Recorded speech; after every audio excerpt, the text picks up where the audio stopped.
Welcome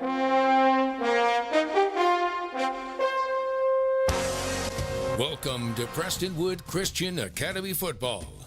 It's 1 hour until kickoff, and this is PCA Lions Countdown to Kickoff. Presented by Andrews Institute at Children's Health Orthopedics and Sports Medicine. See them in Plano, Frisco, Prosper, and Allen, or visit online at childrens.com/Andrews. Now, let's go to the stadium for today's pregame show.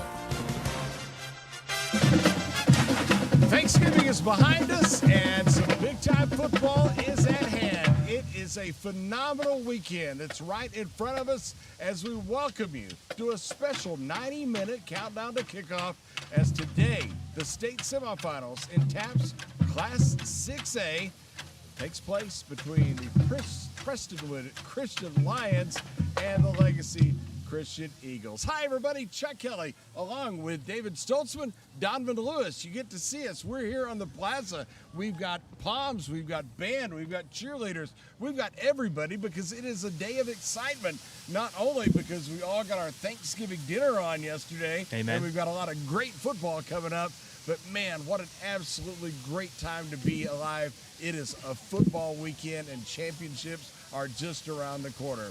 Well, it was an outstanding season to this point. There are 2 games left if you're a Prestonwood fan. Today, the state semifinals, if they take care of business.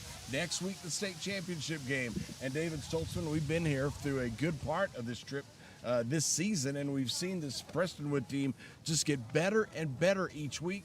And I think it really culminated last week in that win in Argyle against Liberty, one that basically the Lions just they made their point and said, we're going to win this game, and came away with a 49-34 victory, and here we are in the semifinals. And I said it a couple weeks ago, I think that the way you could describe this PCA Lions team is a little bit a secretariat. You know, they start in the middle of the pack, but then they start to just pull away. And as they keep pulling away, all the other horses keep falling by the wayside. And yesterday was the quintessential example of what that was. It was a game, you know, early fall when it was actually our first game with Liberty and Argyle as well. And you felt like that PCA just almost, I mean, you kind of felt deep down, you know, in your heart of hearts that they were the better team, at least the more athletic team. Cooper Witten was playing, but he might have been hurt. But, you know, all of a sudden you catch yourself, you're down 14 points, you have to battle back, and it's, you know, going forward on a couple fourth downs, not getting it, and just playing from behind. It was a different feel. Well, this time the roles were reversed, were they not, gentlemen? And I know I was absent last week, but I really caught up on the film, deep dive, and it was like an equal opposite. All of a sudden, PCA's playing ahead, and they're the ones that are controlling the game. And I felt like Liberty just felt like their candle was burning at both ends, and at the end of the day, they just burned out. Donnie, it was just a commanding performance by the Lions, something that they've been looking for all season long, to put everything together in all aspects. The offense, the defense, the kicking game, everything came together. And, of course, on that night that we saw, what was it, 6-7 weeks ago, somewhere in there. But anyway, it's been a while.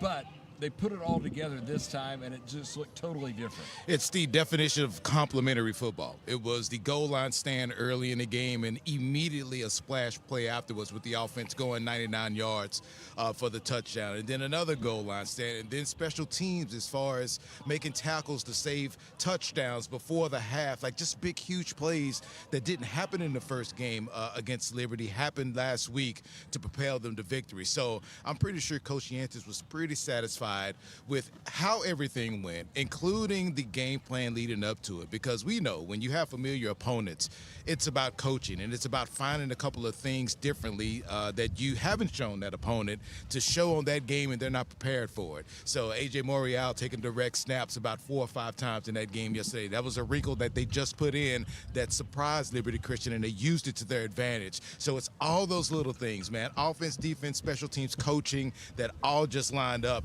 for a playoff victory. And now they're here in the state semifinals, so that's what it's all about. And, Donnie, I think the unsung hero, too, how about Bixler, the super sophomore, with the pass breakup on what would have been the third down instead of the weird little call where the field judge throws the late holding flag. And then on fourth down, Bixler gets it again with the pass breakup. But, I mean, the story of the day, the defense. Really, I think, frankly, forcing the fumble, 2 sacks, in the fourth quarter, 5 turnovers on downs. I think that was outstanding. And Luke Glass, I mean, interception on the first drive and then respond with a 99-yard bomb. The bomb he's been looking for all year. Right. I feel like it was every single week you felt like that deep ball was getting closer and closer and closer, and finally just drops it right in the breadbasket to Shaw. And, man, I saw there one thing the film showed me that where you really saw Glass come alive as a play caller was 41-28. Game is still all but decided. He checks. He sees a double smoke. Safety's coming off the edge. He checks, ends up throwing the ball to Niff and picks up the first down. I thought that right there was the quintessential kind of game within the game, was the command that young man now has on this offense that he's been really searching for all year. And then you said it, tip your hat to Coach Yantis and that coaching staff. They limited those penalties, 6 penalties, 35 yards. You mentioned it, Donnie. A.J. Morial comes out in the Wildcat, and, I thought this was really, really interesting. I just alluded to it earlier.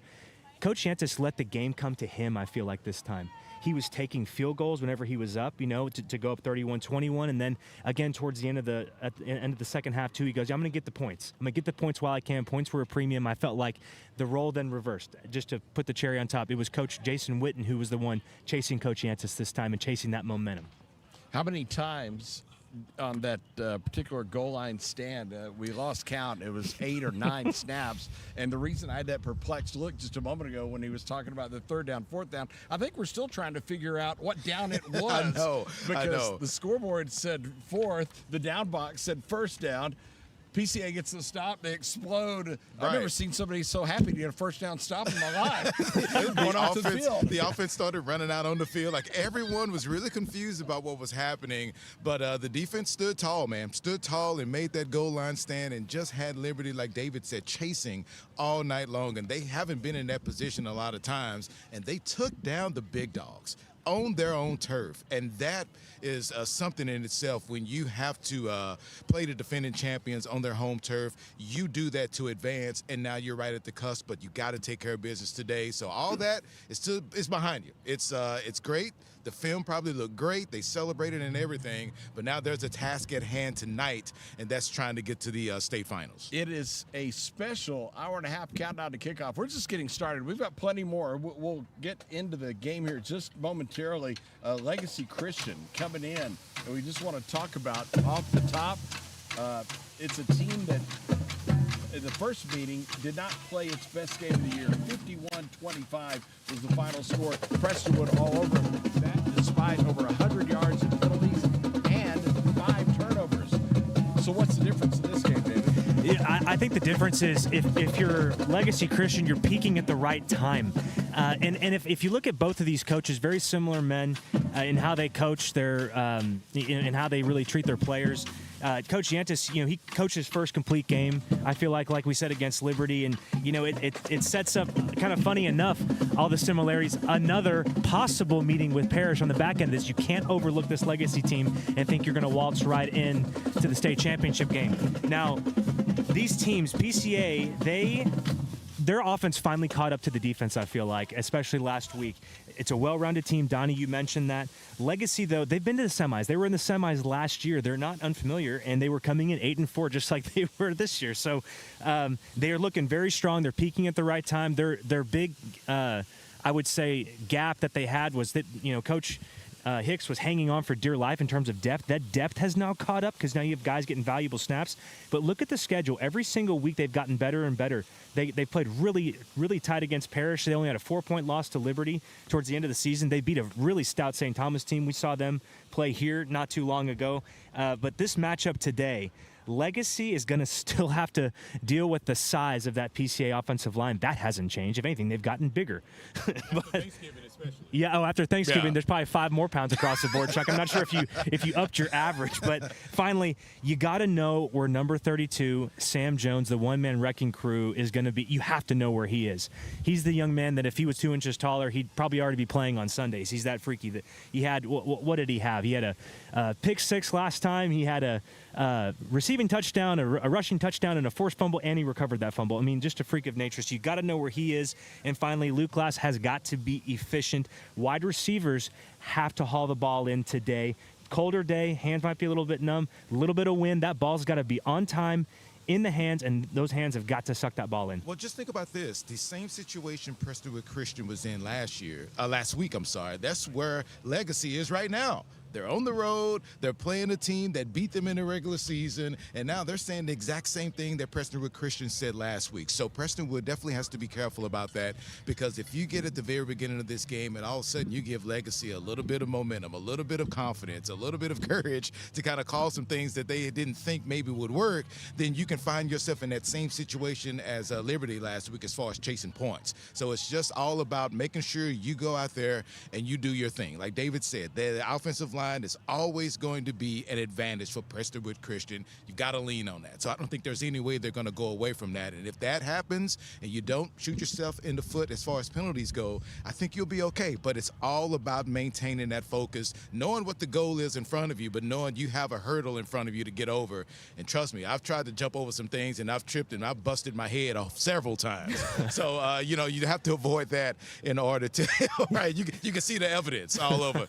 You have to do that to avoid those trip-ups and make sure that you play a complete 60 minutes. So we're in the spirit of game day here. 48 We've minutes. got It's not the pros. Levi behind us. That's it. That's it. All right. We got Levi behind us, and we've got a whole lot coming your way. So stick around. We're going to have more on the countdown to kickoff. We've got special guests coming up. It is a celebration. State semifinal Friday. Yep, almost said Saturday. It feels like it. It's the day after Thanksgiving. We'll take a timeout and have more. You are tuned in to PCA Football. We'll have more after these messages. They say few things stand the test of time. Because to stand among, and to stand with, to stand in, and to stand firm, comes down to what you stand for. So we are workers unashamed of the truth, and leaders led by our Creator. We are servants with an eternal perspective. In heart, in mind, in action.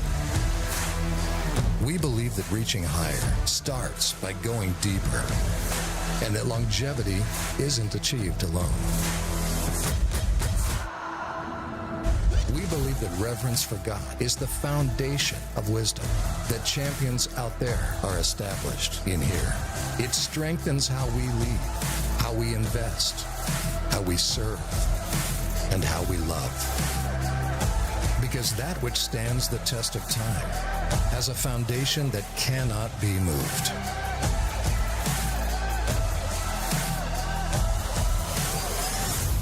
Prestonwood Christian Academy, established for life. At Paris Baguette, unwrap joy with seasonal flavors of peppermint mocha and cinnamon churro, paired perfectly with holiday pastries and treats. Visit your neighborhood bakery cafe or order online at parisbaguette.com.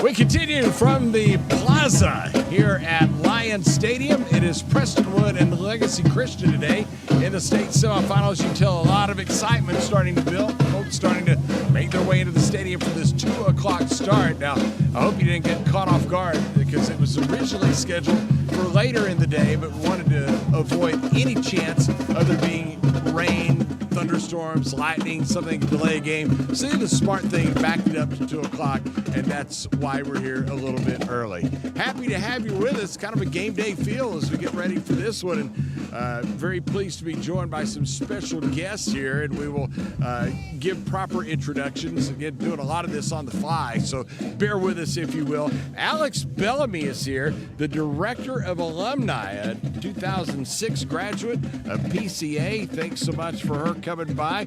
Also, we're going to hear a lot about what the Alumni has going on.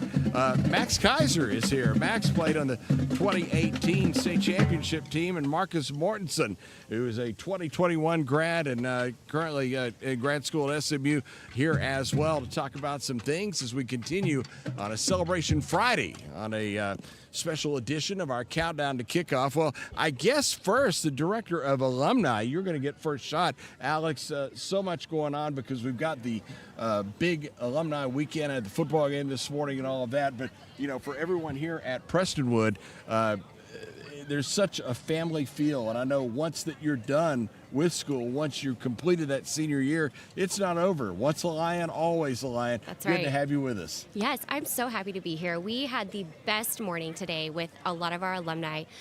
Football players, not football players. We probably had about 60 guys out here playing 7-on-7 flag football. And what an incredible moment it was just seeing them come back to their home turf, new turf actually, and just get to see all the things that we have done since then. Old coaches were here. It was a really great moment. And we had some of our North kids, some of our younger Plano kids, and some of our older alumni.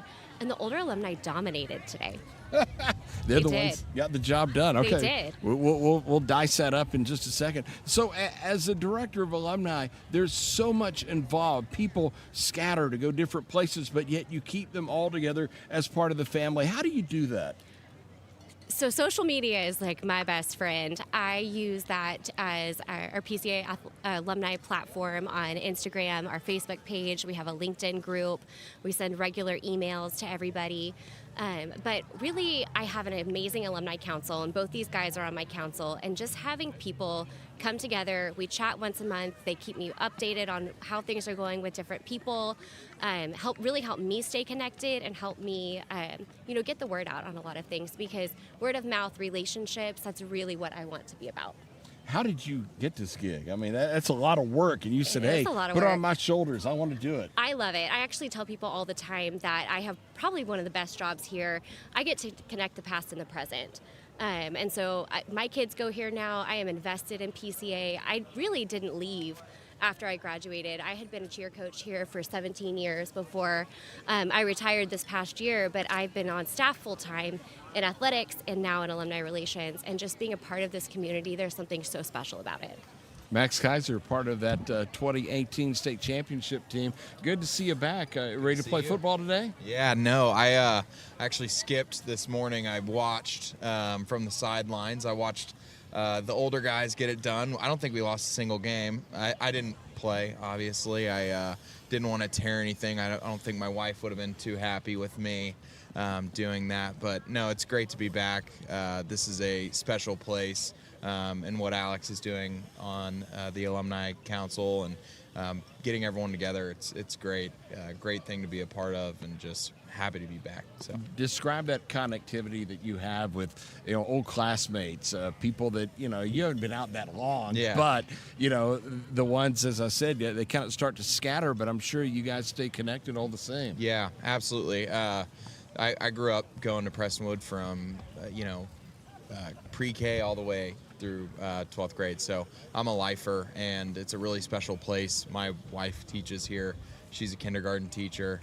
Both of my brothers graduated from here. And so just being able to come back and pour into a place that was so special to me and growing up, and especially seeing our athletics do what they've always done and continue to be great. It's an easy thing to come back to and support the great mission of Prestonwood Christian Academy. Take us back to that 2018 season. What are I know what the biggest memory is, but take us throughout the course of the year. What were some of the highs and lows and some of the things that you experienced? Yeah, I would say just growing up and watching, I had two older brothers. They got to play for Coach Cunningham, who was my coach as well, and we all got to win state championships, which was really cool. But I remember state championship game, I was deep snapper. And that was before deep snapping was cool. Now guys get scholarships for it and NIL money. Trot O'Neal, yeah, going to Texas. Exactly, yeah. I remember snapping it. Jonathan Heasley, who played wide receiver at the time, punted it. I ran down the field, made a tackle, and I just remember running back to the sideline and just getting pumped with the boys. It was a lot of fun and just great memories there. I remember Thanksgiving Day we had breakfast for the whole team for playoffs. We practiced in the morning and went out there the next day and got it done to move us to the state championship. So we were in a similar position as these Lions, and we're excited to watch them. So that's cool. Outstanding. Well, I'm going to go to the glasses here to go back to that season where you won it all. I was trying to look here. Let's see. It was St. Thomas, then TC Addison, then All Saints, and St. Pius to win it. So which one was the toughest game? I mean, the state championship game has to be, the one that the nerves set in, but once the ball's kicked, that's when you get it done between the lines. So that was probably the most pressure, but it was the most rewarding as well. Outstanding. Got the win. Marcus Mortensen joined us here. We're going to set a mic over here. We'll share a little bit on the fly here with our direction here. Marcus, we mentioned 2021 class in grad school at SMU. Marcus, talk about Alumni Week, what this means, to come back here and to be a part of this. Yeah, I think that when you look at what Alex is doing as the director, she's done a fantastic job historically bringing, again, the past and the present together. I think one of the beautiful things about the flag football tournament we had this morning is that there are guys that I only get to see a few times a year, but I know that I'm going to see them come the morning after Thanksgiving. Randall Holmes is one of those guys. But just getting to know that there's consistent events and an effort by PCA through Alex to put on events like that really just brings that PCA family together. Again, I graduated 2021, and my class was 136 people. And I still get to keep up with a lot of them and get to see what it is that this Kingdom education gets to bring them, in college and beyond college. And so that's a really cool opportunity. I'm coming up on my fifth year out of high school here at PCA. And then, like Max being a lifer, it's really cool to see the hands-on results of this Kingdom education through getting to remain connected to my peers through the Alumni Network. With that, we talk about everything, the value of this school, whether it is academic, whether it's athletic, and of course the Christ-based curriculum and everything here. How important is that, and what do you use to take that into life, into the real world, take that light with you? Yeah, I think that what PCA does a really great job at is there's nothing that we settle on, right? We pursue Christ always and pursue excellence in everything that we do. So I did not play football after a ninth grade special teams season of my own, but the things that I got involved in, cross country, future problem solvers, things like that, where we had great opportunities to, win everywhere and win always, but most importantly, bring that glory to God, because that's why we're here doing what we're doing. Outstanding. Loved hearing that. Alex, if someone's tuned in right now, or if they're watching this later and they want to be a part of this, they want to say, hey, I've kind of been on the outside, I want to be closer to the inside of what's going on with the alumni, how can they get involved? Well, I would say, first of all, reach out to us on social media. There's always a place for you to connect with us there, and I will personally get back to you. My information is also on our website.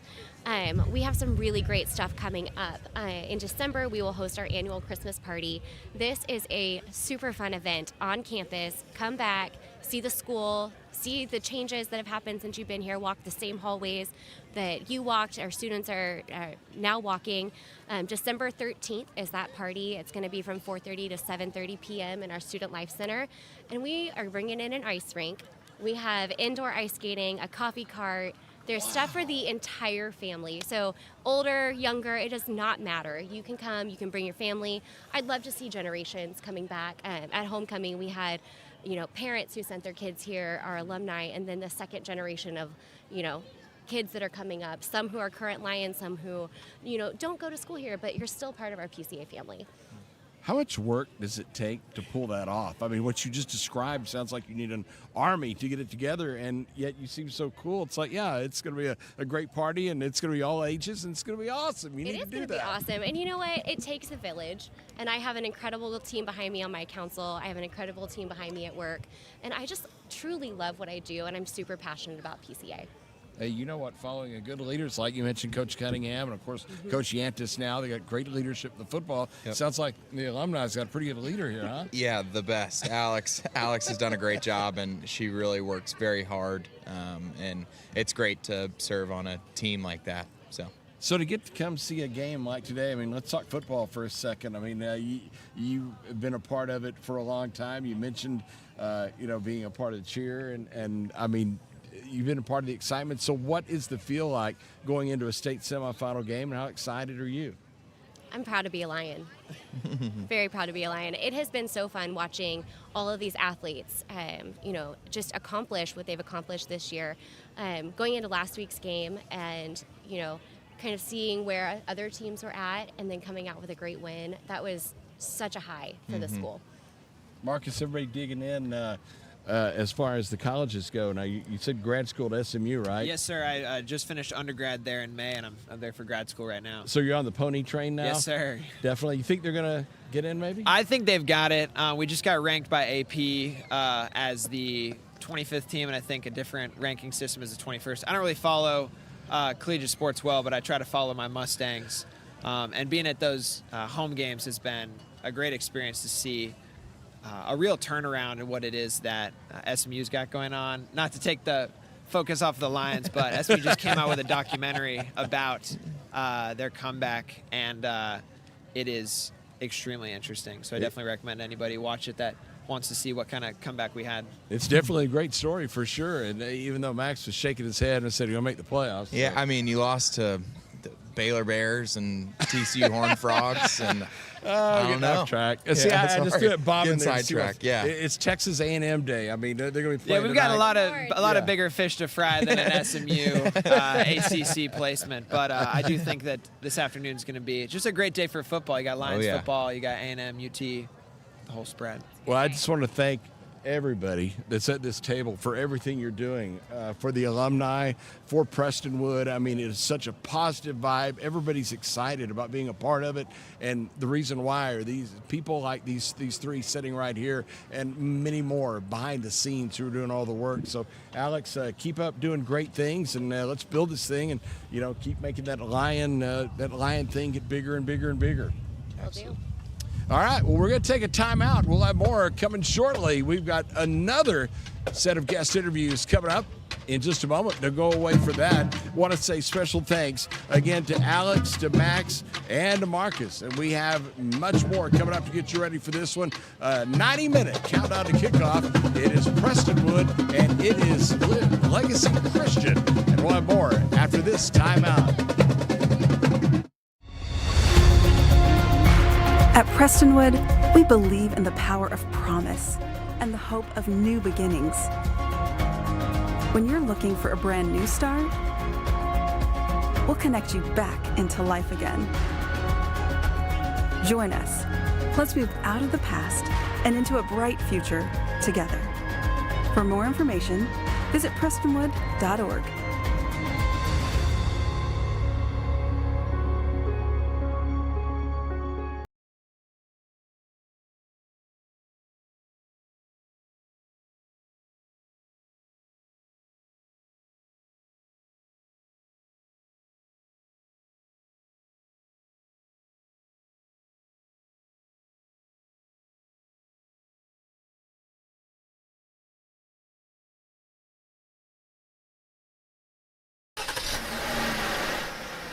Come see Larry, Jane, and Repo Jr. for your next vehicle. C3 Auto, located at 3101 Premier Drive in Plano, Texas, or visit us online at c3auto.com.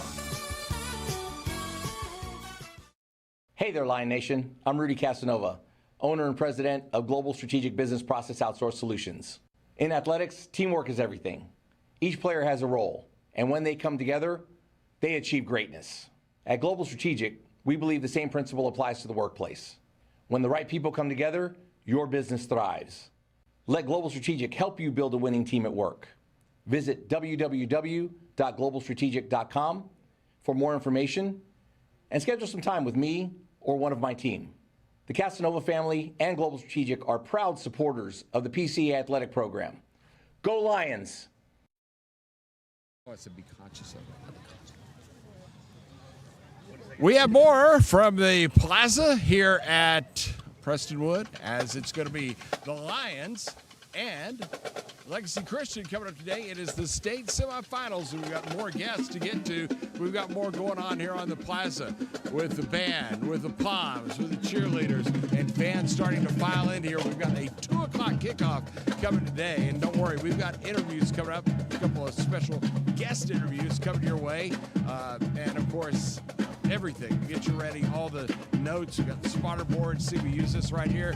This is our cheat sheet. You prepare for a game. We've got all the information here that we'll be talking about as David and Donnie will rejoin me from up in the booth here in just a moment. But we have a special time here with the team moms. We're going to talk about the kind of the power behind the throne. Yeah, you got a great program like Prestonwood, and you got to have support behind it, and nothing better than the moms that stand behind them, and they are absolutely the ones that make it work, including Erica Tyree, who is to my right, and we will have also Robin Zena, who is beside her, and also Aaron Smith, and they all have players in this Prestonwood football program, and we're so happy to have them join us. And I mean, it's game day.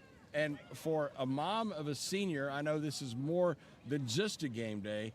There's a lot involved here, so I want to be careful around you. I know you're kind of ticking here a little bit, that mom thing. But no, thanks so much for coming by. Tell us about the team moms, and you guys so much into it. What all do you do to help make a game day special?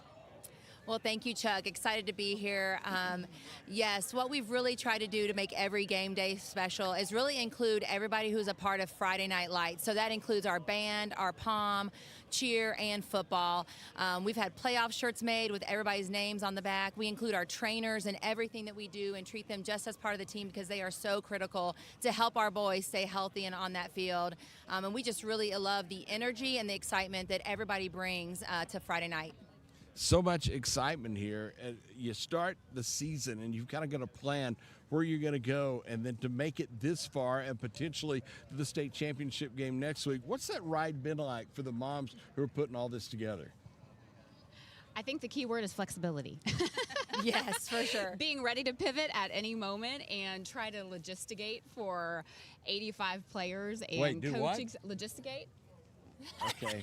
My University of Oklahoma education, it went right over. No, I'm sorry, go ahead.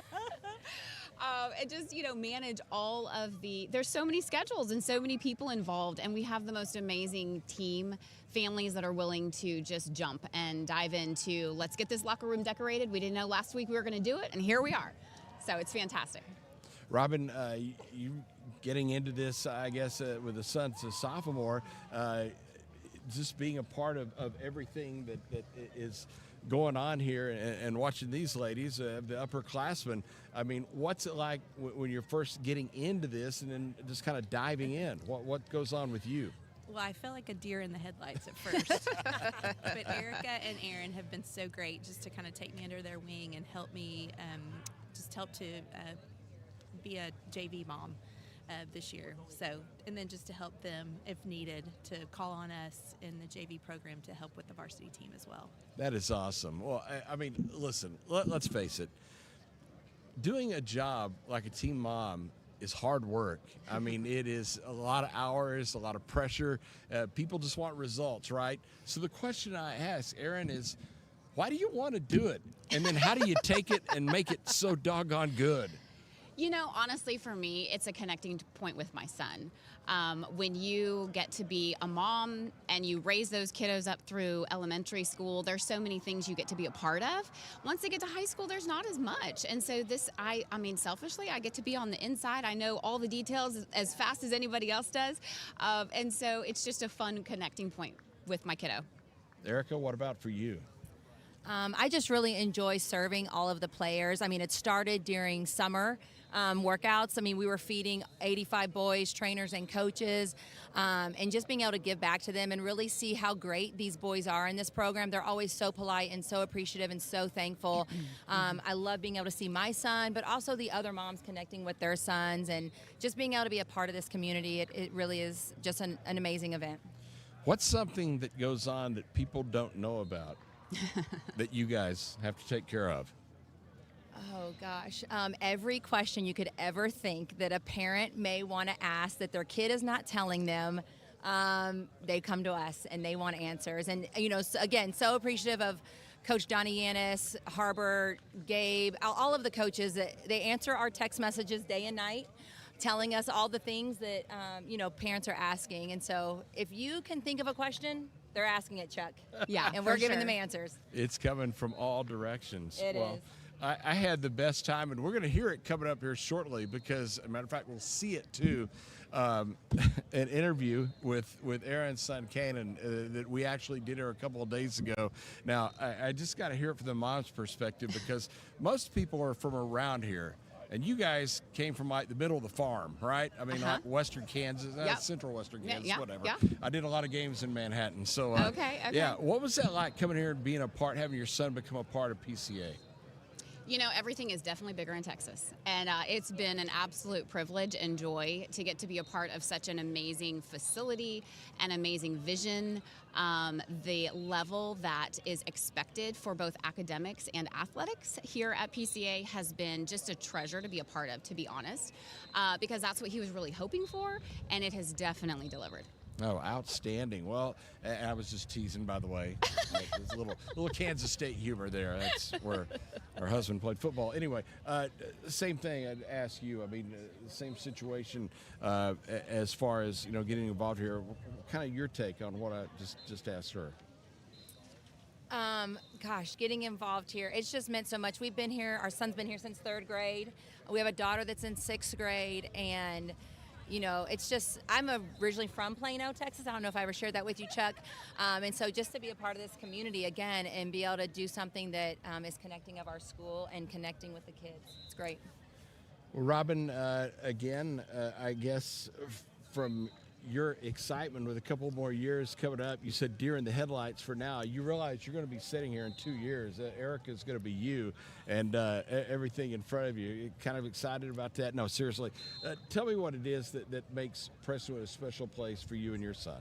Well, my son came in 6th grade, and we have just loved this family. It really is a family, and we love that it's faith-based, and that they have a lot of fun. That even though my son is a sophomore on the varsity team, he is just enjoying the excitement and the energy and just getting to pump his teammates up on the sidelines. It's fun to watch he's my youngest, and it's really just fun to see him just play a sport he loves.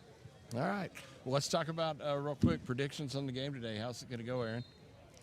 We're going to come out and we're going to play super, super strong like we have been, and the scoreboard's going to show it.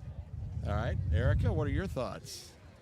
Yep, I think we're pulling out a win today. Go Lions. I guess you'll go with that. It'll be 3 in a row, I would right? agree. Yeah, we're all in there. It's all going to be Lions all the way. So, well, I'm just in a presence of greatness here with the team moms, and I know I speak on behalf of everyone, all the way from the top, all the way through the football program. It's amazing what you guys do. Thank you so much for being a part of it, and just keep up the great work. Let's get a couple more wins. Awesome. Thanks for having us. Go Lions. Absolutely. Erica, Tyree, Aaron Smith, and Robin Zena, some of the team moms here as we count down to kickoff.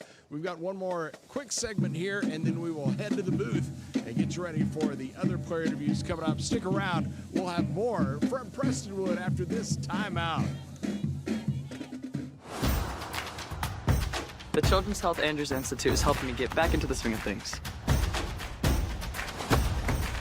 They're getting me back to reaching new heights. Back to sticking the landing. Back to setting goals and scoring them. Back to more than a game. As experts in everything from orthopedics to performance training, we specialize in getting DFW athletes back to doing what they love. With fast signs, see the visual possibility in your business. See it in lights and flags, on a van, in metal, on the floor, in color.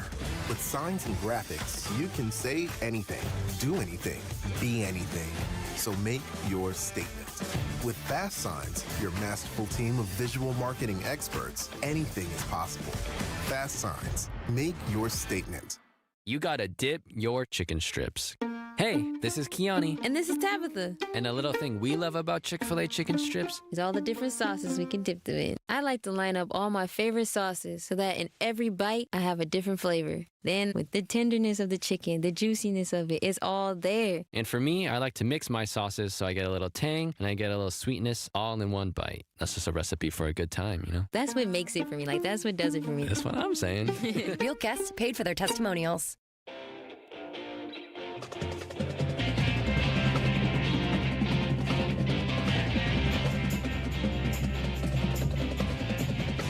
We continue on our special pregame edition, a 90-minute countdown to kickoff. How much you enjoy the team moms getting a little of the inside there, and of course the alumni, everybody, Beth, the friends coming out and talking about everything they had going on there, all kinds of good stuff as we count down to kickoff. Going to be a 2 o'clock start today between Prestonwood and Legacy Christian. Chuck Kelly rejoined with David Stoltzman and Donovan Lewis of Sports Radio 1310 and 96.7 The Ticket. Happy to have him here. Happy to have everybody here because it is playoff Saturday state semifinal edition. Guys, we need to talk about the actual game itself. And David, I guess just for the Prestonwood perspective, what more can they do right offensively? Looking at the spotter board here, averaging 488 yards per game. And I don't care what level of football you're playing at, that is some hefty numbers. And what's even more impressive is the breakdown, 220 yards rushing, 268 passing. They've got a balanced offense. Luke Glass, William Taylor, the great offensive line, the receiving core. I mean, they're hitting on all cylinders right now, it appears. Well, I really hate to be a broken record. It's kind of what you need to do, and that's run the football. They've run it so effectively. William Taylor, he was hardly mentioned even about, whenever we were speaking about the Liberty game, but I mean, he had respective touchdowns of 45 yards and 34 yards, and he was just breaking these runs. And really, if you cut on the tape, it's all the offensive line. They're getting that push and driving guys 5 yards deep in the backfield. Taylor doesn't get touched till he's at 6-7 yards. So I really feel like if you're the offense, it's Chuck. How old are you? Kids watching what are we doing here? There's kids watching this. The kids are love going, that dude Chuck. in the middle's cool. No, and they're shaking their heads going, why? Yeah, just why? Back to what I was speaking of. Anyway, so I feel like he's getting 7 or 8 yards a pop. William Taylor is. Don't forget about Bixler. He'll come in offensive side. He's been playing lights out on the defensive side, but you don't need to outthink the room. They even are adding Moriel in as a wildcat guy. But I think that this defense, the weakness for the Eagles' defense is going to be their front three, but their strength is the 4 linebackers that go across the board, led by Sam Jones. And I feel like if you can take advantage and get into second and third levels, you'll start to bend, break that defense. And I feel like you always have Luke Glass, who's really just on the same page with Niffin, Shaw, and Darisaw especially. Well, you mentioned Jones, and of course they've got Bubba Barnes, who has very similar numbers, big senior over at the jack position. Aiden Riley's been good, JT Kilblack. They've all been good at that linebacking core, so it's going to be interesting to see if that lineback, kind of the second line of defense, can make up for what would appear to be a deficiency, at least size-wise, with that front of the Eagles, which, runs about 250 pounds probably against a 290-pound offensive line for Prestonwood. And furthermore, this Eagles defense, if you want to get real nerdy with it, they were running a lot of cover 3 last time. PCA was able to take advantage of that, and Legacy never adjusted. This time, if you click on the St. Thomas game and previous 2-3 games, they've switched to a lot of cover 4. So that's a lot of guys playing deeper. You can do a lot more out of cover 4. They've also gone a lot of man, and they just decided, hey, we're going to bring everything but the kitchen sink. They already did multiple sets like we talked about with Coach Hicks last time. This time, though, they're really working with their strengths, and that's the linebackers. They're bringing 5, 6 guys to the party at times. Speaking of linebackers, Ty Gilday is back today after that one game out with injury. He'll be back at that rush linebacker position. He and the Pettijohn boys and Josh Bengard, they've been so good at that linebacking slot. Tyree Morris, Brownstein up front, they've been solid. The back end as well. And, of course, 2 games ago, that Ridge Casanova back, just adding depth to that Lions defense. I know, Donnie, you've seen it at field level. Yeah. They looked so good the last several weeks, but last week what we saw in particular over in Argyle was just greatness. I know it truly was, and it's a confidence level as they're trying to give a little eye candy, show a little leg and take it back. That's just what they're trying to do, just a little eye candy as far as fooling the offense of the opposition, as far as playing their corners up tight. Maybe it's a press look, but no, they drop back in zone, and you can see and actually feel on the field when I'm down there the communication of, hey, you got that guy, that's your zone, and they're talking while they're playing, and everything seemed to click last week as far as those guys trying to disguise what they're doing and actually doing it effectively. And they have to continue that, because I'm excited to see what type of new wrinkle Coach Yantis will have on both sides of the ball, especially on offense. When we spoke to him before the game last week, we are going to run the football. And then they ran it so effectively with those new wrinkles. I went, wow, okay, he's a man of his word. So now I'm pretty sure they're going to say the same exact thing this week and try to do different things offensively and defensively. So, hey, man, they'll have the corners up and they'll drop back like they're going to press, but they'll go in zone. And maybe a couple times those corners will get their hands on that receiver to knock them off their routes a bit. So you'll definitely see some different wrinkles to try and see if they can get the advantage on both sides of the ball. Luke Lawrence, a very good quarterback. He's thrown for 1,700 yards this year, 20 touchdowns, 5 interceptions. As far as his receiving core, Brennan Bays is the go-to guy, 54 catches, 762 yards, and 9 touchdowns. They've got a balanced rushing attack. Jackson Ladd leads the way with 1,151 yards this year and 8 touchdowns. Sam Jones will get in there and carry the football, as we saw earlier as well. So if you're a Legacy Christian's offense, David, what do they have to do to have success? They want to run the ball. I'm not sure how effective that they are going to be, but you will see them try to get numbers in the run game. They'll go split gun a lot. That means shotgun with a running back on each side. They will do a lot of RPO, and that quarterback, Luke Lawrence, look out now. He's a very effective passer. He's a way better runner. And if you are going to just sit back and play zone, he's going to pull that ball down. He's going to go pick up first downs, 5, 6, 7, 8 yards a pop. And he'll work it all the way down the field, but he does have certain routes that he likes to throw in his comfort zone. I feel like as long as you, as a defensive coordinator, if you're Gabe Olisario, who's been fantastic this year, if you're game planning these guys, you almost want to make them literally throw left-handed. I mean, you want to make them play left-handed. You want to bring pressure from the strength side as much as you can, and you want to get them off their rocker and make them uncomfortable, because what they feel comfortable doing and what they're good at is that split gun look and getting the ball out quickly if they're not running with the quarterback. If it comes down to kicking, it's going to be a heck of a show, because, last week Trent Clarkson had that 47-yard field goal. Beautiful. And he's been really good this year. Well, Jack Drygas is simply one of the best for Legacy. He has a 64-yarder to his credit this year. So if it comes down to the kickers, we got 2 of the best. Well, we've kind of done a little mini game day, a lot of excitement here in the plaza and a lot of great things going on. Well, we can't do game day right if we don't make a pick, and I'm not going to be like Kirk Herbstreit. I know I'm calling the game, but I'm going to go ahead and make a pick. I know David will too. Why don't you get us started? Me, I think that if I'm calling it how I see it, and if everything goes right, and if PCA doesn't shoot themselves in the foot, it could be a repeat of last time. I feel like Legacy's these actually, it's funny, these are the 2 most progressing teams in this district. Each week they've gotten better. Other teams, I feel like, that you would expect to get better have flattened off. So both these teams have earned the right to be here. PCA does everything right. I think it's 2 touchdowns, gentlemen. I mean, if I'm going to call it and be honest.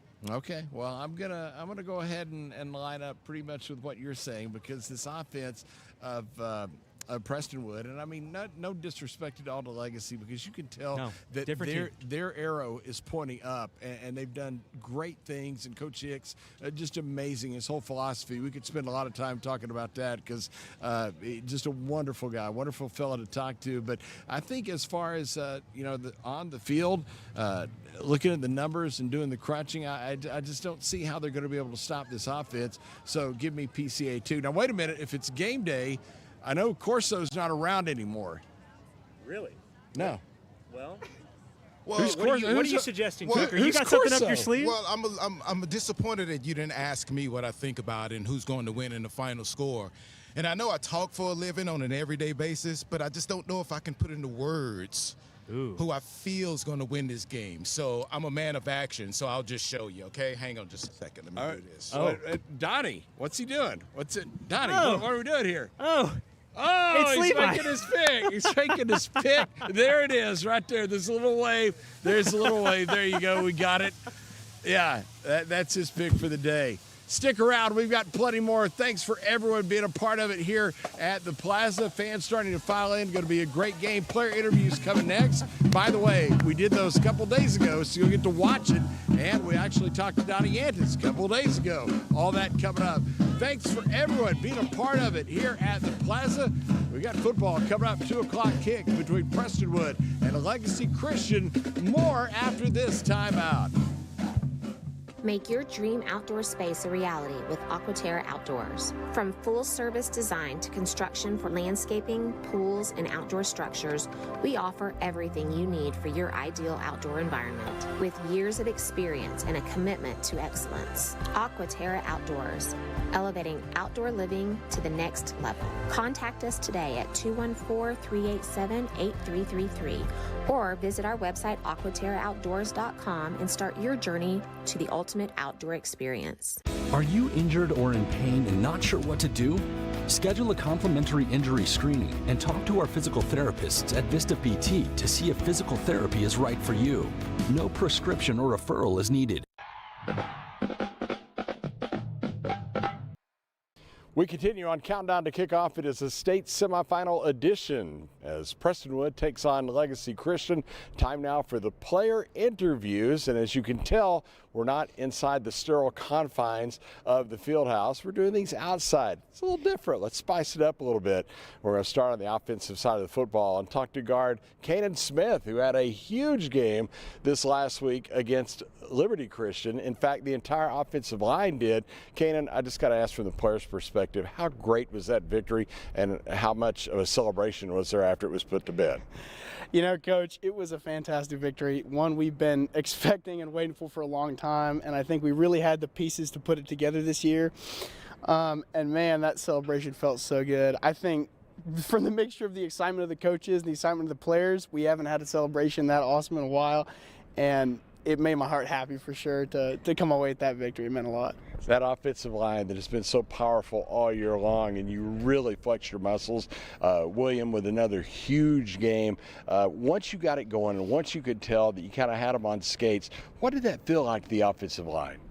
You know, I think when that mindset shift hit, we were like, man, we have the ability, all the power we need right now to run these guys off the rock. It's just that mindset switch of where you're like, no matter who I'm going up against, whatever play we run, we know it's going to work. And so I think being able to go out there every time with that confidence, that feeling, and really put them on their back when you know you can, it boosts the confidence for sure. And for the O-line and for the running back, because you can see that in the way Will runs, that when you have a confident O-line who knows what they're doing, feels good about what they're doing, he can run as long as he needs to. And so I think it really boosted the confidence, allowed us to do what we needed to. It has been such a stark difference from the start of the year as you're trying to get your legs underneath you, so to speak, to where you are now. What has that path been like as your improvements just been so stark? Yeah, we've seen, I think, a mixture of obviously massive improvement as we come out to practice every day, getting better every day. And I think just melding of the O-line. You know, I think we've gotten closer as an O-line on the field and off the field. And so I think as we mesh more as players, we feel more confident around each other, dealing with, certain situations we may not see immediately in practice or remember immediately from practice. And so I think being able to put those together as a team and having that confidence as a unit, knowing that I can trust the guy to my left and right, and that builds over time. So as the season goes on, you get that confidence building up. I feel like it really lets us meld more together, and I'd say that's how you see us with that improvement. But yes, sir. And you're a man from Manhattan, Kansas, of all places. I'm familiar with that, with my Big 12 ties. So what was that like growing up, at least originally, in kind of the flatlands of central western Kansas? Right. It's definitely a stark difference from here, Plano, Texas. Living 4 miles outside of the city, it's pretty fun. Yeah, I love the city, but I think there's something special about living out kind of not on your own, but where you get a little more seclusion, and I think it's pretty fun. But I think living in a college town like Manhattan, where you're surrounded by football, and my dad coached there and played at K-State, and so I think being surrounded by that program for so long, it kind of built up. I don't know what the word is. Kind of nullified me to football, and I wasn't super it just felt like an everyday thing. And so I think moving from that to where I am now, where I'm now on the active, I'm trying to get recruited and things like that, it puts really into a perspective, a change for me of where I was then, where it was just normal, whereas now I'm really trying to get there. And so I think that's been very interesting to see for me. And just kind of reminds me of where I've come from and how blessed I was to have that background. And now I get to, knowing all that, I get to try and get to that level. So with your dad being a former Wildcat and of course being a part of that under Bill Snyder, yes, sir. That's one of the premium names in college football. You mentioned his name. That's a class act. How much did that rub off on you? Yes, sir. It rubbed off on me through my dad, obviously. And I mean, his parenting and my mom, they've done a fantastic job. I love my parents with everything, and I think the way they've raised me has really helped me get where I am now. And I think my dad has drawn a lot of parallels, ironically, from Coach Snyder program and here. And I think it's just like that intensity that I'd say he's put into my life that I feel like I'm built to be here, And I think this program has helped me as well in kind of growing as a person. And so I think through Bill Snyder's influence on my dad, his influence on me coming here, it's just all the parts coming together, and I love where I'm at, and I think it's a product of that for sure. And my dad has all good things to say about Coach Snyder and his program. So now you're the youngest of three. You have an older brother, older sister. Now you being the little guy, and I use that term figuratively. What was that like growing up? With the age gap, because I'm 6 years younger than my brother, 4 years younger than my sister, it was definitely me and my sister butted heads the most, but we're really close now. And my brother and I, we're always pretty close. We're gotten closer now.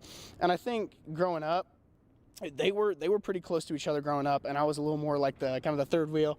And that was fun, but I think it's definitely been a change to where we are now. We're so much closer. We were not very close, growing up, and now I feel like we're all really close together. So yes, sir. All in good. You got to grow and get through that. Absolutely. There's always that in there. Totally understand. Yes, okay, sir. now you've done a lot of things educationally related. I mean, you've done things like mock trials, debate, FPS, choir, all of that you're involved with.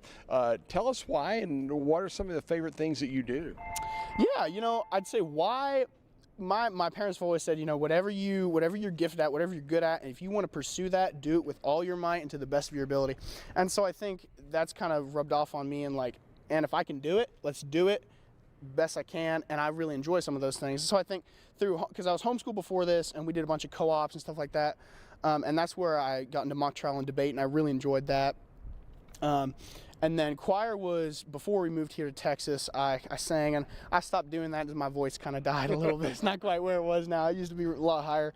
But yeah, and so I think I've really enjoyed that, and it's something where football has been a great outlet for me, and I think it's awesome to have the supplementary things that I kind of add on there, and get to not get your mind off football, but just have another thing to express yourself. And I think that's something that I've always enjoyed a lot of. So. Something like an acoustic guitar with right.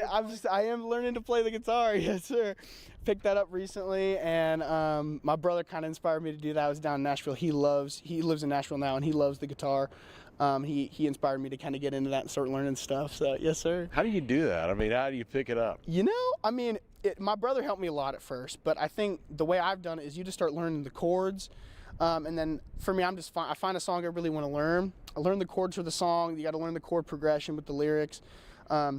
And then the strumming pattern. Normally, you'd probably do the strumming pattern first, learn your chord progression, and then come out with a song. So, yes, sir. All right, so let's talk about a couple of things that you have a big love for, including history and travel. Now, those are kind of factoring into some of your mini-mester trips. Absolutely. As you've been to Ireland, you've been to Germany, you're going to Italy in March. Tell us about that.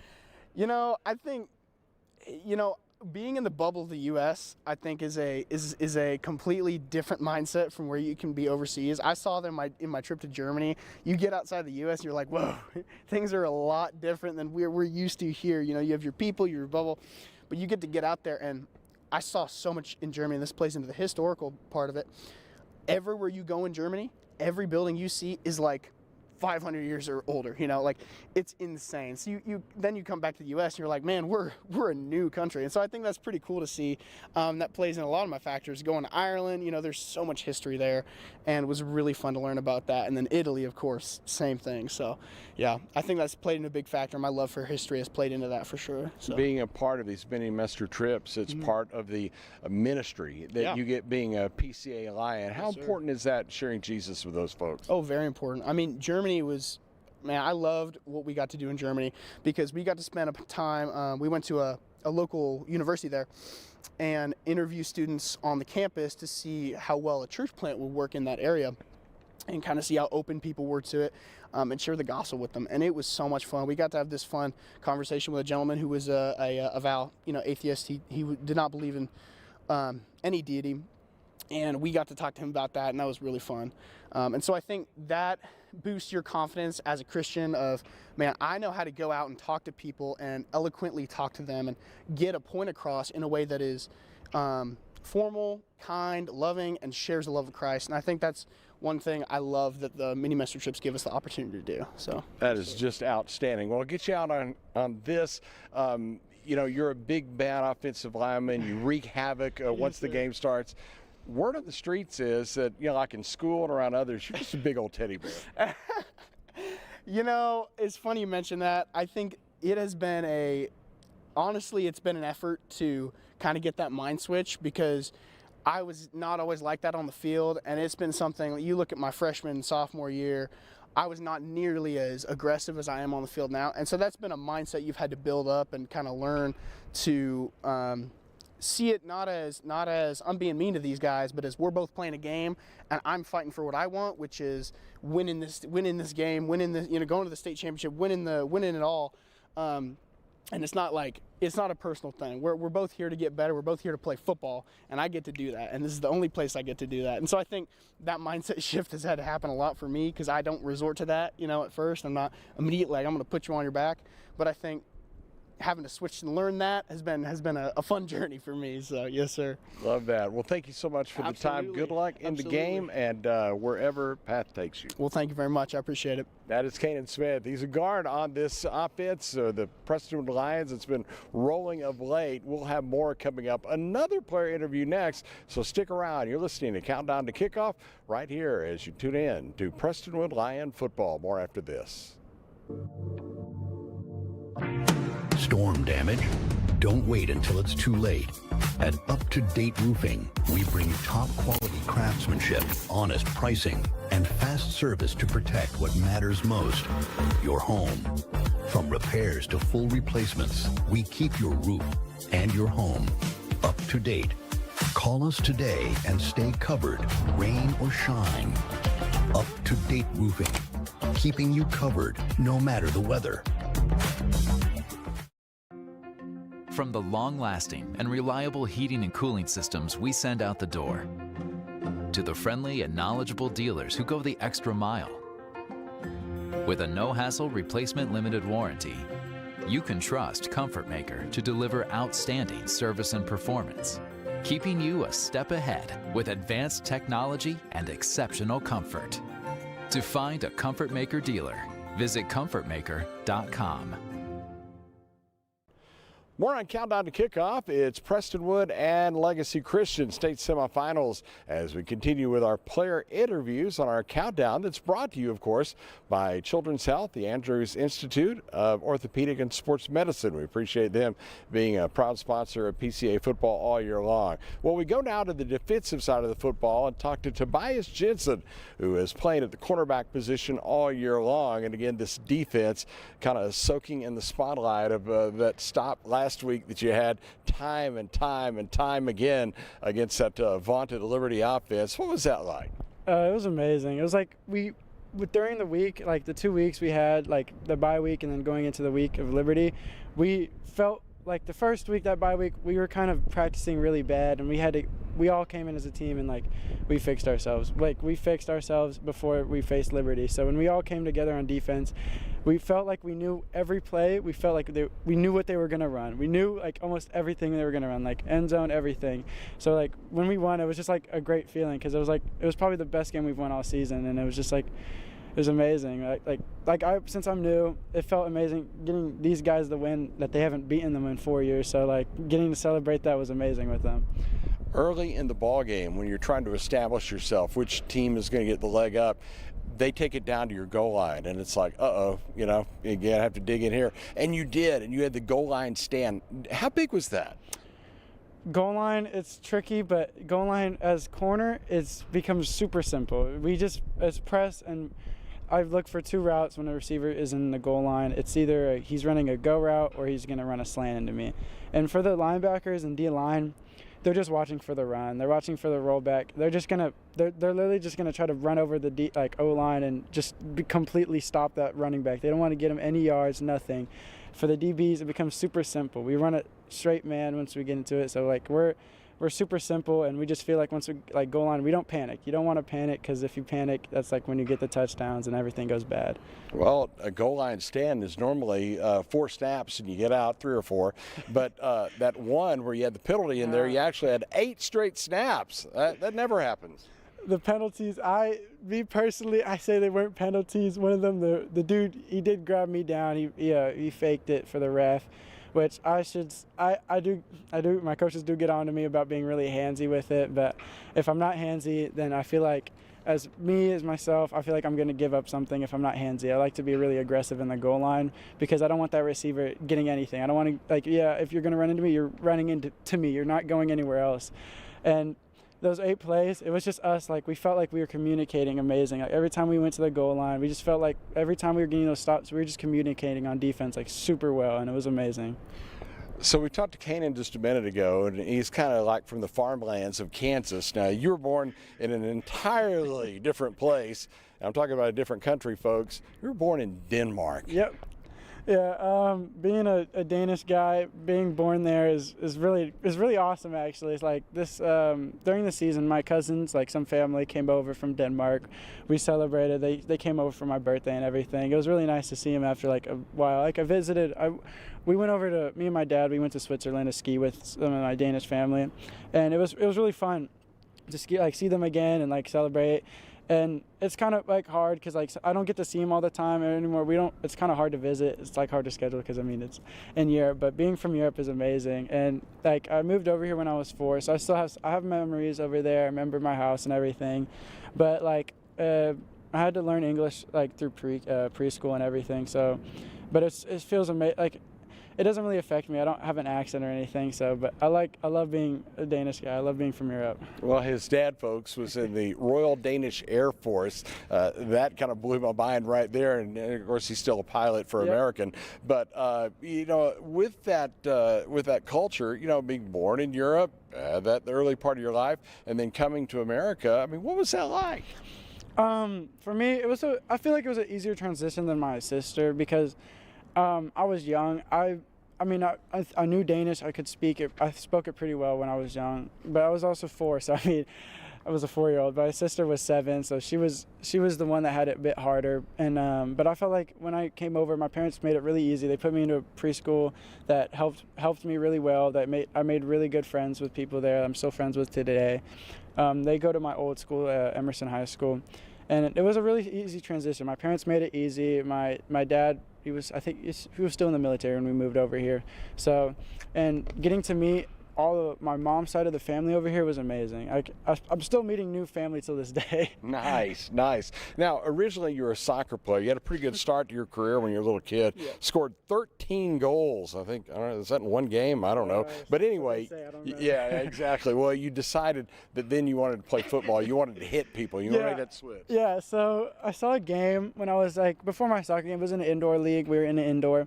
And I saw at the TV, I saw a football game, and I was like, it looks so interesting. It looks so fun to me. And I was like, I wanted to play that. And throughout I think it was a couple weeks, my parents started noticing I wouldn't chase the guys with the ball. I would just chase kids and just kick them and go, am I tackling them? And then there was just one day, we were getting ready for a game, me and my dad, and I just told him I don't want to play. I want to play football now. So I guess when I moved to football, I joined.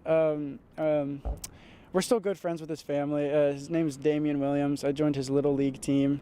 Caleb Klosowski played on that team too. It was North Texas Knights. Yep. We won state, so we're trying to manifest that right now. That's good stuff. Okay, so then you played at Emerson and came here to Prestonwood. Now let's talk a little bit about that, about why you came here and what it's meant to you. I know that you just love the environment here and you love the people that you get to play with, work with, get coached by, all of that. Yeah, so moving over here, it was pretty hard on me. It was hard to make that decision. My parents helped me obviously, but it was up to me. They told me it's all up to me. So I went, I had a couple nights and I just sat with myself and I thought I went through my pros and cons. I just went if I come to this school, I'll get a better education. From what I hear from some of the friends I have from over here before I came over, that the teachers and everyone, they help a lot. And they said it was super welcoming, and then half of it was football. I've known Corey. I used to be on his a football team with Corey, and he was my coach. And I knew the football team was good here and everything. So I was like, it's a really nice opportunity to come here and get a better education and everything. And then also that transition over here was coming over here and meeting everyone was so easy. They just welcomed me and it was amazing. And I feel like I could go to any of them with a problem or something and they're going to help me now. And same with the people I meet at my friends at school now. But the hardest part of transitioning was I called my coaches to tell them I was leaving, which was the hardest thing ever. I cried during that phone call to them. It was really hard on me to tell them that. But it has to be amazing, especially with some of the things that you have gotten to do. Now, you traveled a lot. You've been through Europe. That makes sense. Most recently, Hawaii. But, you get to do the trips like we talked about with the Canaan, with the Mini-Masters. Yep. And I know you've got Kenya coming up in March. How excited are you for that? I'm pretty excited. I get to go to a whole new continent, whole new country and everything. I get to see a lot of cool things. I get to experience their culture and help the people there, help the people experience Christianity and everything. And it's just I love helping people.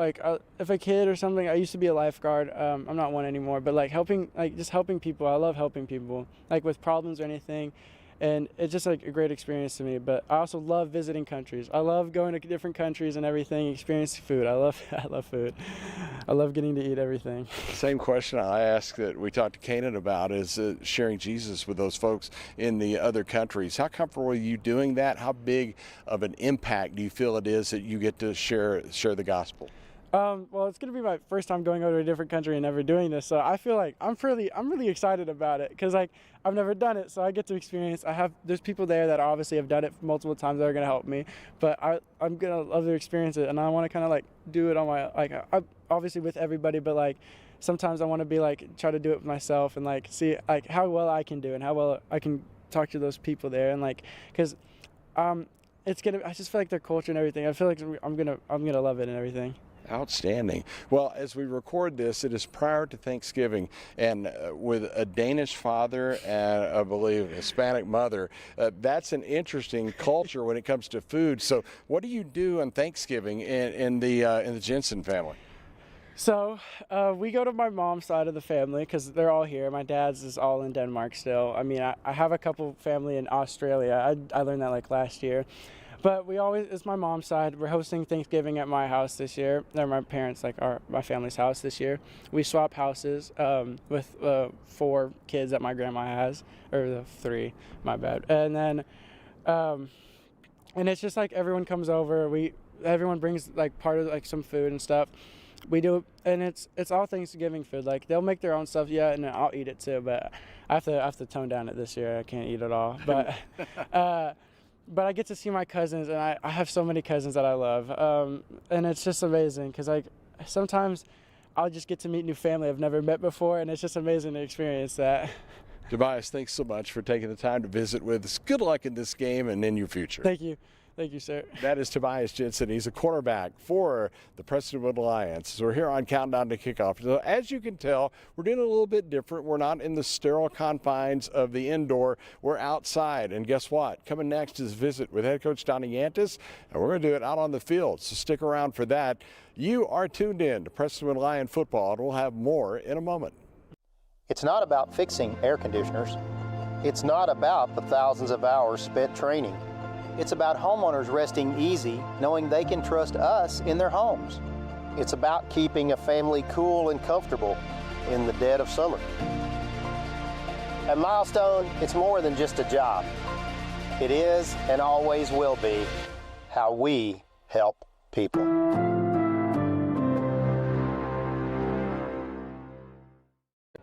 We continue on Countdown to Kickoff, a state semifinal edition, as Prestonwood gets set to take on Legacy Christian.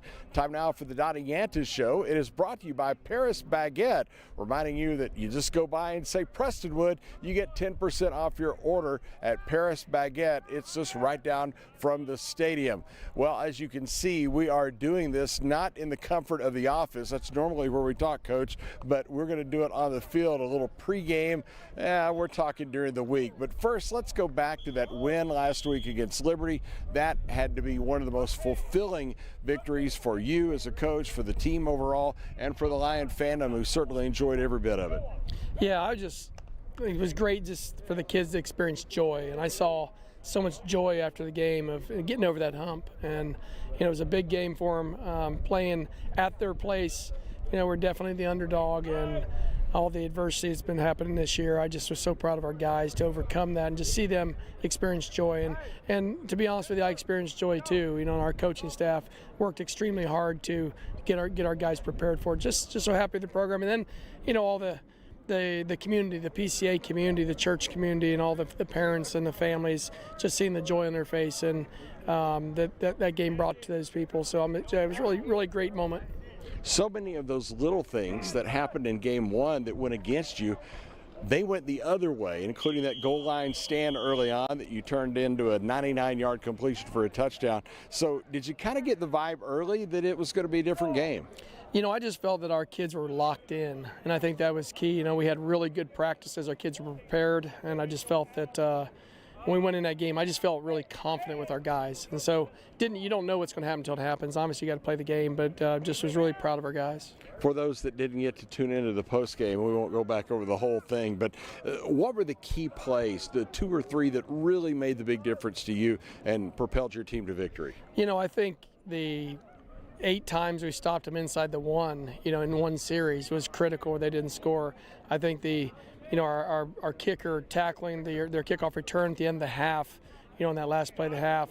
But just offensively, being able to move the ball consistently, and then defensively, just getting after their quarterback and getting him off his platform and stuff was really good for us. So it was really a total team effort. How about that defense? I mean, we talked about the big numbers, the gaudy numbers on the offensive side from William Taylor, from Luke, who had a tremendous game, from your offensive line. Everybody gets the accolades there, but your defense was the one that really played superbly. There's no doubt. If you're going to win a championship, you got to play great defense, and I felt like defensively we we really took a step up, and the kids really took a step up and really took it to another level. And I think they're playing with confidence, and that's what you want to do towards the end of the season. You want to build towards the end, and you want to get to your peak once you get to the final game. So this is another step this week to get to the next week. With that confidence that the team has been building, as you said, do you feel it in practice during the week like we're seeing today, or do you feel it in the game, or is it just overall? No, I think you feel it during practice. You feel it on how they, the amount of film they're watching, how engaged they are during the week. And then you obviously in practice, but then when you take the field, you see when you turn on the game and they cross the white line, they're locked in and ready to go. Much different than game one this season, where you got a bunch of new guys coming together and learning what we're about culture-wise, learning what we're about, and schematically our effort that we require. So they've really grown. Football coaches always talk about the 24-hour rule to celebrate a victory, and I guess the thing that in a short playoff run like you have in TAPS, you don't have a lot of time to celebrate a lot. But what was that like getting back into the work mode, knowing that the state semifinal game is next? Well, for us, it really ended at 9 a.m. It was a staff, and we watched our game. We made our corrections as a staff. We gave the kids off, and then we started to work on legacy. Now, for the kids, once they got in on Monday morning, we don't have school this week, so once they got in Monday morning, we locked in. I said, hey, you've had 2 days to celebrate. It's over. The game means nothing. It's legacy, and we're full focused on legacy. That's how we've been all week. Getting to play a team that you've already seen once this year, even here at home, and playing one that you had a lot of success against, how much of an advantage is that, or are there some traps involved? Oh, there's always traps in that. When you win, we won by 4 touchdowns, and I think the kids get overconfident, and so I've really tried to humble them with that. And knowing we're in the same spot Liberty was with us last week, so I really respect Coach Hicks and what they do in their program. Those kids play extremely hard. They got really good players, so we do not take this lightly at all. Like, this is just like I said before. We're playing Alabama, we're playing Oregon, USC. It doesn't matter. We're going to prepare the same. So what have you seen on film? Because I know you've watched what they've done since the last time we played here, and it was a convincing Prestonwood victory, but what are they doing better? I think they're just playing with confidence. The quarterback's playing well. They're running the ball extremely well. Defensively, they get after it up front. So I think those things have been the things that I've noticed on tape. And they're obviously special teams. They got that really good kicker and punter that's one of the best in the country. So I think that they've improved. And obviously they've won 4 out of the last 5. So I think they almost beat Liberty and really should have beat Liberty. So they've really improved. They've done a great job with their staff and preparing their guys. One thing that really impressed us, particularly David, being a linebacker, Sam Jones, that is a guy that you have to know where he is at all times, right? Yeah, he's a ball player. He's one of the best linebackers I've coached against. I mean, he just plays with a ton of effort, plays really fast, physical, and he did some things against us. He had a pick 6 against us the first game, so we know where he's at, and our goal is to get a body on a body and make sure we're blocking that guy, because he's a really good football player. Now, you brought something out of the playbook last week that we hadn't seen all year, with putting AJ behind center, and you didn't tell me about that, by the way. But hey, not to divulge any more tricks, but do you go deeper into the playbook at this level, or do you go with what you got? Every week you put wrinkles in. You do some things that you see that could be an advantage against who you're playing. So we always do some things differently as you get into playoffs and stuff. And you still run your base and you count on what got you there, your foundation of your offense. But what we're doing is just adding an extra guy and doing some things to manipulate the defense a little bit that gives you a little bit of an advantage. And each week you can do that and catch them off guard just a little bit and make them have to adjust. And that's the key, is to make them on the sideline have to adjust to what we're doing. If you play your game and do not make mistakes, and they play their game and don't make mistakes, do you feel good about your team just as far as on the field? I really feel good about our guys, period. And it doesn't matter who we play. Right now I'm taking our guys. And we're going to give everything we have, and if that's enough, we just got to get 1 point better on the scoreboard. So be it. So we know that we're going to honor God doing what we do, play to the best of our ability. We're not going to be perfect, but through God's grace, I think that He gives us each and every day that, I'm just so proud of these guys, and let the chips fall where they may, but everything, we're going to leave it all on the field. How important is it to have this game at home? Oh, it's great. Great for these seniors and the fans to be able to come home after Thanksgiving and not have to travel to Houston and play on the road. So it's definitely a blessing for us to be able to sleep in their bed and get up in the morning, come to work, and have a 2 o'clock game, which is going to be awesome. for these guys to play like it's like college football, playing in the afternoon. And a week from now, if we're blessed enough to win this game and get to the state championship, it's 11 a.m. So it kind of gets them used to getting up early and playing in a different type of schedule. I was going to ask you about that, the time change, and it's basically due to the weather. You don't want anything to interfere with the state semifinal game. So it's a great call. I mean, everybody's in agreement on that. How much does that change your preparation? Not much at all, actually. I mean, because we've been practicing early all week. So we've been getting on the field at 10 o'clock. So for us, they've been getting in the office at 7:30, 8 o'clock for meetings and lift and stuff. So it won't be any difference at all. As we tape this, it's the day before Thanksgiving. What's your favorite part of the Thanksgiving dinner? Just relaxing, just taking a breath, spending time with my family. I'm not a big eater on Thanksgiving, unfortunately. It's one of the least days I eat. I'm just not a big turkey guy, but just spending time and just with family and just relaxing, watching some football, and not putting a lot of time into what we're doing now. But I'll spend some time in the morning, early afternoon, and then I'll put it away and get up early and get to work. All right. Well, if it's okay, I'll eat your share too. Yeah, please do so. I'll have a piece of pumpkin pie. Wife got pumpkin pie, so I'll have a piece of that with some whipped cream. That'd be good. Coach, good luck. Thank you for the time. Thank you. Take care. God bless. Go Lions. That is head coach Donnie Yantis here at the Donnie Yantis Show, brought to you by Paris Baguette. Remember, stop by and mention Prestonwood. Get 10% off your order. Well, we will take time out here on Countdown to Kickoff. When we return, we'll talk to you from the booth, and we will have more to get you ready for this one. It is Prestonwood and its Legacy Christian state semifinals. More after this timeout.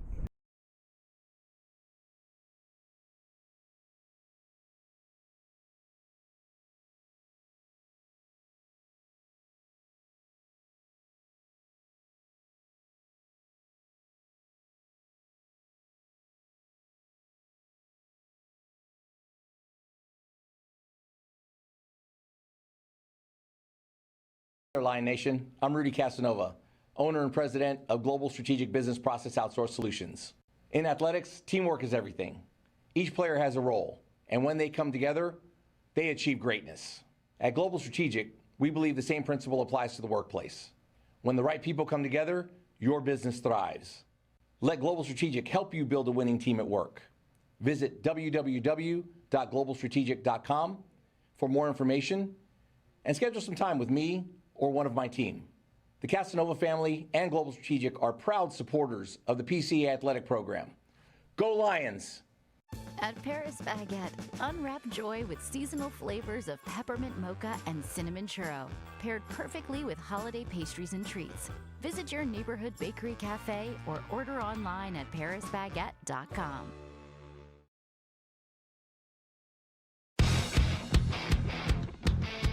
Almost set for kickoff here at Prestonwood. Huge news from down on the field. The toss of the coin taking place right now. That is not the big news. The big news is Sam Jones, the all-everything linebacker for Liberty Christian, is in street clothes. And we'll tell you more about that and get you ready for opening kickoff. It's coming up next. Hope you enjoyed Countdown to Kickoff. Legacy Christian. Yep. They're the opponent today against Prestonwood, and we will take a final pregame timeout and have more right after this. Did I say Liberty? Yeah, you said Liberty.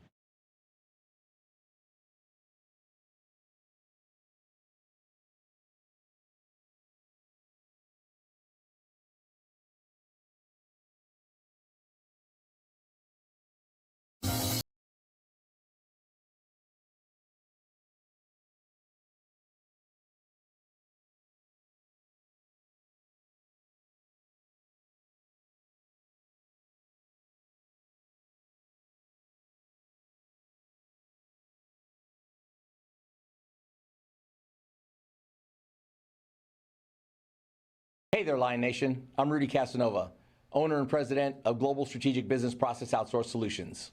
In athletics, teamwork is everything. Each player has a role, and when they come together, they achieve greatness. At Global Strategic, we believe the same principle applies to the workplace. When the right people come together, your business thrives. Let Global Strategic help you build a winning team at work.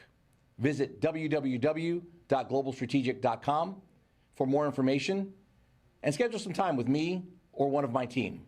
The Casanova family and Global Strategic are proud supporters of the PCA Athletic Program. Go Lions! The Children's Health Andrews Institute is helping me get back into the swing of things. They're getting me back to reaching new heights. Back to sticking the landing. Back to setting goals and scoring them. Back to more than a game. As experts in everything from orthopedics to performance training, we specialize in getting DFW athletes back to doing what they love. They say few things stand the test of time.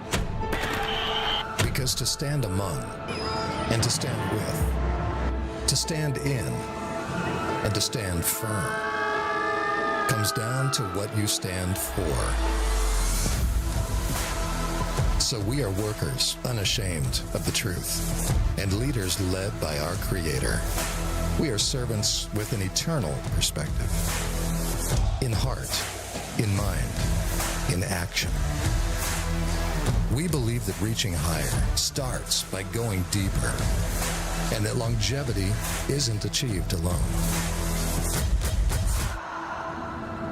We believe that reverence for God is the foundation of wisdom, that champions out there are established in here. It strengthens how we lead, how we invest, how we serve, and how we love. Because that which stands the test of time has a foundation that cannot be moved.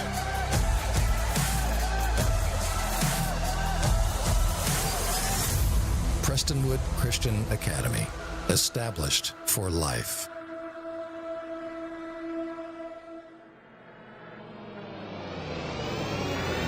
The following is an exclusive sports presentation of Metro Sports Communications. This is Prestonwood Christian Academy Football. Lions football is brought to you by Andrews Institute at Children's Health Orthopedics and Sports Medicine, Aquaterra Outdoors, Chick-fil-A at Park Boulevard and Plano Parkway, Global Strategic, Cowboys Fit, Fast Signs Carrollton, C3Auto.com, Comfort Maker Air Conditioning and Heating, Incentive Brands, Levi's Locker, Milestone Electric, Sky Ranch, and Vista Physical Therapy. Now, it's time for kickoff on PCA Lions football.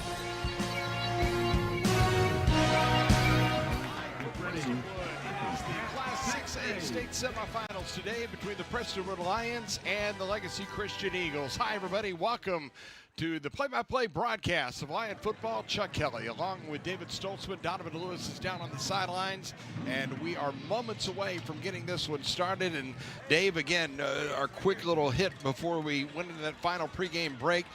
Breaking news here at the stadium, and it is huge news affecting both of these teams.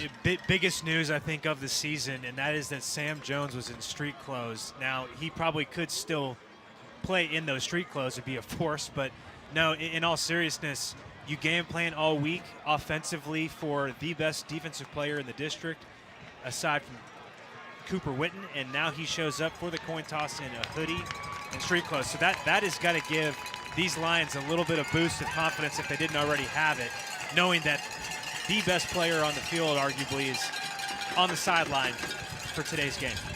Well, we'll see who will fill in that sizable void as we get set to start this one. Our game time weather conditions, 62 degrees. The wind is out of the northeast at about 10 miles an hour, gusting up between 15 and 20. And again, the reason we're playing the game at 2 o'clock to avoid any type of precipitation that will be entering the Dallas-Fort Worth area a little bit later tonight. Well, the Lions to kick off. It'll be Legacy to touch the football first, as Trent Clarkson ready to get this semifinal underway, and we're off and running as this one will get through the end zone out of the north end, and it will be a 1st and 10 for Legacy at its own 25-yard line. Luke Lawrence, the quarterback, a 5'10 senior, has thrown for 1,787 yards, 20 touchdowns, and 5 interceptions. His receiving corps has Brennan Bays, his favorite receiver, 54 catches, 762 yards, and 9 touchdowns. Bays, a 5'8 junior. Jacob Kuhn, Miles Heaton, and Noah Morabito, a part of that receiving corps as well. Corey Julian Gray, who has 17 catches, 254 yards, a junior, with a touchdown as well, will play the H-back position when he is needed. We'll give you the offensive line in a moment. It's on 1st and 10 for the 25-yard line, first snap of the game, and they'll hand it off to Jackson Ladd out of the backfield, and Ladd will go ahead for about 6 yards as he gets out to the 31. Cam Pettijohn on the stop for the Lions.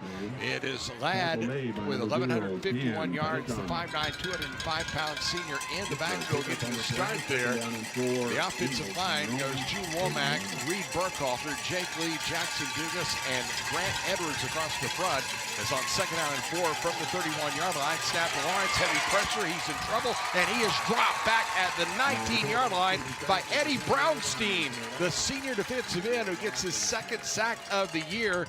It's a loss of 11 on the play and a big rush by that Lion defensive front. Yeah, if it wasn't for steady Eddie Brownstein getting in that backfield and wreaking havoc, I feel like Lawrence had 2 wide receivers open. It was a motion in the backfield to trips, and the secondary, they spoke to each other, you could tell, but then as the route continued, it ended up being lost in translation. Really nice shot by Brownstein to have his DBs backs.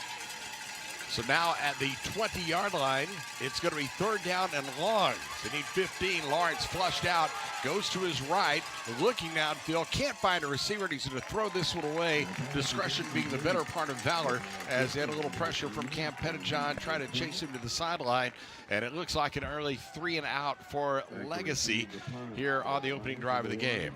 Really nice play that time, flushing him. I mentioned it earlier, you want to get Lawrence out of the pocket. He feels uncomfortable. I think now if you're PCA, you're going to want to bring that pressure from his strong side. That's his right side, quarterback's right side. So, but watch him come back to that. That's two plays in a row. They've motioned to trips, and the inside receiver, number 3 receiver, was standing right there on the 1st down marker. So on the punt, Jack Drygas, who averages 40 yards a boot, puts a good leg into this one as it hits down inside the 35-yard line, and it will be killed at the Prestonwood 34, a 46-yard punt, and it'll be 1st and 10 for the Lions with 10:32 to go here in the opening quarter. And here comes the offense led by Luke Glass, the East Texas A&M bound senior, the 6'5", right-handed quarterback. He's thrown for 2,661 yards this year, 30 touchdowns, 7 interceptions. He's got William Taylor in the backfield. Taylor tracking down 1,500 yards on the year. He's got 1,457 coming into today's game and 10 touchdowns. 2 receivers left, 1 to the right, as there is a whistle before the snap, and we'll see what Andrew Liss has to say, as it looks like Ladd, who is the starting running back, is going to be playing at that linebacker spot. Offense. And the call is going to be against Legacy. Pointed at Legacy. I thought he said offense. Yeah, he said offsides. Offside. Okay, that's what it was. So it'll be a 5-yard mark-off. So let's go and give you the rest of that offense. Junior Niffen, Tyler Shaw, Gio Darasaw, the receivers for the Lions. Up front, Abram Bingard, Caleb Kozlowski, Brock Schleff, Cannon Smith, who you heard on the pregame show, and Colt Hillhouse. And, of course, A.J. Morial, the tight end. As now they'll scrimmage 1st down and 5 from the 39-yard line, and it's a fake handoff and a pass over the middle, and it's incomplete at the 50, as it was intended for Darasaw, but batted away from him by Ari Ramsey from the quarterback position, and that'll bring up a 2nd down and 5. Usually you would see PCA start off with a run like they like to do, but with the penalty, you almost got a 5-yard run to start, so you had a little bit of money in the bank, and that time they go with just a quick slant. Wasn't home. Again, no Sam Jones in this defense as they hand it to Taylor. Hit behind the line of scrimmage, breaks 1 tackle, struggling against the reinforcements as he is pushed back at the 37-yard line as Aiden Riley came in, had some help from Bubba Barnes, and it's going to be a loss of a couple. We do have a penalty marker on the field, and it came down a little late. I just didn't see it at the very beginning, so... Well, I'm curious to see what they got here. Before we get this call, I got to say, Aiden Riley shot that gap perfectly. He's shown up on film as of late. He's been the counterpart to Sam Jones. Today, he's the guy. He's the guy, and he's one that he is no stranger to contact. Yeah, it looks like they're waving it Waving out that flag, huh? So after all of that, they'll put it down at the 37-yard line. It's going to be a 3rd down and 7. Just underway, no score early. Prestonwood with its first offensive possession after forcing the 3-and-out by Legacy. Glass out of the pistol, has the snap, looks over on the right side, can't find a receiver, so he's going to run it himself, gets across the 40, but he's knocked down at the 42-yard line, short of the yardage needed for the first down. As Jackson Ladd, who is pulling double duty, running back and linebacker, drops him after a gain of 5. There's going to be no hesitation about going for this 4th down, even early in the ball game. I think now is when you do it, and seeing how your defense played that 3-and-out, I think that you have momentum on your side. Well, let's see what they do. Going to hand it off. Running play straight up the middle. First down, William Taylor, as we get out to the 50-yard line. A burst of 8 for Taylor, who again is chasing 1,500 yards on the year. The transfer from ESD, the tackle made by Jack Caswell. The classic hurry up. Right back to the line they go from the 50-yard line. Glass is going to ride it, and he's going to keep it. And he's hit at the 50, gets to the 49 in Legacy territory. So a tough yard on the play before he's knocked down by Jackson Dugas, who, again, he's also playing double duty, starting a lineman on the offensive side for the Eagles. This time it's trips bunch into the boundary. You don't see this formation very often, but a lot of man coverage so far by Legacy. Here is Glass, tucks it down, goes straight ahead. He gets to the 40, still churning 35, and with a first down all the way down to the 33-yard line, H. Razor makes the tackle. It's a gain of 16 yards and a first down. How about Luke Glass? Usually he's a little bit prancy when he runs. That time he lowers the boom. Handoff goes to Taylor, running room inside the 30 to the 25, still churning.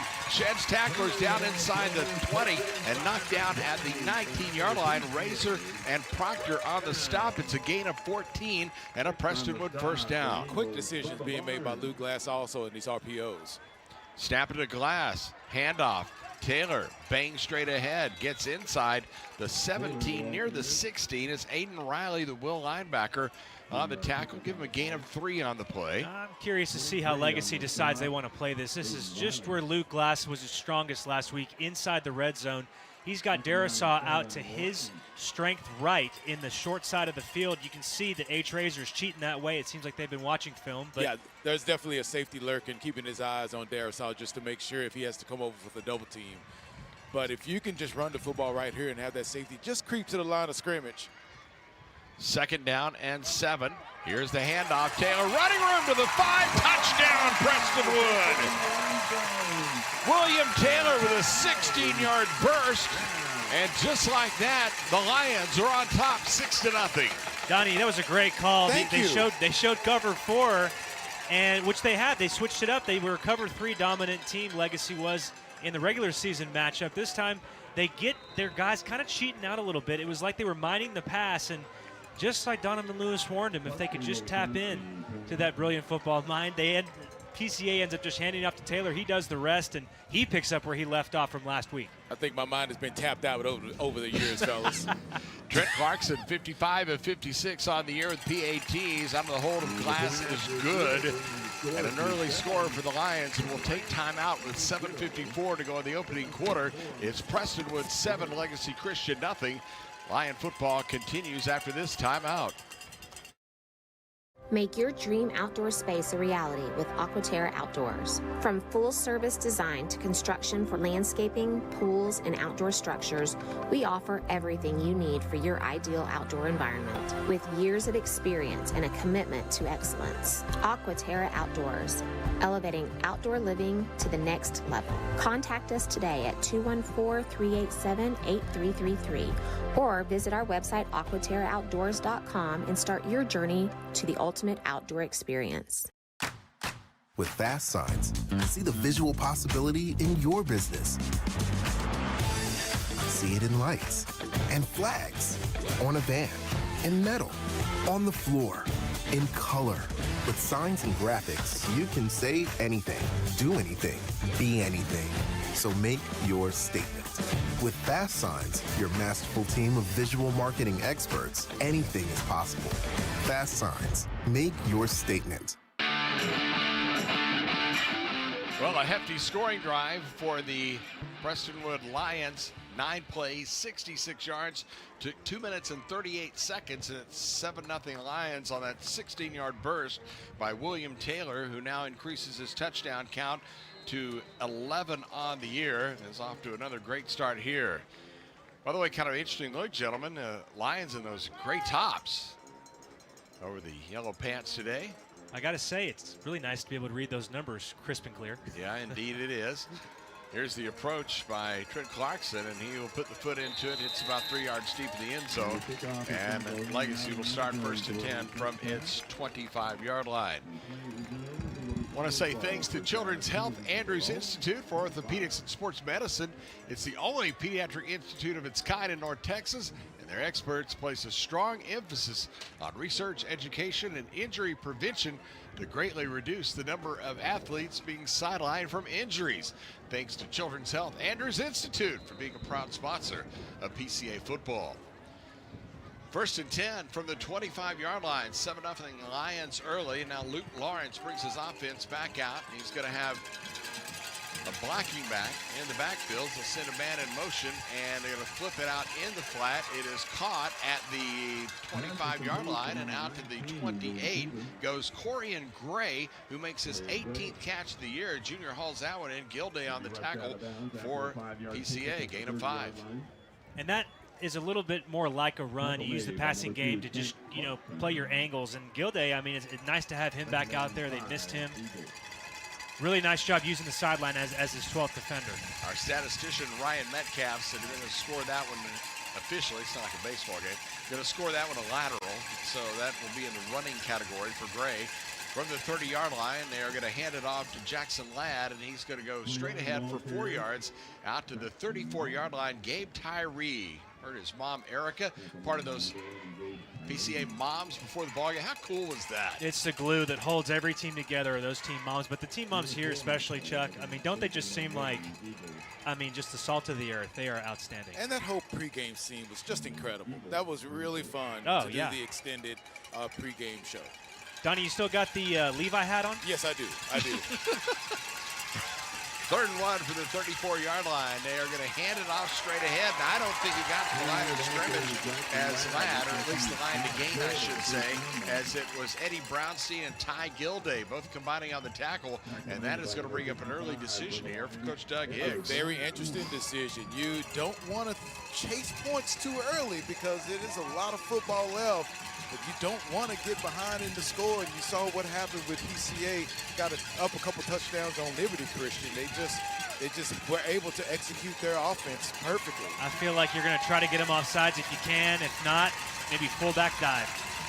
4th and 1, going to be a quick handoff, and they hit him in the backfield, but surging to the line to gain is Ladd, and he'll get the first down as Kyler Pettijohn had some help from his brother Cam, but that was some determined running right there for Ladd, and a first down and a much-needed one for Legacy. That is a big boy run from Ladd. He was hit behind the line of scrimmage, but he just had to make sure he fell forward to get that first down. That's a very impressive run. Well, and Ladd's one of the best squatters on that Eagles team. He just lives in the weight room, muscular type kid, but at 5'9", well over 200 pounds. That's quite the dump truck to try to bring down, gentlemen. First down and 10, first set of downs from the 36-yard line. They set up that two-back set, kind of scrunched right beside Lawrence. And now we'll get a timeout called, and we'll hold it here with 6:10 to go in the first quarter, and the Lions on top by a score of 7-0. Winner of this game advances to next week's state championship game. It is also on Friday, a noon game down in Waco at Waco ISD Stadium. Just a quick heads up for Lion Nation, that is an exclusive broadcast through TAPS, so this will be our goodbye, at least for this season, all said and done, but we'll certainly be there with you in spirit. Well, and then other notable games, of course, on the other side of that bracket, Parrish and Concordia Lutheran. They're kicking off at 5 o'clock today. And how about some 6A and 5A and some college games we're looking at here, gentlemen?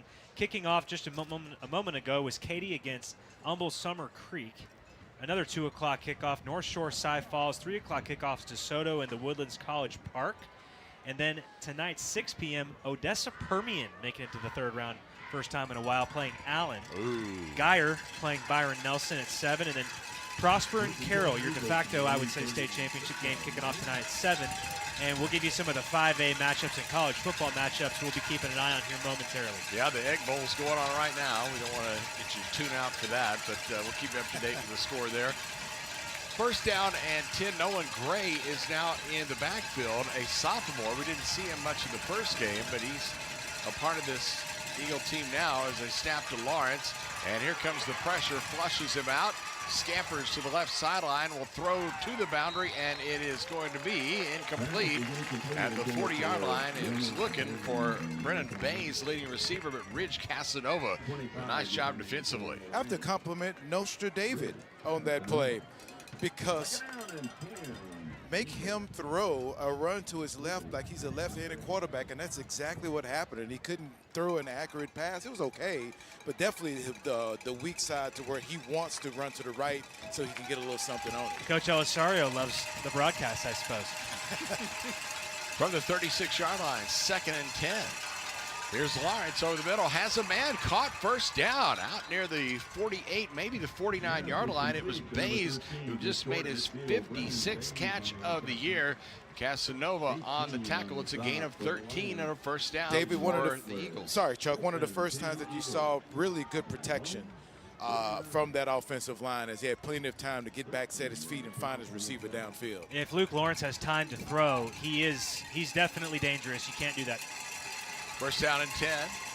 Deep handoff across the 50-yard line goes Jack Caswell. He totes the ball for the first time today. 48 carries now on the year. He started the day with 326 yards and a couple of touchdowns. Cam Pettijohn and Eddie Brownstein combining on that tackle. I'm liking Eddie Brownstein so far in this game. He's just, if he ever could, he upped his game. He's always full tilt, kind of guy that gets after everybody, but he's kind of playing a nose right now. As opposed to his edge position. They've worked Kyler Pettijohn down. They got Brownstein kind of a 3 technique. There's the handoff on 2nd down and 8. It's going to be Caswell.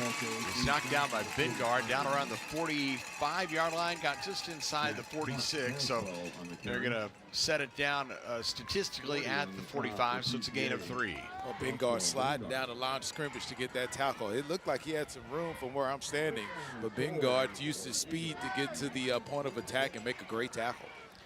This Legacy offensive line is very serviceable. They're not PCA's offensive line, but, man, they've played it way bigger than they are. Ooh, this time they go empty formation. PCA had a tough time lining up against empty last week. 3rd down and a short 5, snapping to Lawrence. He's going to throw on the left side, and it's incomplete, and a flag flies as it was intended for Caswell, but he got pushed down by Bingard, and that's going to give Legacy a first down in PCA territory. There was just no need for that push also, because that ball was not going. That's interference. Defense. That's a spot foul. Automatic. Yeah, ball was too high, but Bingard looking a little uncomfortable in coverage on that play. Just gave a two-handed push to the receiver to knock him down before the ball even got there. Yeah, and again, another good credit job to Legacy just for playing good football. I mean, they broke out into empty. If you look last week on the game film, PCA had a tough time in empty against Liberty Christian, and it caused a little bit of calamity in the background. But I'll tell you what, to that short side, it was covered and covered well by Bingard. It just, you didn't need to do the grass coverage there. It's not 1999 anymore. Well, they give it a 12-yard penalty and a quick pass over the middle, incomplete off the hands of Jacob Kuhn, the senior, who is being contested by Lineberger, went right off his mitts. Through the hands of Moriel. I thought that had 2 chances to get picked. But Lineberger, really nice job. He's kind of been living on an island, y'all, like Revis Island. They really do count on him a lot. He does a lot of press man coverage. He's their best cover corner that they have, and one of the best communicators, too. You'll always see him talking to linebackers, make sure everyone knows what they're doing, at least to his side of the defense. Oh, the receiver's tight on the line of scrimmage here. This is an interesting formation also, David. Watch him mesh. 10th play of the drive right here on 2nd down and 10. Lawrence with the shotgun snap, has time. Now hit from behind, ball pops free, and the Lions came up with it, but they say his knee was down as Kyler Pettijohn came in and lowered the boom on him with his 10th sack of the year. Cam came up with it, but they said he was down. Woo, that's as close as it gets right there. It is. That is really, really close. he was Lawrence is trying to step up in the pocket to see if he can find his receiver downfield, and got wrapped up, but by a centimeter was that down. The referee was pretty adamant, but that was really close. Legacy getting away with one there. I love the coverage sack. Really nice job by the defensive backs in an uncouth formation. 3rd down and long. Little eye candy, then they toss it out. The short pass is caught and immediately knocked down was Jack Caswell because Josh Vingard was hanging around. He pounced on him, and that'll bring up 4th down and long. I love the job by those linebackers for PCA. When you get rushed upfield too quickly and you see guys go fast, it only means one thing: screen. And nice job by Vingard to kind of shake it off after that weird penalty, come back in, cover his running back exactly how he's supposed to, split the blocking lineman and make the play. Really nice job getting this offense off the field. Well, the line of scrimmage to 38. Surprising, don't send Dragus try a field goal here, but with that wind blowing, no idea if it will help or hinder as the kick is going to go out of bounds. I don't think anyone knew where the punt went. Nobody. That was the weirdest reaction to a punt I've ever seen. Well, it goes down to the 14, turns out to be a 24-yard punt after all is said and done, and the Lion offense will come back out. 2:39 to go here, opening quarter, and a 7-0 lead for PCA. Well, and if you talk about the weather whenever we kicked off, it's steady 10-mile-an-hour winds out of the south, and that's the exact direction Dragus was kicking. I think that they looked at it, Chuck, and they said, it's only 7-0 right now. It'd be different if it was 14-0 and points just needed to happen. But I think right there, the Legacy Christian. I think it's the right decision. I probably would have even thought about going for it. It's a little cloudy. A little cloudy here at the stadium. Sorry about that, Donnie. On a 1st and 10, they got the lights on as they're going to hand it off to Taylor, and he will gash the left side out across the 20-yard line, out to the 22.5. Aiden Riley for the Will linebacker spot makes the tackle. Call it a gain of 8 on the play. And again, if you're just tuning in, the Eagles are without their all-world linebacker, Sam Jones, who's in street clothes. We found out just before kickoff he would not be playing, and that is a huge loss for this Eagle team as they're going to hand it off to Taylor, and he will get the 1st down as he only needed about 1.5 yards. It'll get out to the 27-yard line. It'll be a gain of 4. Now I think you're starting to see PCA say, all right, we had the first drive. We threw the ball probably more than anyone expected. Let's get back to the bread and butter and run William Taylor. Taylor just went over 1,500 yards for the season. He's got 7 carries for 52 yards in the ball game. That puts him to 1,509 for the year. Well, already looking at it like it was last time, fellas. Just penalty-laden game. So last week there was 6 penalties for 35 yards. And last time these two teams met, PCA had 14 penalties for 122 yards. It's not a path you want to be on at this point in the game. Already having 3 penalties at least so far. 1st down and 15. You got to give it to Taylor. He will try the center of the line, and he gets run into right at the 25-yard line by Riley, who's been busy.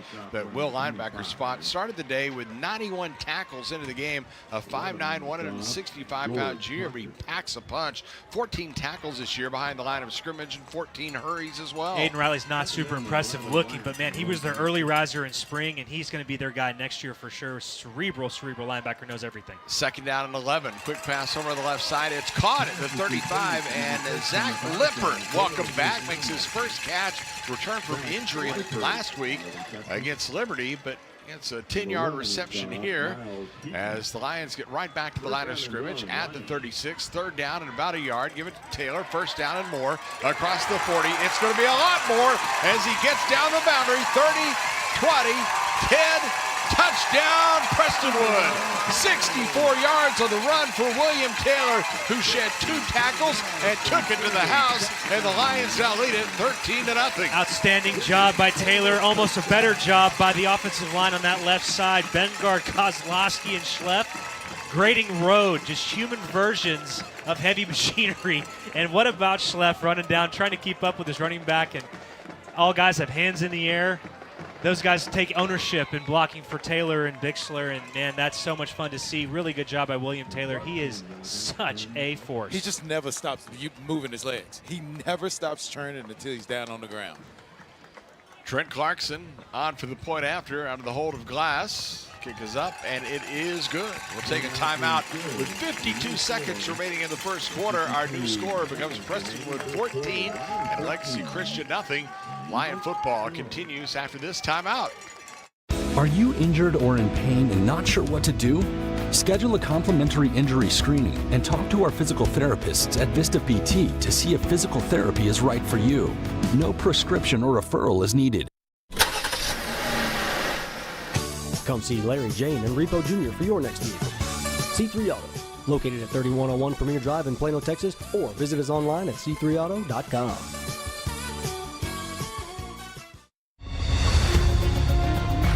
At Prestonwood, we believe in the power of promise and the hope of new beginnings.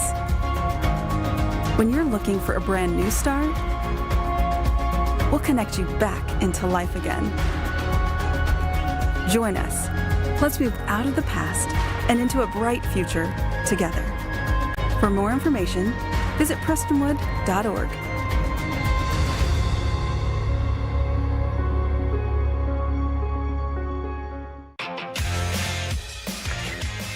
Well, another nifty scoring drive for the Prestonwood Lions. Goes 5 plays, 86 yards. Minute and 47 seconds is all it took to go the distance there on the 64-yard burst by William Taylor. Now is up to 12 touchdowns on the year. And Prestonwood with a 14-0 lead as we get late in the first quarter. Again, the lights are on here at Lions Stadium. Hope you tuned in early for our pregame out on the plaza. That was really cool with the band, the palms, the cheerleaders, kind of a festive atmosphere to help get you ready for a state semifinal as the approach by Trent Clarkson, and the foot put into it will be taken at the goal line. Got to be returned by Nolan Gray. Comes back out to the 10, 15, gets to the 20, and will struggle maybe for an extra yard near the 21. And that is where the Eagles will start first down at 10. The tackle was made there by Brody Kernall for the Prestonwood Lions. Well, this is a time where Legacy, if it wants to avoid the fate of game one, David, needs to put something together here and at least flip the field and start playing a little bit downhill. So far, Prestonwood is really taking control offensively. Well, and if you knew coming into this game, like Coach Hicks did, you weren't going to have Sam Jones, who, by the way, is the ultimate eraser for that Eagles defense. I would assume that it might be just 7-0 still with big runs like that they've been giving up. But here they are. They need a touchdown as quick as they can. First down and 10 from the 21. Lawrence is going to keep, and he started to slide right about the 23-yard line. Pettijohn Cam was there to help make sure he went down at that point. Second down and 8. If you're Legacy, I don't think you can get outside of yourself as far as being down a couple of touchdowns. I know the sense of, hey, man, we need to score, and we need to score now. There's a lot of football left. The way they're playing, it can't get the offense going, especially with running Lawrence there. That's probably what you need to do. Now, I probably would have run another play before the first quarter is done, but that's just me. Well, I need to see your coaching certificate. We'll talk about it. We're at the end of one. I'll fax it to you. In the Class 6A state semifinal, it's Prestonwood 14, Legacy Christian nothing. Lion football continues after these messages.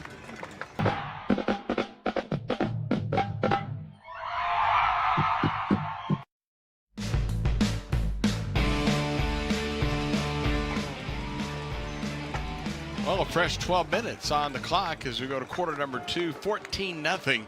Prestonwood on top of Legacy. Chuck Kelly, David Stoltzman, Donovan Lewis down on the sidelines, bundled up on a bit of a nippy late November afternoon here in Plano as a second down and 8 yards to go as they flipped ends of the field, now going from left to right are the Legacy Christian Eagles. That is south to north. There's heavy pressure on Lawrence, and he gets knocked down back at the 15-yard line as Cam Pettijohn, the junior Mike linebacker, came in and dropped him for a loss of 8. Well, that's kind of an unceremonious sack, but he eventually got him down. No, that is ceremonious. Let me tell you, that's 2 words, bull rush. He just put both hands and knocked the offensive lineman to the ground and went right at the quarterback. That was a fantastic play from Pettijohn. Well, from the 15-yard line, it's going to be third down and long. I just saw this clump of people down there, and then finally Lawrence went down Donnie with a much better look at sideline view. Here is Lawrence going to step up, has room, going to run over on the left side, gets out to the 25, and then ducks down there. There's a marker down as well. That's coming back. That's illegal motion. Receiver was moving forward at the start of the snap. Can't do that. Right in front of me, Chuck. Would have been 11 yards. I think I told him to go, and then he went. It would have been an 11-yard gain. Donnie's talking him into a head start. Canadian rules, start moving. That's it. Well, you can take the play because that would bring up a 4th down. So let's see what's going to happen. I wouldn't. I'd take them back. Okay? Because now it's a 4th down that maybe they'll think about going for, because they are kind of backs against the wall right now. I would move them back and make them do 3rd down again. That's a great point. I feel like what are we going to see if you're Legacy, if you're Coach Hicks? What do you need to do? I think you have your best chances are switching to that empty formation. You can't run a ton out of empty, but against the personnel that PCA has, which is linebacker heavy, if you start to put guys in single coverage and you have just enough time to throw, you can work that ball theoretically down the field. We'll see what Legacy can do as long as they can give Lawrence just enough time to get that ball out of his hand. They spotted him a couple of extra yards, line of scrimmage the 11. So 3rd and long, and they're going to throw over the middle. It's intercepted, picked off Bixler. Back to the 10, back to the 5, touchdown. 32 yards, Braden Bixler, if it stands. There's a flag down across the way, but for now, Prestonwood has extended its lead to 20-0. Just a floater that hung up in the air, and I would have almost got upset with Bixler if he ended up pulling that down and dropping it somehow. I think the person who you really want to shake your head at is Cam Pettijohn. Yeah, I think the interception is going to stand, but the touchdown won't. Just a block in the back. Yes. On accident. I mean, could have been on accident. I get what he was trying to do. He was trying to get in the way, but he couldn't get there fast enough. I think you do the best that you can. Okay, so we're going to go. Oops, mic's still on. Well, he turned it off to speak and then turned it on to talk to the to his buddy. Well, it's kind of like what I do at work every single day, Chuck. I know exactly how he did what he's doing. You beat me to it. Well, they're going to put the ball back at the 20-yard line, so wipe off the touchdown. But Prestonwood, with a short field, already up 14-0 as they head to the south end zone. And a little sideline warning for PCA sidelines also. Clear that sideline out.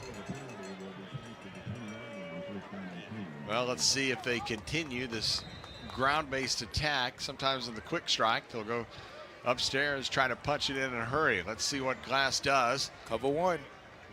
As he lines up in the pistol, now tells Taylor, step to the right. I'm going to hand you the football, and it's going to work for about 1.5 yards as he gets down inside the 19. Jack Caswell came up from that Mike linebacker spot with help from Bubba Barnes. Barnes with huge numbers coming into this game, 68 tackles, 3.5 sacks, 13 stops behind the line of scrimmage for the Eagle defense. Bubba Barnes, he had one heck of a game last time these two met. He'll play H, which is kind of like a Y tight end, but he's from Salina. He's a true jack. 2nd down and 9. Here's the pass to the sideline, caught down around the 16 as Junior Niffin makes the grab. His first of the game, 65th of the year as H. Racer there on the stop for the Eagles. You might want to explain what a jack is. I think we're playing cards. Yeah, right. Yeah. There's a queen out there, too. Or have a flat tire. One of the two. Exactly. No, I think so a jack, whenever you have a 4-2-5 defense, you have a 3-3 stack defense. Sometimes you have a 4th linebacker. That's called the jack. It's kind of a linebacker safety hybrid. 3rd down at about 6. They're going to have a free play. The throw for the end zone in the air, incomplete, looking for Tyler Shaw, but there's double coverage back there as Miles Heaton was on the defense. Had some help as well. I think that was H. Razor. It was H. Razor. Yeah. Yeah, and something that's interesting is whenever there is an offsides penalty like that, you can still have a pass interference on the receiver. Well, wait a minute. Yeah, they didn't call it. I don't think they called it, No, Dave. they didn't. Oh. That's 4th down. Well, it's 4th down. Pardon me. And I would think this would be easy money right here for Trent Clarkson, but they're going to keep the foot on the gas and go for it. Again, that wind in his face, though, that's got to be tough for anybody at field level. On 4th and 6, Snap into the glass, has time, dumps it out, pass incomplete as it went through the mitts of William Taylor. And the Lions will turn it over on downs with 9:37 to go until halftime, and a big sigh of relief for the Eagle defense. Well, Jack Caswell from Legacy just got in the vision of William Taylor as he was about to bring that ball in. He was a little bit close to tipping it. He got in his vision, and he just couldn't quite haul it in. I was thinking for a second that William Taylor had no weaknesses. But no, that was just a really good job by Caswell. It was more him than it was Taylor, but Taylor still, ball touches your hands, as Tom Landry used to say. Touch it, you can catch it. First down and 10 from the 16-yard line as Legacy will start. Third offensive possession so far. They've been able to do nothing. Fourth, actually, of the game. They've got 14 yards of total offense as they're going to hand off on first down, and Jack Caswell gets met right at the line of scrimmage. No gain on the play as Brownstein and Kyler Pettijohn on the stop for the Lions. David, they are trying to make sure, they're trying to give every indication to Prestonwood Christian that they're going to throw the football. They're trying to loosen it up to see if they can get some running room up the middle. They had two receivers on each side stacked, and they're thinking, okay, that's a passing look. They're handing it off, trying to see if PCA is going to drop a safety down or do something to see if they can get the football, to see if they can run the football. The front seven's just playing out of their minds so far for PCA. They have all season. Snap and a handoff on second down and 9 as they get across the 20-yard line out near the 24 is Brownstein again on the tackle, but a busy fella. I think Brownstein might have found himself a new position. He's playing that 3 technique, so for you non-football nerds, that's just a defensive tackle, but instead of being in that gap between the guard and center, he's kind of head up on the guard, maybe closer to the tackle. You call that a 3 technique. I can explain why later in an email for anyone who wants to know how that goes. But I love Eddie Brownstein. He's been an edge all year. This time he's been finding a home at 3 technique. Third down and short for the 23. They flip it out left side. A great catch made beyond the 30, out to the 35, and all the way to the 40, and still moving the pile goes Corian Gray, second leading receiver on the team as he came in with 17 catches this game. Lineberger gets credit with a tackle, but not before a gain of 18 yards and a first down. Chuck, you're right. That was a great catch. That was a fantastic throw from Lawrence. That is a long way to throw that football when you have some pressure right up the gut. And Lawrence put it right where it needed to be. That was a great throw. It's a big league throw. He feathered that in there. He layered it, what they usually say, where you get it over the defender but put it right on the receiver. First and 10 from the 42. Give it to Caswell. He'll bang straight ahead for about 2 yards to the 44-yard line. Josh Bingard on the tackle. Kyler Pettijohn also helping out. Stick around at halftime for our Aquaterra halftime report. Got a special guest interview coming up, as well as a check of the first half statistics. And plenty more here at the Class 6A state semifinals. From Lions Stadium, Plano, Prestonwood with a 14-0 lead. But Legacy trying to do something about it here as Lawrence looks to the sideline for the play call. Down to 8 on the play clock. As the snap to Lawrence. Fake the handoff. Now he's going to duck and run straight ahead. Gets to the 45, 50, down the boundary and room inside PCA territory all the way down to the 35 as the quarterback, Luke Lawrence, gets a gallop of 22 yards. He had 107 yards coming into the ball game, so he got about a quarter of that right there on one run, and that's a first down for Legacy. And really just a break of contain by that PCA defensive line, and you leave Cam Pettijohn, who's a tremendous athlete, but he's one-on-one running backwards when Luke Lawrence is running forwards, and he has to flip his hips just to get going. And really nice job, Savvy. That's where they're going to have life. That's where the Eagles have life, is in the legs of Luke Lawrence. Here's the snap to Lawrence. He loads, he throws over the middle, it's incomplete. And that was intended for Corian Gray. Braden Bixler is back in the coverage. 64 yards total offense so far for Legacy, but 50 of those 64 coming on this drive. Yeah, that throw sailed on Lawrence trying to get it downfield. I thought he was trying to do a little too much on that play. They've been trying to get the running game going, but if he could just break outside or get back like he's going to throw it and use his legs to pick a hole, PCA, as good as they've been playing on defense, they are really rushing really fast upfield, and that will usually have you kind of break contain a bit, as David mentioned, and I think that's how they're going to get back in the game. Second down Handoff Caswell, straight ahead for about 4 yards, and still churning. That pile keeps moving. They don't blow the whistle until he gets all the way down to the 27, so a gain of 7 yards for Jack Caswell as A.J. Morial, Cam Pettijohn, and a cast of 1,000 Lions on the tackle. And I'm going to shift gears here real quick, but this is worth it. Better late than never. That was Landon Hollins that had that interception earlier, number 16. We got that confused with 18, but I'm just now seeing the different body types. And my apologies to the Hollins family. That was an outstanding job with that interception earlier. Let's see if he can do it again. So from the 27-yard line, quick swing pass out on the left side, incomplete, looking for Brennan Bays. And that'll bring up a 4th down with 6:17 to go here in the first half. 14-0 Lions on top.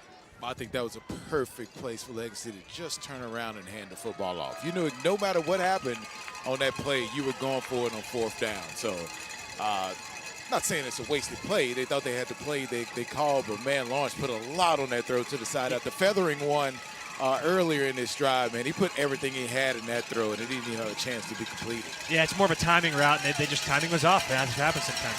Play clock down to 5 as they come to the line of scrimmage, 4th and 3, and now the timeout is called, and we'll break with them. 6:17 to go first half, 14-0 Lions. Prestonwood football continues in a moment. At Paris Baguette, unwrap joy with seasonal flavors of peppermint mocha and cinnamon churro, paired perfectly with holiday pastries and treats. Visit your neighborhood bakery cafe or order online at parisbaguette.com. Hey there, Lion Nation. I'm Rudy Casanova, owner and president of Global Strategic Business Process Outsource Solutions. In athletics, teamwork is everything. Each player has a role, and when they come together, they achieve greatness. At Global Strategic, we believe the same principle applies to the workplace. When the right people come together, your business thrives. Let Global Strategic help you build a winning team at work. Visit www.globalstrategic.com for more information and schedule some time with me or one of my team. The Casanova family and Global Strategic are proud supporters of the PCA Athletic Program. Go Lions!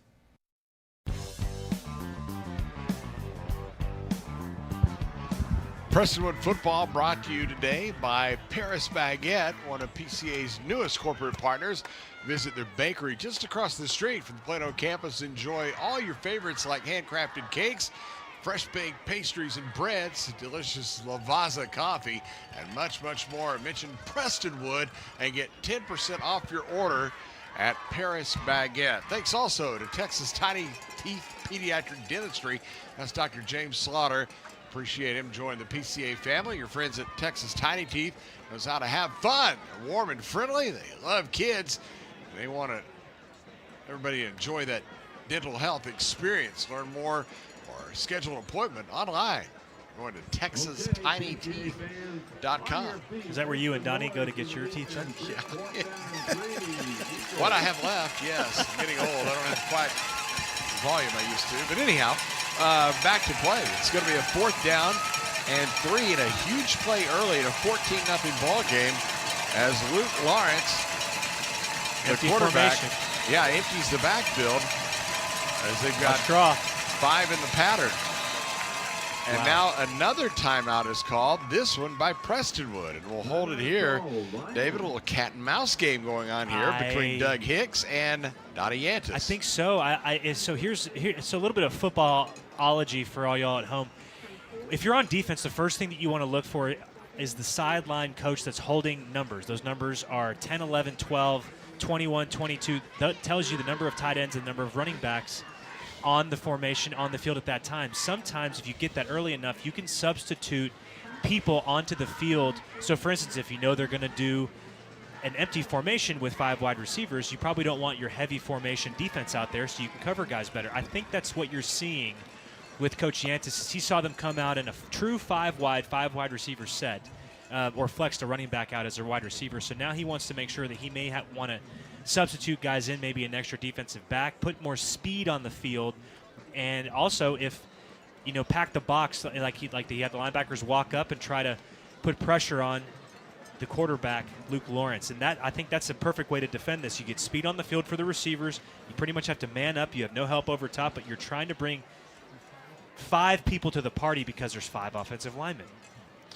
Again, if you're just tuning in, the Eagles playing without Sam Jones, their linebacker, who came into the game with 124 tackles, 8 sacks, 26 stops behind the line of scrimmage, an interception, and 22 hurries. Do I make my point? The guy is man among boys. Yeah, and he's unable to play in street clothes, we found out right before kickoff. But it's a 14-0 game, so Legacy has to feel good about where it is. They're going to empty the backfield once again on 4th down and 3. Lions were showing blitz, and we had a jump in the offensive line. Dead ball. False start. Offense. Number 54. 5-yard penalty. Still 4th down. Nice job to hold your water. Hold your water as a right. front seven. That's nice a job. huge play for Legacy. 4th and 3 and 4th and 8 is such a huge difference. Sorry, Donnie, didn't mean to step on you there, but you feel for the left guard, Reed Burkhalter, just a freshman. So he's in there holding his own, weighs about 180 pounds against those beasts. And they're going to go to the field goal attempt here. As here comes Jack Dragus, who's hit a 64-yarder this year. This will be from 49 with the wind. Angle is to the right, ball down, kick is on the way. It has plenty of distance, and it is no good as he pushed it to the right just a tad. And with 6:10 to go here in the first half, the Lions will maintain that 14-0 lead. Man, that the difference in going for it on 4th and 3 and attempting a long 49-yard field goal is just one flinch on the offensive line, man. It's a thin line when it comes to this game, David, and those little things matter so much. Man, to me, I think I still would have tried going for it on 4th and 8 just to see if I can get something going. But you have a really good field goal kicker, and I guess you can see the point of trying to get some points on the board and have the Legacy feeling good about themselves. Since we saw Legacy last, Josh Bratcher, who had been at that guard position, he was a junior, had been relegated to second team, and they had the freshman in who jumped on that play as they're going to hand it off. And a nice run on first down by William Taylor will get out to the 40, a gain of about 8 at H. Razor on the tackle. But again, the point there, you know, no one feels worse than that young guy over there in a state semifinal game, but a yeoman's job so far. Definitely has a senior's last game in his hands. Here is a handoff, goes to Taylor on 2nd and 2. He will burrow to the 41.5. Looks like he's going to be about a yard short as Ari Ramji on the tackle from his quarterback position. That'll bring up 3rd down and 1. Ramsey's been fairly active. Tough kid. His first opportunity to start was against PCA. Middle of the season. It's more of a safety, but he's embracing that corner role, and man, he has to. These guys have been clinging to life, Legacy has, just in terms of depth. They've had 7 season-ending injuries to key players. Now, call it 8. Oops. Now, going to be a false start against PCA, which is 1 for 3 on 3rd down tries. And this one is going to get a little bit, not sure who this was called on. It was, but we will find out. Caleb because Kozlowski. we have Donnie. We have our referee who usually tells us. Well, he wasn't saying anything. I was just trying to help him out. He's still not saying anything. Well, Donnie's going to take off Levi's head and put on a white hat then. I'll do it. 3rd down and 6 from the 37. Glass to throw over on the right side. It's caught. Darasaw at the 45 goes back into the field of play and gets to the 46-yard line before he's tackled by Proctor. And it's a gain of 10 yards. Von Miller also in there. 1st down for PCA. That's well done from Luke Glass. That's a confident throw to that far side of the field and put it right on the money.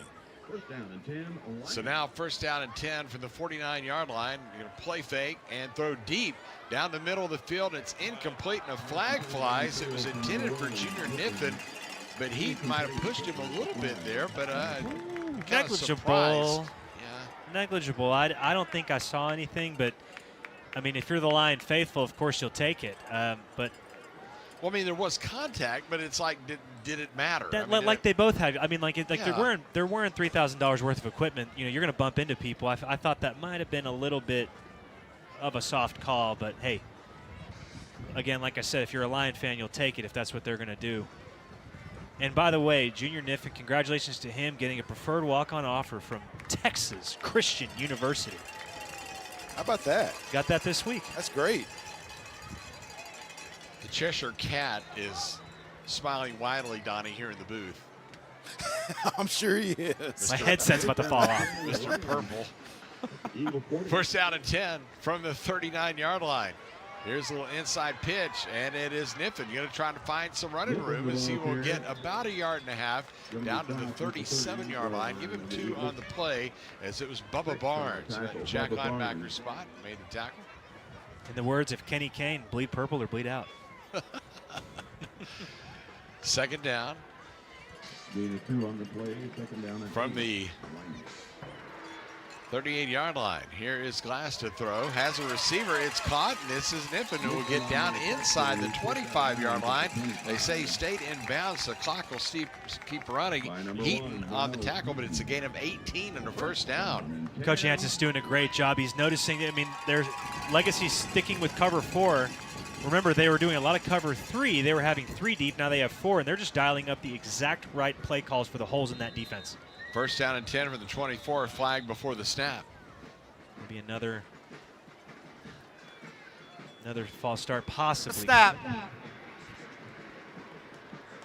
Illegal procedure. Still first down. I think what we might need to do, we'll get our crack engineering team maybe to the officials' room at halftime and see if there's an adjustment that can be made to that. Maybe I just need to go hit him on the hip a couple times. Maybe not.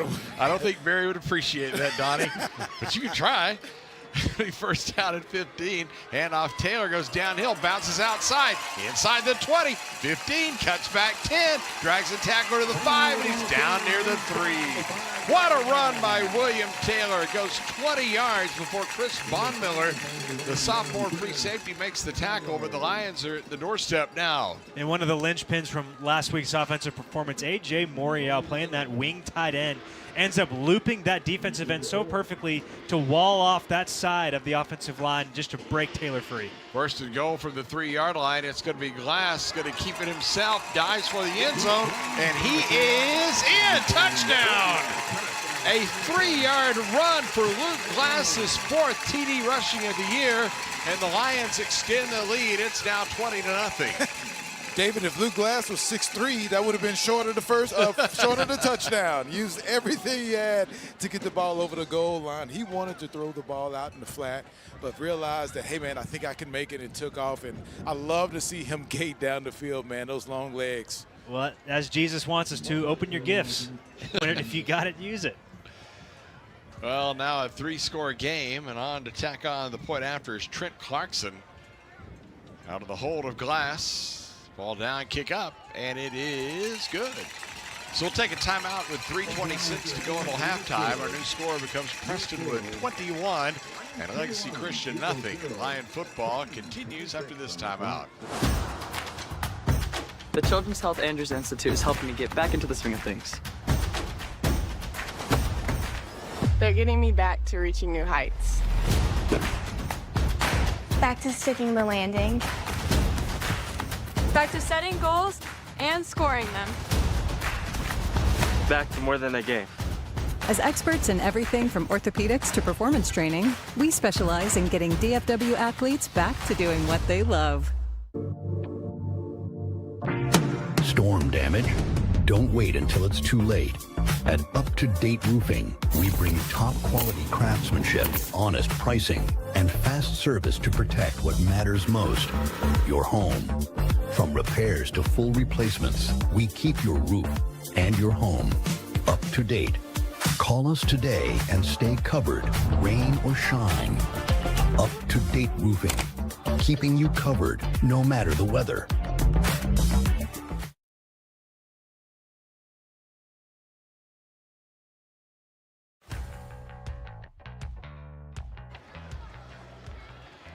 .326 until halftime, 21-0.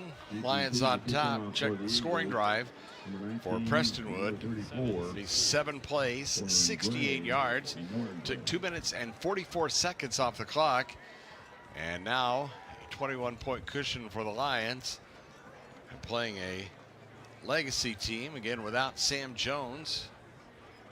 And really one that's been, as you would expect, kind of sticky early on, staying close to the ball game. But the Lions, again, with a think, talent lead. There's a talent deficit, Yeah, I think. yeah. You know, position by position, sans linebacker, which is also PCA's strength. I think, though, the Legacy's done all they can to take the air out of the game and gotten close a couple times. It just hasn't paid off yet. Here is a squib up the middle, going to be fielded inside the 20-yard line. Corey Gray will bring it back out across the 30, out near the 32-yard line, as it was Evan Roach Jr. We've called his name several times on special teams, who made the tackle. Don't forget the Aquaterra halftime report coming up. I have a special guest interview at the intermission, definitely one that you want to stick around for, as we've celebrated Prestonwood Christian Academy today, not only with our 90-minute countdown to kickoff from down in the plaza right in front of Levi, the big statue there. Then we had all the team moms come by, had the band, the cheerleaders, the Palms. It's just a festive atmosphere and a lot of fans here on the near side enjoying this one so far. It's been all Lions early. Lawrence eludes one tackler and throws one away as he had heavy pressure coming from Ty Gilday, who again didn't play last week. The transfer from Plano came in house of fire right there and almost got his hands on Lawrence, who managed to get rid of it. It's so tough when a quarterback like Lawrence is out in open space, and Gilday's a tremendous athlete. It's just he doesn't quite have that downshift and upshift like a spindly guy Luke Lawrence would have. So I think that, but nice job forcing the throwaway. Almost got home for a sack. 2nd down and 10. Ball at the 33. Lawrence has time this time, fires over the middle, and it's incomplete. Went off the hands of his diving receiver, Noah Morabito, who had 11 catches coming into the game. The junior got his mitts on it, but couldn't hang on as it was led in front of him. Bixler and Vingard were in the coverage. And I think for this secondary, you knew coming into this game, you thought you might be playing a little bit more run. Well, with the absence of Sam Jones and how that mix-up affects this game, now you're being called on play after play, and you're at the mercy of this arm Luke Lawrence has. Legacy 1 of 6 on 3rd down tries. They'll dial it up again here as a pass over the middle. Incomplete and almost intercepted as Ridge Casanova was going to be on the receiving end as it went over the head of Gray. A little bit too much mustard on it there for Luke Lawrence. That'll bring up 4th down, and they'll give the football up as we're down on 3:03 to go into halftime. That's probably the last thing that Legacy wanted to do with that quick 3 and out. You have 3 passing plays, no time off the clock, and now Prestonwood Christian gets a chance before halftime to see if they can put another touchdown drive together.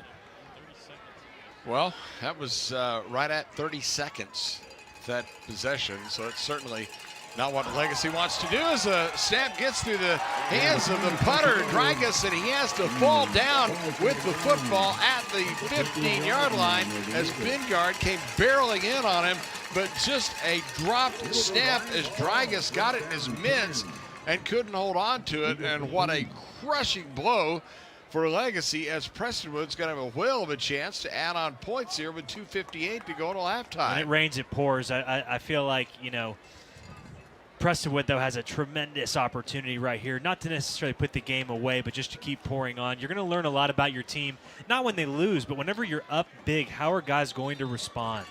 And coming into a game where it lines up just how it did in the regular season, a Liberty, Legacy, possible Parish, lost the word, but meeting again here in a likely state game. Rematch. It's okay. Short circuit.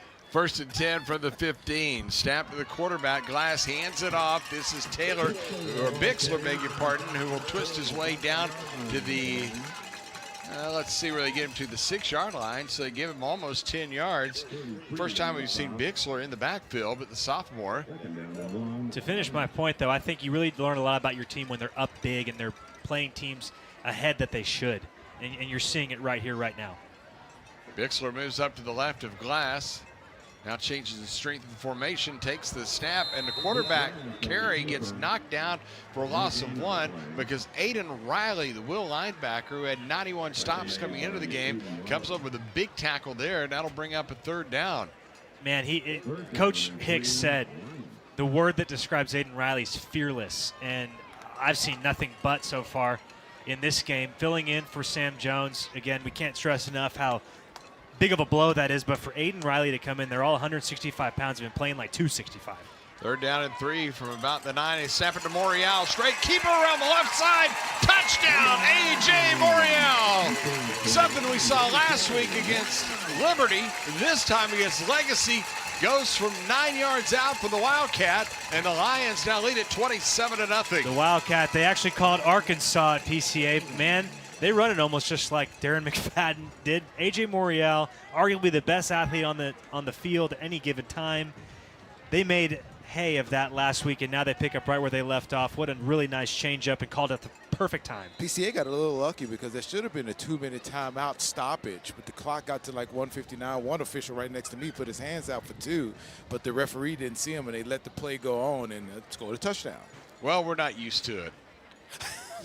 Right. I missed one last week, Dave, when you weren't there.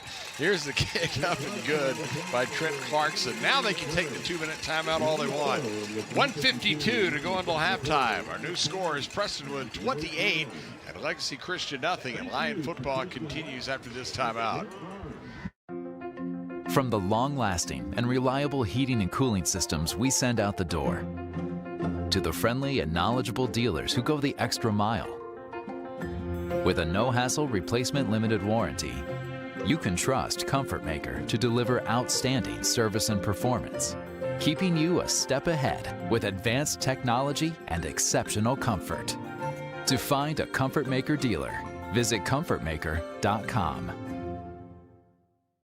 It's not about fixing air conditioners. It's not about the thousands of hours spent training. It's about homeowners resting easy, knowing they can trust us in their homes. It's about keeping a family cool and comfortable in the dead of summer. At Milestone, it's more than just a job.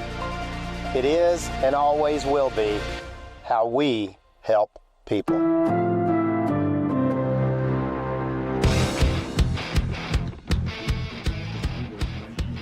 Well, a very quick jaunt into the end zone. Took only 3 plays to go the 15 yards in 66 seconds for A.J. Morial to wind up putting the points on the board. And man, what a weapon that is. Of course, now I guess you know when he comes in the game and he's in the Wildcat, he's going to be carrying the football. But Liberty had no answer for it, and Legacy didn't right there. Isn't that part of the beauty, though, when you can line up and people know exactly what you're doing and you force your will? I think that schematically, though, if you have a quarterback that can run or just a person back there that can run, you gain an extra blocker with the back, and you mess up the numbers for the defense and how they fit. So, and that's tough. Even in the NFL, they have trouble fitting up on that. So it's not necessarily a talent thing or a mindset thing. It truly is numbers, and if it's run effectively, it's almost like a tush push. It's just so hard to beat. Well, now Legacy looking a lot steeper, that mountain in front of it. About to get the football back with 1:52. As a low line drive kick, taken down at the 15, and here goes Nolan Gray. So get out to the 25 and get out to the 28. And that is where Legacy will have it 1st and 10 as the tackle was made by Tobias Jensen, who you heard on the pregame. Hope you enjoyed that. A Great Dane. His father in the Royal Danish Air Force, believe it or not. Now he's a pilot for American. Kind of the same thing. Pretty much. Yeah. But they would say. I mean, really. I mean, from Denmark. He was born in Denmark. He's Danish. That's wonderful. It's amazing. What a fabulous country. I'd love to go visit Denmark. Wonder what kind of dog they have. Scotty? It's a joke. It is. Not a good one, but it was one, yes. I'm hilarious. Ask my wife. I need you to pile on there, pal. 1st down and 10 from the 29, kind of out of sync here in the booth. Here's a handoff, and it's going to be a short gain of about 2.5 yards. Out to the 21 is the ball carrier. It was Caswell. Tackle made by Morial. PCA calls a timeout saying, look, let's see if we can get the ball again and score before halftime. Well, and you know what? Strategically, if you're thinking you can get up, I mean, I don't think they run the clock in the playoffs. At least I would hope not. But I think that if you're Coach Yantis, you're really thinking about if we can get up by enough, we can play some younger guys, get some get some invaluable live fire, but also preserve guys for what would be a state championship game. If I'm not mistaken, didn't they use a timeout right after Legacy called a timeout also? So there should be just one left? Okay. Yeah, you're exactly right. It was a timeout standoff. Final from the Egg Bowl, 7th-ranked Ole Miss defeated Mississippi State today, 38-19. So if pulled away, huh? Yeah, all kinds of heck breaks loose later on. Ole Miss could find itself in the SEC championship game, but that would with take their coach though. That would take a lot of. Well, hey, stop that. Are you really? Oh, we need to bring Donnie in since he's Mr. Talk Show dude. I mean, Lane Kiffin ain't going anywhere. Look, you set yourself up when you lined up microphones in front of Donnie and me earlier today. I don't know, Chuck. It's I don't think it's as easy of a decision as you would think. I would definitely, if I'm Lane Kiffin, stay at Ole Miss. But man, sometimes the bright lights can call you. I think he's back in the Brinks truck up there in Oxford. I think that's what this is all about. But we'll see. We'll see. He's going to own half that state if he stays. 2nd down and 8. Clock resting with 1:39 to go here in the 2nd quarter. Snap to Lawrence. Handoff. Running play near side Castle. It's kind of been their bread and butter and a whole bunch of that.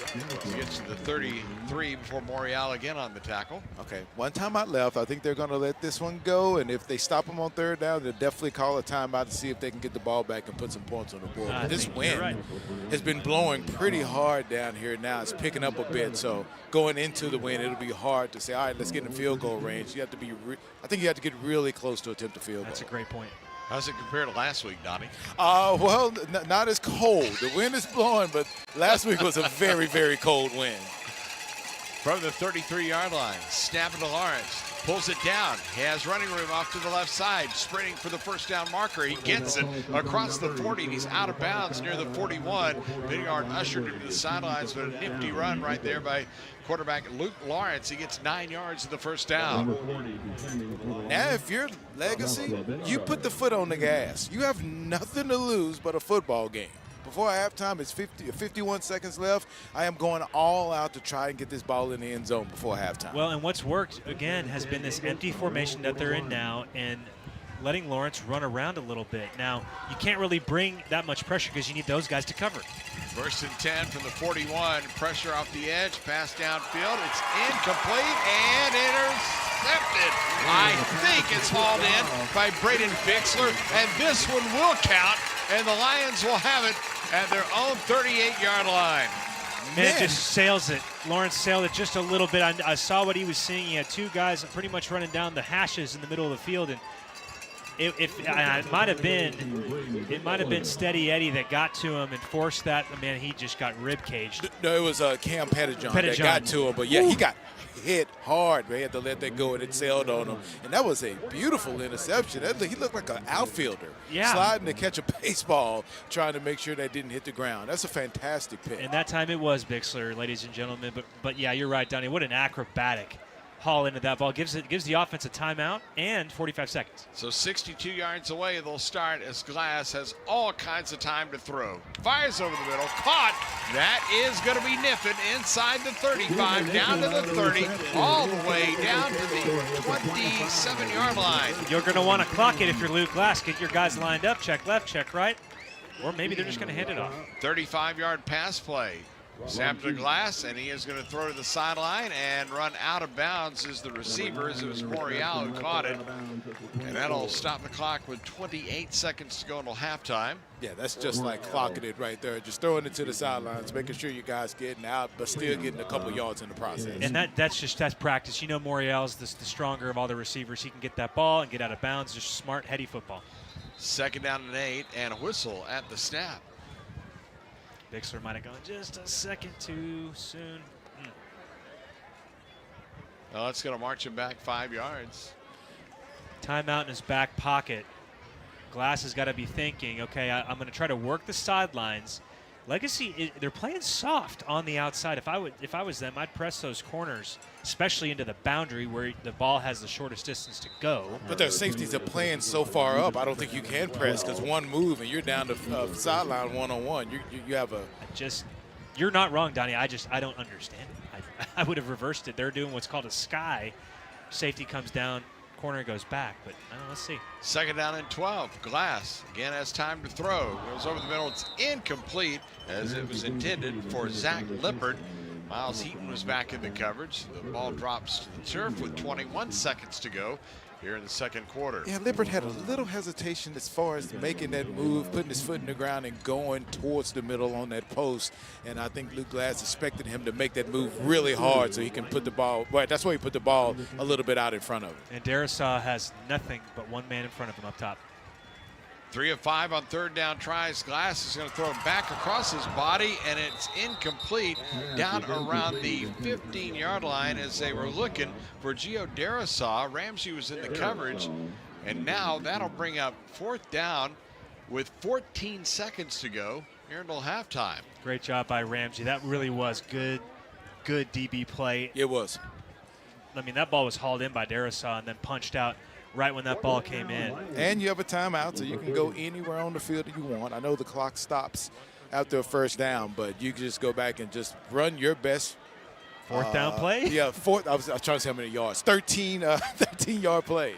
PCA 1 for 2 on fourth down tries. Let's see what they do here. The pass is caught at the 30, but immediately buried is Braden Bixler by Aiden Riley, the Will linebacker, who sniffed that one out, and with 8 seconds to go until halftime, Legacy will take over. And you might think that, hey, why don't they kick the field goal there? I mean, look at the flags on top of the field goal posts. And Donnie, you're down there on the field. I think even if you do have an extremely strong leg, you're not getting it there like from Clarkson does. No. It's going to be really tough to get it there, even if it's a 40-yard field goal at this level. Gentlemen, if you see the guy with the hood over his head right now, that's me on the sideline. It's getting a little chilly. The wind is blowing a little harder, and that play was caused by the rush on Luke Glass, and it was about a half a step away from being intercepted. And I'm thinking maybe he could have gone all the way. That was a really, really good defensive play.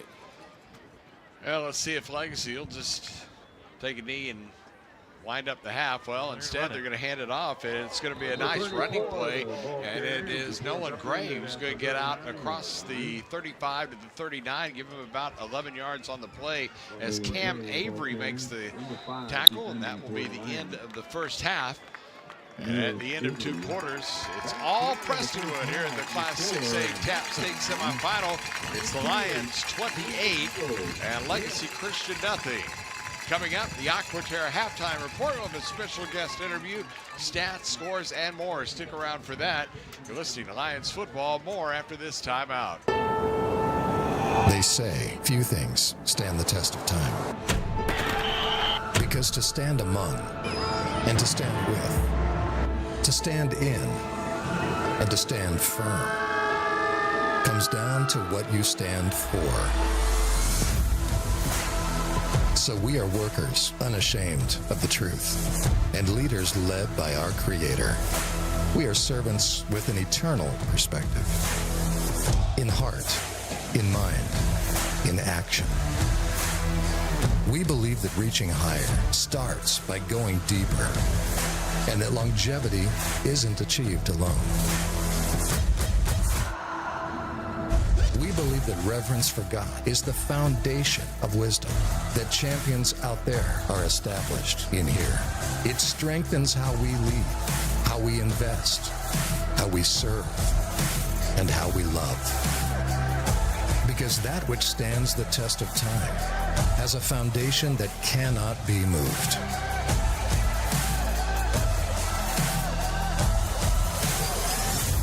Prestonwood Christian Academy, established for life. At Paris Baguette, unwrap joy with seasonal flavors of peppermint mocha and cinnamon churro, paired perfectly with holiday pastries and treats. Visit your neighborhood bakery cafe or order online at parisbaguette.com. Welcome to PCA Lions Halftime Report. Brought to you by Aquaterra Outdoors, Texas's premier outdoor living, landscape, and pool design experts. Now back to the stadium for the Lions halftime report. 28-0 Prestonwood on top of Legacy Christian at the break. Class 6A. Division 1 semifinal, and it's been all Lions so far as we welcome you to the Aquaterra halftime report.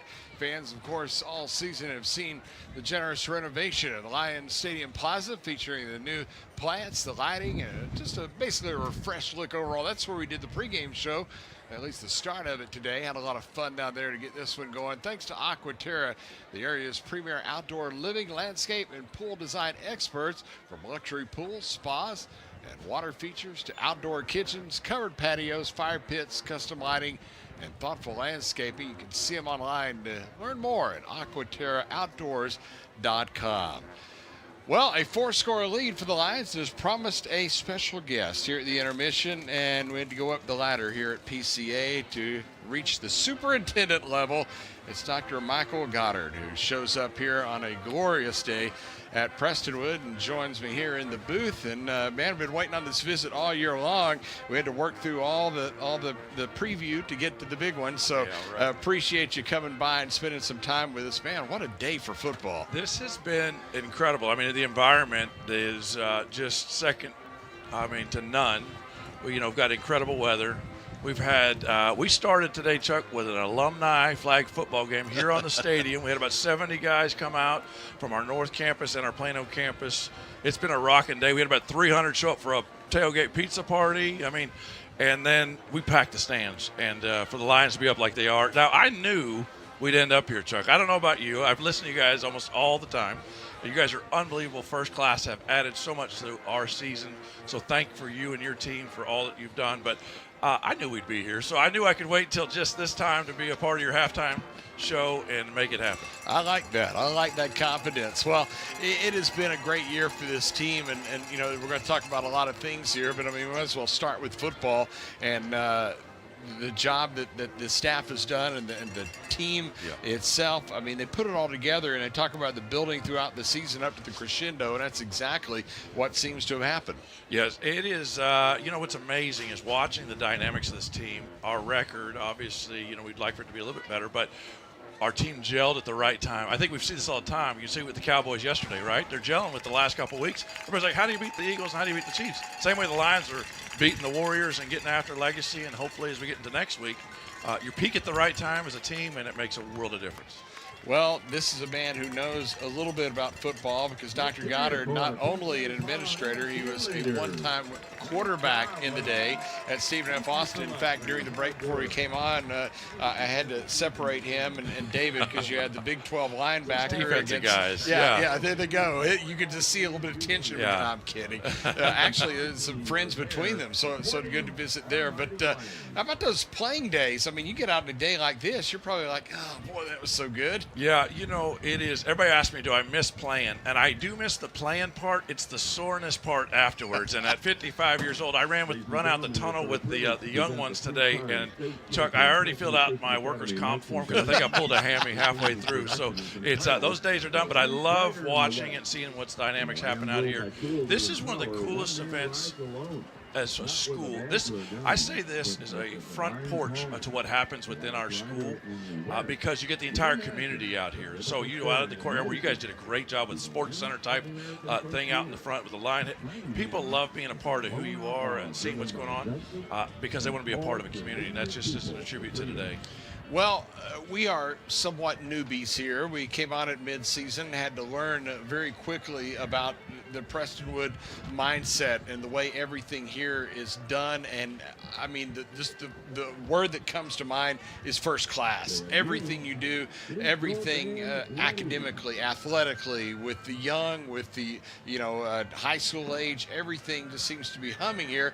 Tell us how that all happens. Yeah, it just hit me, Chuck. Wait a second. Now, so in our season, we kind of had a turning point where we started going on the up and up, and maybe it's because you guys started doing the broadcast. So there's a part of it that maybe it hit me. But let me tell you what makes it special is it's a collective team. We have people who are like-minded. We are a church-based school, so it makes it incredible that we're a part of Prestonwood Church, and we really have Christ in the forefront of all that we do. So that's a common bond. But one of the things I will tell you, my dad always complimented me in saying I can call a good huddle. So I'm an old quarterback.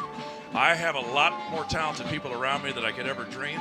I'm so thankful for them. So they do everything from the sponsorships to engaging with our young ones to having just this complete environment to touch point everybody well beyond even a kickoff. And our great part of it is our team's amazing. They're doing great things. But collectively as a school and as a system, we have had things happen for us that we're just beyond blessed. Now, you became the superintendent in the spring of 21. You were previously superintendent at Lovejoy and Red Oak. So tell us what it was like when you came here at the beginning and tracking through where we are now. Oh, that's a great question. I served for years in the public school system, which is an amazing opportunity to learn, grow, get a chance to be a public school superintendent as well in 2 incredible districts, and served as deputy superintendent over at Prosper. But coming over to the private school world, I had to learn a little bit different too as well, and some of the dynamics. But what I realized was the potential is unbelievable. I have an incredible senior pastor who helps oversee what we do, and it's great to have that partnership with Pastor Jack Graham, who is a spiritual mentor for me. But we've known each other for 35 years almost. He first met me when I first got out of school. I tell everybody I have the shortest NFL career ever, Chuck. I signed a little free agent deal with the Oilers. That'll tell you how old I am. I got cut the same day. It's bitter, so let's not talk about it. But I met Pastor Graham shortly after that when I worked at a Christian sports camp. And from that day on, what I realized, when I started working as a camp director and all that, every day's camp. So you make that type of environment where it's engaging, enjoyable. Everybody's been to a summer camp. And for us, we just try to engage every kid with where they are, where their potential lies, and where we can take them to. It's the same thing with our teachers. We go out and we hire well. We're competitive with what we do, our teacher salaries. And we just surround everything with excellence. Excellence in all things, and all things to the glory of God is what Pastor Graham says. And I've been challenged to do that every day. Visiting with Dr. Michael Goddard here at halftime, the superintendent at Prestonwood Christian Academy. It's 28-0, Lions on top. So the full scope of youth that are here. I mean, we're watching high school football today, but there's the little kids, the next generation that's coming up. Tell us about that. Yeah, it's amazing. I just ran out of the tunnel. I was on the back end. See, I'm smart. I put my head of school in the front so he could run with the older kids. But I had pre-Kers and all the way through. And I've even got a granddaughter in our Christian Life Center program who's just about to turn 2. So it starts from the youngest of age. I'll give you an example. Last night, I'm sitting there with my granddaughter. She doesn't, speak fully where you can understand, but she's got a Bible out, and she starts singing the Bible song. For us, it starts at that point where they engage with us, whether it's our Christian Life program, all the way to the moment they graduate. We have 2 main priorities. And when they graduate, they're going to have great GPAs. We're going to win state championships. We're going to have all these incredible things. But for us, the main priority is, do they know Jesus and do they love him enough to be able to share the good news of who he is with others? And that's what differentiates us, I think, from a lot of places, that it is a main priority for us. So you build your capacity into all that. We're a very systemic, system-thinking kind of an organization. I have multiple campuses. We serve multiple kids. We got about 2,500 total kids within the system, starting from the young to the old. Our North Campus is booming and up and coming. Our Plano campus is unbelievable. I've got waiting lists in every direction. And so we're doing some things right because they want to be in that environment. Well, having done football broadcasts, at many levels, but at the UIL level in the public schools for many years, I guess over 3 decades, speaking of telling my age. But one thing that I've noticed here at Prestonwood is there is no can't do mentality that you might see there. And I'm not throwing shade. I'm just calling a spade a spade. Here, everything seems on the table. Yeah, well, and I tell them, let's assume we can do it and then find a way to convince ourselves to say no, because one of the things that we do is I think greatness is only discovered through some adversity. And so a great example is our football team this year. We hit some adversity early. So what do? We adjust. Our coaches do a great job adjusting. Some personnel move around, different things, and you start things happening. Same thing happens internally for us. As a teacher finds out, they teach a lesson. kid doesn't get the first time, so we're not going to teach it the exact same way the second time. We're going to find a new way to be able to do it and engage with them and take our kids to a different level. It's one of those things that we can do here because of our size and the opportunities that we have is to truly take a kid to what their potential may be, whether it's in our band kids who are out here performing, whether it's in our POM, whether it's a kid learning to read. We take our kiddos and we love on them and we engage with them at every level possible. You mentioned the educators, the instructors. How do you get great ones to come here and lead this great future? Well, it's like bugs to a light, honestly, Chuck, because they start seeing things that happen, some of the freedom they can have to be able to just engage with kids at the levels they know. There's a lot of great teachers out there. Contrary to what many popular people say, there's incredible teachers. And in this environment, what they're able to do is they know what our mission is, and they're true to that. We share with you. They know Jesus. Do they know others and love others enough to be able to share them? But then everything else they teach, engage with that. In the last 5 years, we've been able to develop over 1,200 total lessons that engage the Bible into every aspect of our curriculum. That's in math, English, social studies, science, all of our electives. And so when you do that, it changes the way you look at everything. And it changes the way you teach. It changes the way you prepare kids to go out and to change the world, not the world change them. Well, I was talking to our workmates, David and Donovan Lewis from The Ticket, said, you might want to look at a communication and broadcasting curriculum here. You never know. Yeah. You bring out some future sportscasters. Yes. Well, I think what's great about you guys, truly, is you've inspired a lot of my young ones to do that. So if you've noticed, really about that halfway point, I've got some sideline broadcasters, some reporters. They're doing their own little thing. So never underestimate the influence that you all are having. And I can't state it enough to you, Chuck, and just as you lead, and Donovan and David, thank you for what you've done this season for us. You've added to making it so much more special than what I've ever dreamed. You guys are first. I hear about you guys all the time, how world-class you are. And the broad scope of how many people you're reaching is huge for us because it tells people that this place is special. But more importantly, it's about why it's special, which is about us making sure we glorify Christ in all we do. Thank you, and amen to that. That's what we were here for, too. That's why it's such a good match, because that's always what I wanted to do, is serve Jesus on a broadcast. In some places, it's not encouraged, but here, well, you're welcome. We're here, on the right Chuck. place. Yeah, go for it. A lot of sports we can talk about. You had a lot of success in many different sports, but when you walk into this place, you just can't help but look. That's what's right behind us here, Graham Field. Baseball's just around the corner. How great's that going to be? Yeah, it's going to be unbelievable. Truly, in all of our aspects, we've got some. This place is unbelievable, Chuck, in that it's the most unique place I've ever been. So, for example, here on the Plano campus, we had 38 signees last year. Well, people were like, wow, that's pretty good. No, I only had 120 seniors. So when you start doing that kind of thing, you're like, what is going on? And, people say, well, you go out and recruit. And I was like, listen. When people want to be a part of something that's great and they take their kids and they want them to be in an environment that grows them as a young man and a young woman to fully achieve what they can do, they bring their people here and they bring their kids here. Baseball's going to be unbelievable. You're going to see some things. We're going to have some unbelievable talent, major league type talent that's going to be out there. But what's more importantly, we've got a great coach. You guys got to visit with Coach Valade. He set the stage for me. Coach Valade is a God-loving man that did some incredible things and continues to do it for our kids. But the talent is unbelievable, and you got kids that you would be proud to have as your own.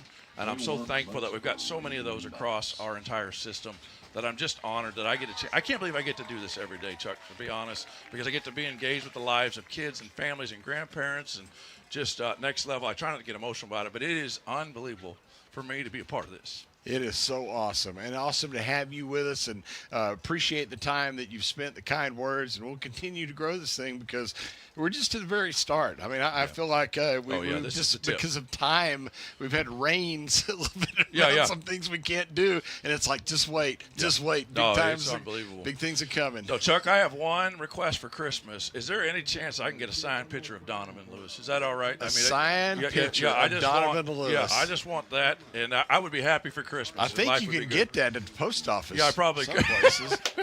Go to the right part of town. Yeah, we can certainly do that.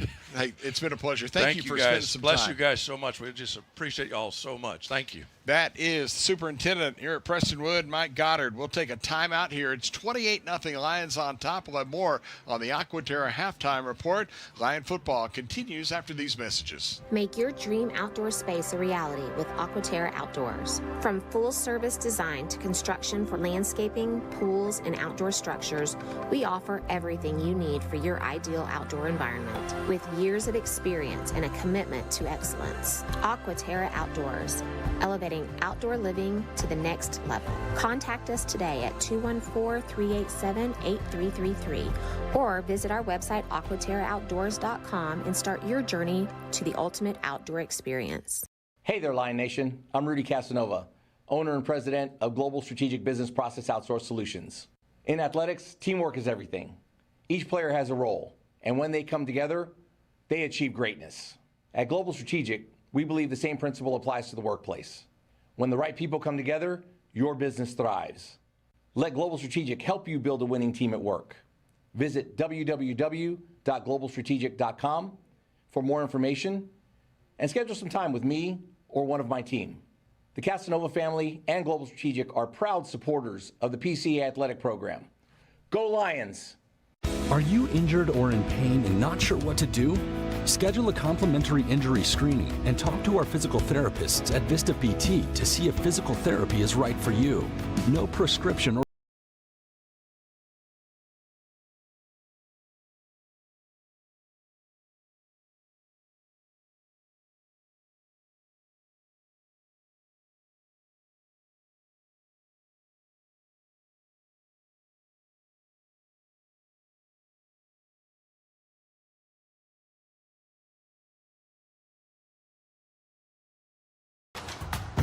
The Children's Health Andrews Institute is helping me get back into the swing of things.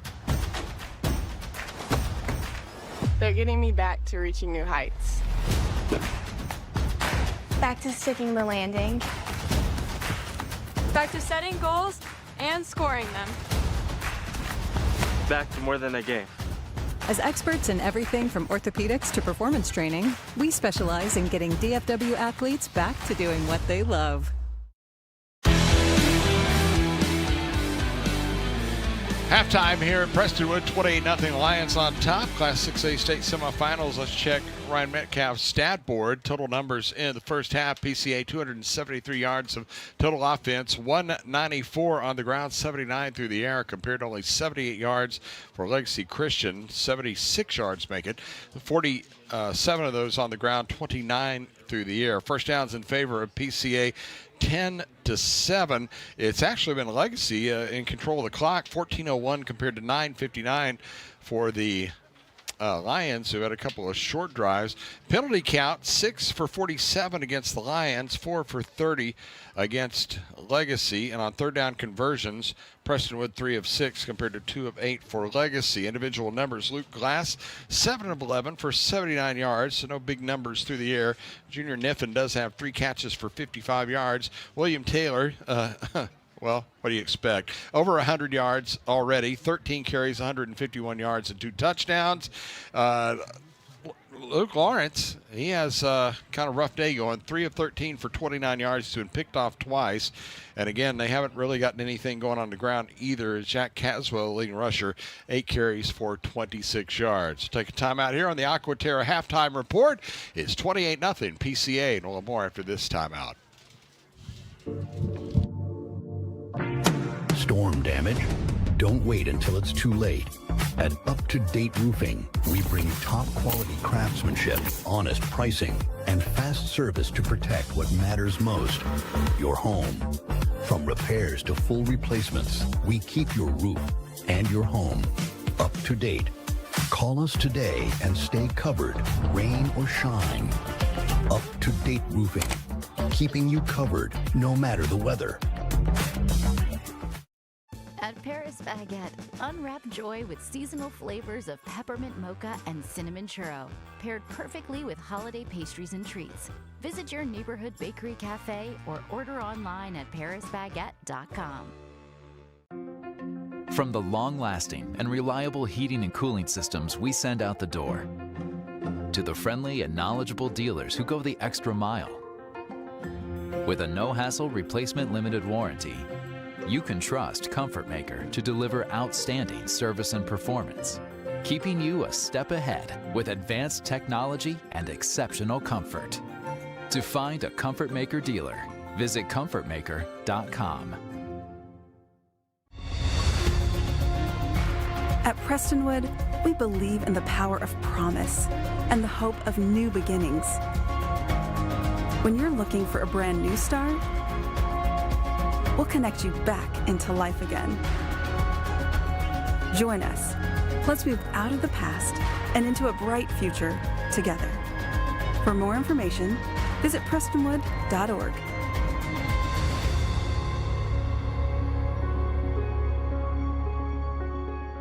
Make your dream outdoor space a reality with Aquaterra Outdoors. From full-service design to construction for landscaping, pools, and outdoor structures, we offer everything you need for your ideal outdoor environment. With years of experience and a commitment to excellence, Aquaterra Outdoors, elevating outdoor living to the next level. Contact us today at 214-387-8333 or visit our website aquaterraoutdoors.com and start your journey to the ultimate outdoor experience.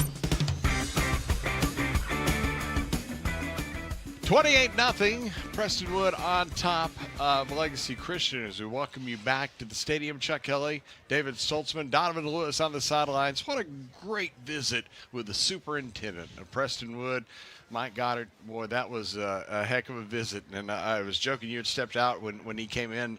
I was telling folks I had to separate you two guys, kind of snarling at each other, the linebacker and the quarterback in college ranks. Yeah, That's right. Y'all had that vibe going on. Yeah, it's, but whenever you have just an A++ human being like Dr. Mike, yeah, it's kind of hard to be mad at a guy like that or to, bow up to him because he's fantastic. And y'all actually, he's just fantastic. Yeah, he absolutely is. But even beyond that, y'all found your connection. We do, yeah.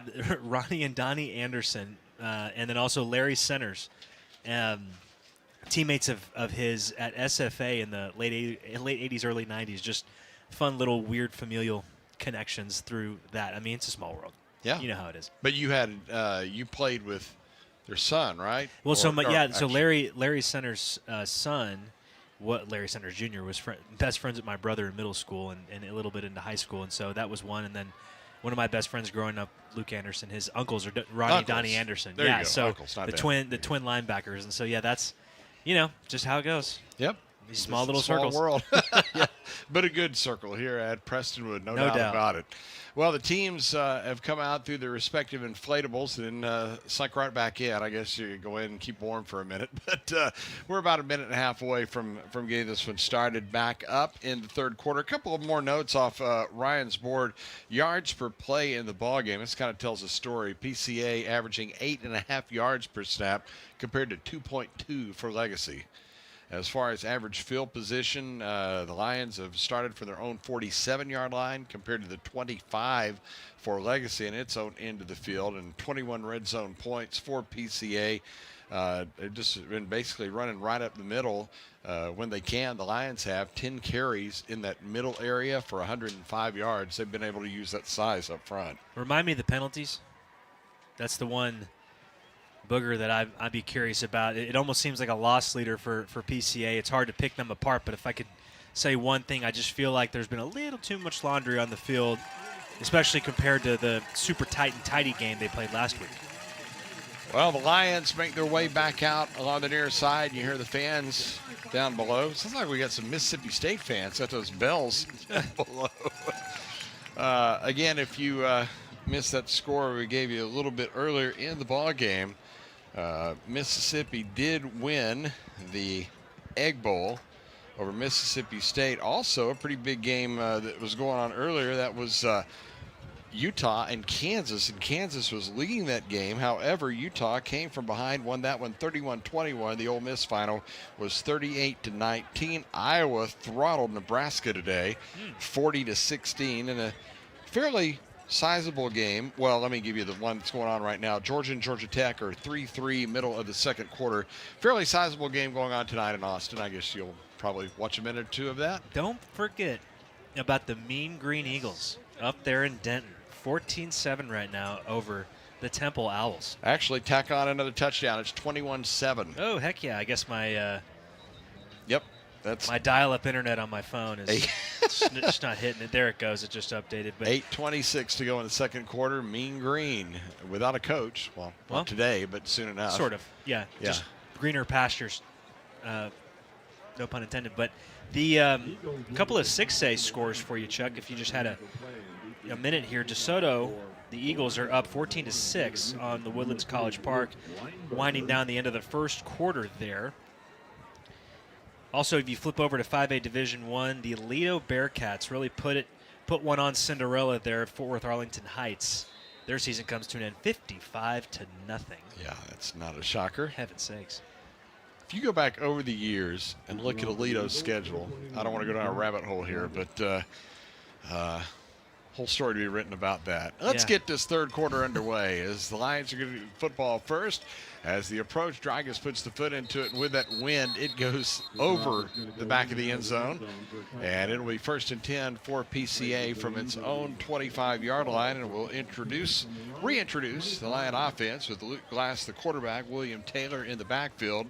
They'll have Niffen, Shaw, and Darasot, the receivers, A.J. Morial, the tight end, tackle to tackle, Abram Vingard, the sophomore. Right beside the left guard, Caleb Kozlowski, the center, Air Force bound Brock Schleff. Kanan Smith, the right guard, and Colt Hillhouse, senior right tackle. As he'll snap 1st and 10 from the 25-yard line, they're going to hand it to William Taylor, and he's going to have a quick 5, a quick 10. Not so quick now, but still churning out to the 40, to the 42, and to the 43-yard line. That was an 18-yard burst by William Taylor on a straight handoff, Donnie. It's quick the first 10 yards and pretty slow the last 8, but no, he never stops the legs moving. We talked about that in the first half. Guys just started clinging to him, and he just kept going. Try him again. He gets to the 50-yard line and gets across that point into the 49, about a gain of 8 yards on the play, maybe 9. Miles Heaton and Blaze Hurlman on the tackle. So last week, Chuck, we saw Morial lining up really tight on the tackles.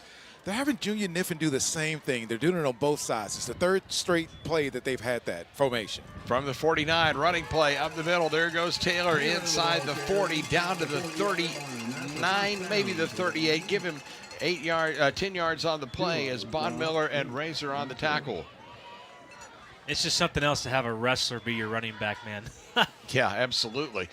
Handoff again, and he will get about 3 yards on first down. Actually, give him 2 as he's marked out at the 36-yard line. Hurlman again on the stop. Might be a pit stop here for William Taylor. Yeah, they gave him the last couple of possessions off in the first half, thinking that, okay, we're going to have a heavy dose of William Taylor in the second half, and now he's getting a breather. Now Braden Bixler back in the lineup. See if they hand him the football. Nope, it's a fake. They're going to throw deep, one-on-one to the post, and the pass is going to be picked off, intercepted by Ari Ramji, who gets his second interception of the year. Nice play defensively by Ramji. There was a little bit of contact, I think, as well. That was a lot of bit of contact, Chuck. It's I thought for sure the flag was coming out. That seemed quite obvious to me. Nothing seemed more obvious, quite frankly. Vance Hernandez had to get held because he was 3 yards ahead, and then nothing came out. Well, let me explain what I meant. I meant Hernandez, big guy, 6'1", about 180 pounds. Ramsey at 5'9". He was battling for his life, and he came up with the interception. That's what I meant. I mean, athletic play. There's no doubt about it. Ramsey did a good job locating the football, but how he got there was turning Hernandez into a jungle gym. First down and 10 from the 20-yard line.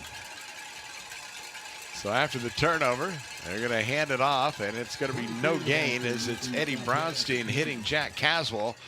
So might give him a half yard on the play as he gets out just beyond the 20-yard line. Steady Eddie, man. His name has been all over this broadcast tonight. I'm so loving him and Pettijohn to the same side. And then also Brownstein playing that 3 technique. I think he has found his calling.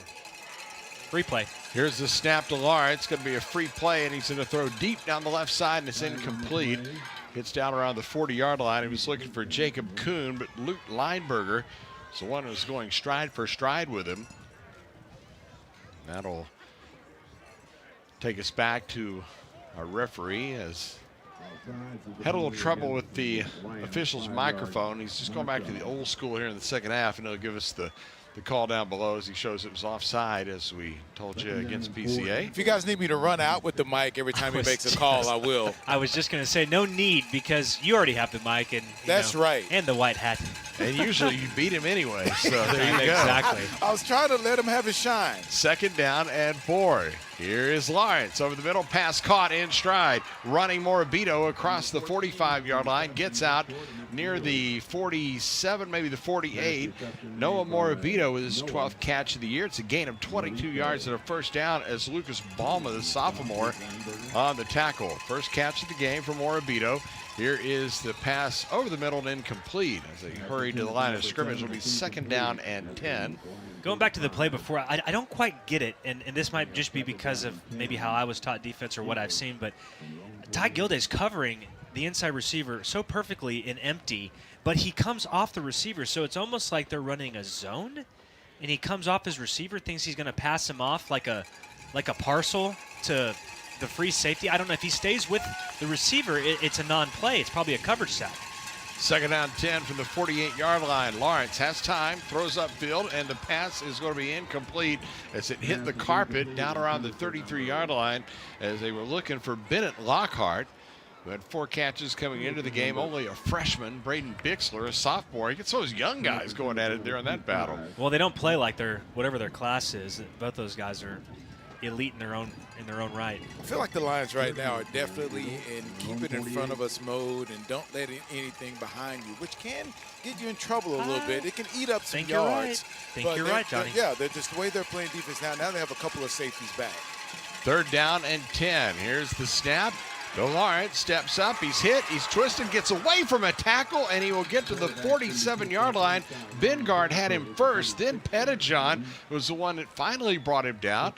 But it's at the Lion 47. We'll bring up a 4th down here early in the 3rd quarter, and no decision for Legacy. They're going to have to go for it. Yeah, I think Legacy plays better or has better success when they spread them out and go 5 wides. When PCA is able to have a couple of safeties roam back and cover everything out there on the field, then it feels like Lawrence has nowhere to go with the football, and that's when you see him hesitate and not be able to let it go. And I think Gabe Elisaro's figured that out with the 3 down, 5 dime package. From the 47-yard line, snap it to Lawrence on 4th down, flushed out, comes to his right, looking for help, heads to the boundary, goes out of bounds, and he is right at the line to gain. But I'm not sure if he got it. He didn't understand. I think Lawrence might have had a mental lapse. He ran out of bounds a yard short. He needed to know exactly where he needed to get to, and that was going to be the plus 42-yard line. He gets to the 41. And they turn it over on downs. And again, this Prestonwood defense, which we've been talking about time and time again, bows up when it has to and gives the Lion offense the football again. They're the get-out-of-jail-free card, I think, for this offense all year long.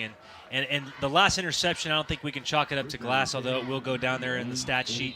I think they should go back to these passes and really start to hammer back down again. So 1st down and 10 from the 43-yard line. They'll try Taylor, and he's going to get 4 yards out to the 47 before Aiden Riley, the linebacker, knocks him down. That's a great tackle by Riley. It's really hard to bring William Taylor down. He just squared up one-on-one and made sure he put his head right in his chest to get him down on the ground. Not many people solo tackle William Taylor like that. 2nd down from the 47. Glass dumps it off. Pass is going to be caught, and dragging across the 50-yard line was the receiver. And it was A.J. Morial who will get to the 49-yard line. Will bring up 3rd and short. Razor and Barnes on the tackle. Morial is just a Clydesdale whenever he wants to be. He's so tough. Snap it. Handoff.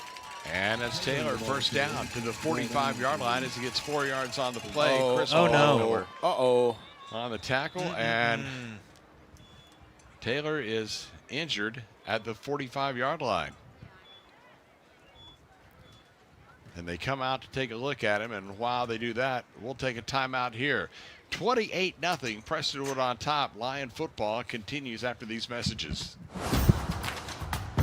The Children's Health Andrews Institute is helping me get back into the swing of things. They're getting me back to reaching new heights. Back to sticking the landing. Back to setting goals and scoring them. back to more than a game. As experts in everything from orthopedics to performance training, we specialize in getting DFW athletes back to doing what they love. Hey there, Lion Nation. I'm Rudy Casanova, owner and president of Global Strategic Business Process Outsource Solutions. In athletics, teamwork is everything. Each player has a role, and when they come together, they achieve greatness. At Global Strategic, we believe the same principle applies to the workplace. When the right people come together, your business thrives. Let Global Strategic help you build a winning team at work. Visit www.globalstrategic.com for more information and schedule some time with me or one of my team. The Casanova family and Global Strategic are proud supporters of the PCA Athletic Program. Go Lions! Well, we come back to play. It was a handoff to Braden Bixler, and he will get inside the 40 down to the 36-yard line, a gain of 9 yards on the play. We'll tell you about William Taylor here in just a moment. Bixler in the backfield behind glass. They take the snap, and they'll hand it back off. Bixler dancing his way inside the 30, down to the 25, and all the way to the 24 with another first down carry there. Razor on the tackle. The good news is William Taylor was shaken up, managed to get to his feet and come off under his own power to the near sideline. And it looks like he might be getting on the bike just to take – oh, good pull by Glass. And there goes Luke Glass around the end. 15, 10, 5, heading for the pylon. Touchdown, Prestonwood. 24 yards on the run for Luke Glass. And the Lions have now extended the lead. It's 34-0. That was beautiful.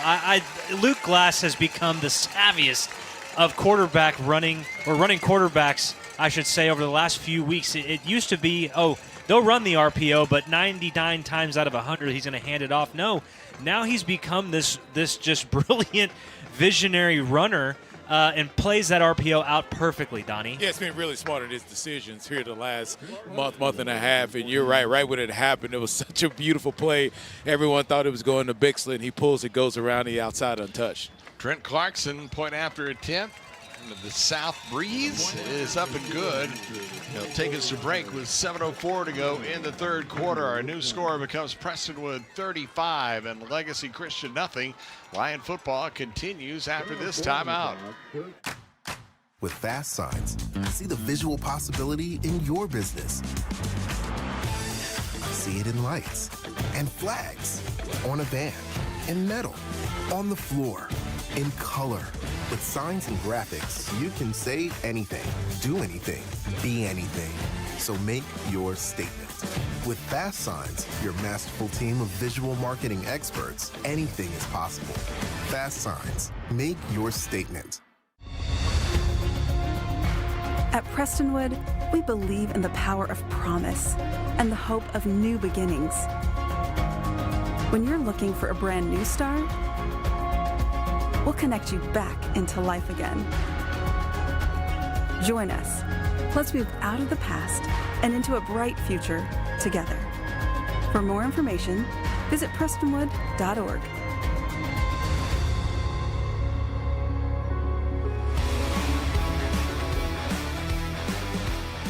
$35-0 Lions on top as we continue here on a cloudy November afternoon. Here the day after Thanksgiving, state semifinal, which has been all Lions so far.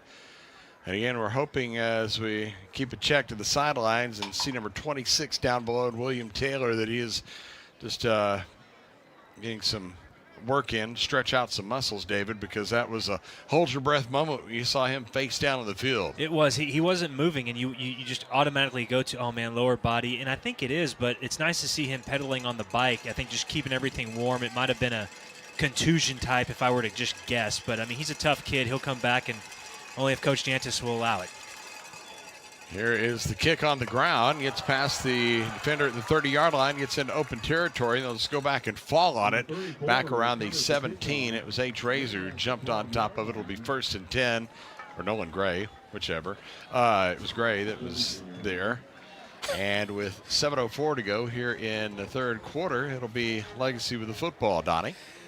I have to shout out Andrew Fulton, who's here. He's the line judge today, and he walked up to me right after halftime and said he was waiting for his formal apology from a couple of weeks ago. Here it comes. As he had a little bit of confusion as far as a completed touchdown will go, as asking Coach Yantis if he wanted to accept or decline a penalty. And he said, man, I heard it was 3 straight minutes of you dogging me. And I went, yes. There's nothing I can say more than yes. Really nice guy. Oh, yeah. When he shook his hand, and Yep. he was laughing about it. It was really cool. Yep, they're a great crew and enjoyed it.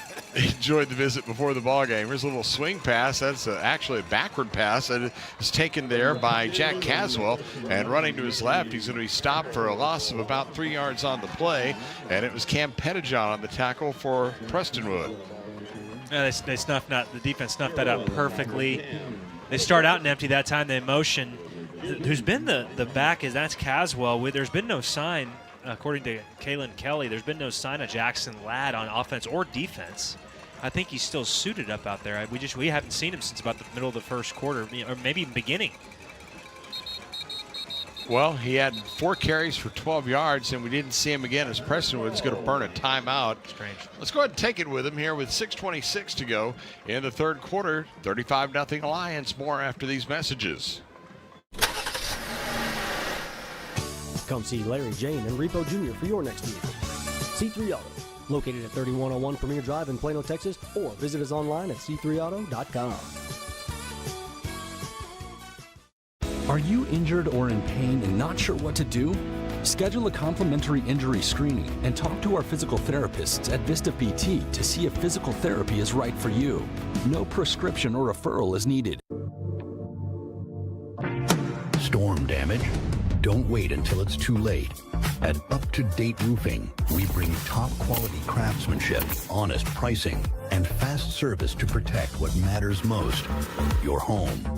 From repairs to full replacements, we keep your roof and your home up to date. Call us today and stay covered, rain or shine. Up to Date Roofing, keeping you covered no matter the weather.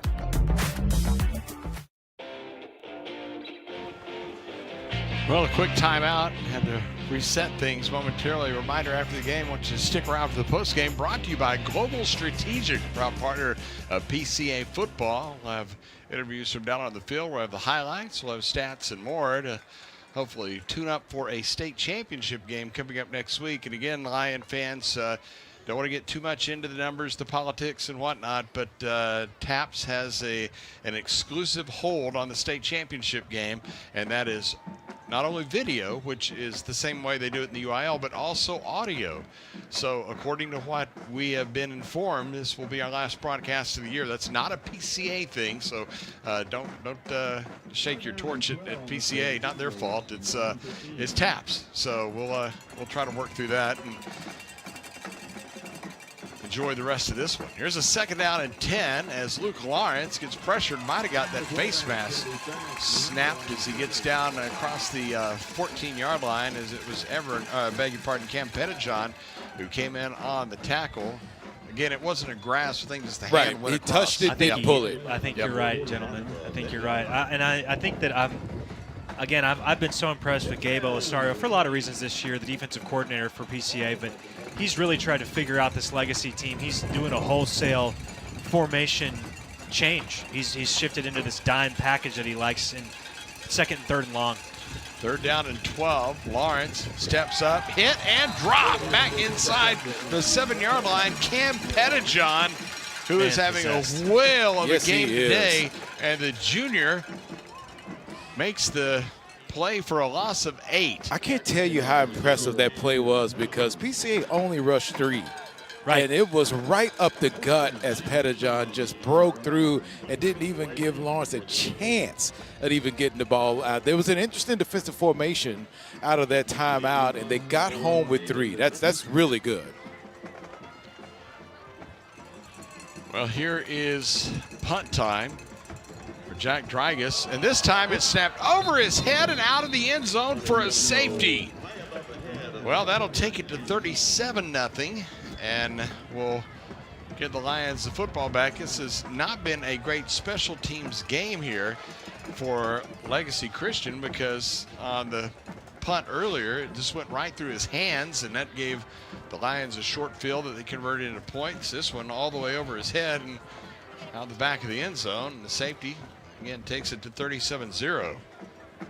Well, I mean, it's my favorite play on planet Earth is a safety in a football game. You don't see it very often, but you don't like him to be anticlimactic like that one was. Usually it's a block punt or it's a running back fighting for his life or a quarterback is scrambling. So let me get this straight. Snap over the head. Out of all the plays that are made on a football field, your favorite is a safety. Safety. It's the most exciting football I think you might ever see. Is a safety opportunity at any point in the game. Think of where he comes from, Donnie. Think of where he comes from. I was gonna say it, but you beat me to it. I know it's the sicko in me that wants like a 9-5 football final. College linebackers never die; they just get old. I thought you were gonna say you wanted a job. Well, that too. 9 to 5. Oh no, I haven't had one of those in ages. Yeah, who wants that? It's like I tell that's my joke, and at dinner parties is I'd say to people, between me and my wife, one of us has to have a real job. Want to say thanks also to Children's Health Andrews Institute for Orthopedics and Sports Medicine. They have an expansive turf field, aquatic therapy equipment, and much, much more to help young athletes get the training and guidance they need to perform at the top of their game. And if you're out of the game, get you right back into it. Again, Children's Health Andrews Institute for Orthopedics and Sports Medicine, proud to bring you PCA football all year long. Well, the free kick will come from the 20-yard line, and it's going to be a kickoff. Of course, you can punt or kick it from the tee, and Dragus will tee it up at the 20. Does anybody go for the drop kick? Not the drop kick, but we saw in the Cowboy game against the Raiders, they had the free punt that they declared an onside kick. That was really strange because it bounced. I was very confused by that. I didn't understand that, Donnie. I didn't understand I thought it was a myth, because, like a dragon. This is what I heard, that the Cowboys did call for a fair catch. So you got to give them the opportunity to catch it, but it bounced, and then it just bounced right to George Pickens. So I don't know if they would have declared a fair catch. I think they could have just won and got it because it went past 10 yards. But that sounds like the worst explanation you can ever give, and I'll shut up right now. Well, they're going to have to hold the ball on the tee as Charlie Proctor is going to make sure that the wind doesn't blow it off because it's kicking up a little bit. Yes, it is. Wind's at his back, though. Let's see what this does. Here's the approach by Dragus. Let's see how far he can hit it from the 20 to the 19. 61-yard kickoff, fielded there in stride. Niffen will bring it back across the 35 and be tackled at the 37-yard line, and that's where Legacy will have it. I beg your pardon, the Lions will have it. 1st and 10, the Legacy tackle made by Bennett Lockhart. Freshman who comes down on special teams. Great play in the open field by the freshman. So again, if you're unfamiliar with taps, and it's something that we've had to kind of learn the rules as we go along after all the years of UIL football, but with the 40-point rule, I assume that still counts even in the postseason, deep into the playoffs. But once you cross 40 in the advantage, then clock is going to run.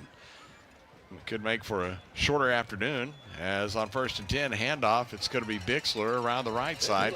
Crosses the 40, gets to the 42, but there's a flag down, and we'll have a holding call, I do believe, against PCA. That's exactly what it is. And Morial might have just got an arm hook, and the white hat's explaining it to him, but doesn't make it feel any better. 8 penalties, 62 yards. That's a far cry from what they did the first time here. 6 and 35. Oh, last time? Oh, 14 for 122. Yeah. Was the first time go around. It's like 6. What are you talking about? Is that the first quarter? No, yeah, exactly. That's what I was keeping tabs until I lost count. But no, last time these two faced off, it was 14 penalties for 162. Or 122, pardon me. 1st down and 10. And it's going to be a running play. Bixler around the left side, be tripped up at the 35, gets out to the 36-yard line by Miles Heaton, who's been a busy guy from his quarterback position. Heaton, a junior, at 33 tackles coming in. It's another flag on the play, by the way. Yeah, that came in really late, so I feel like it's something as far as downfield blocking. Not quite sure. I think it's going to. No, I'm not going to even guess. You know what? I'm going to let the referee tell us, like Chuck always wants me to. Well, Donnie will allow it. I was going to say, remember, the microphone is not operating purposely, so now properly. So now you can do your thing. Okay, yeah, it's a personal foul on the offense. Because those watching at home can't see the official, giving the signals, and we can't see it either. So you just translate. All right. All right, now here's my chance. I always bring my white hat with me. I can put it on. This is great. Well, I'll take it back to the 21-yard line. They need to get it all the way to the 48. Yeah. First in DFW Airport. Yep, it is a 1st and 27. Now let's see if the Lions can convert this. 4:33 to go here in the third quarter, up 37-0.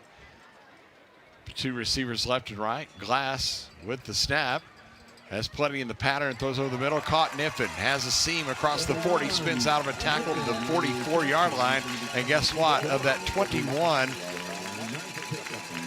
they had 22, beg your pardon, of 27 they needed. It was Razor and Riley on the tackle. Niffen's a savvy route runner. I think he really could definitely play Division I football. There's no doubt about it, and certainly as a preferred walk-on, but I think he's, as far as receivers go, maybe he's not a burner. You know, he's not a 4-4 guy. He's not a 4-5 guy. But, man, he runs 4-4 routes, and he's got the hands to come with it. 3rd down and 5 from the 43. Going to be a handoff. Bixler kind of jagging his way across the 50, and he gets to the 49-yard line in Legacy territory.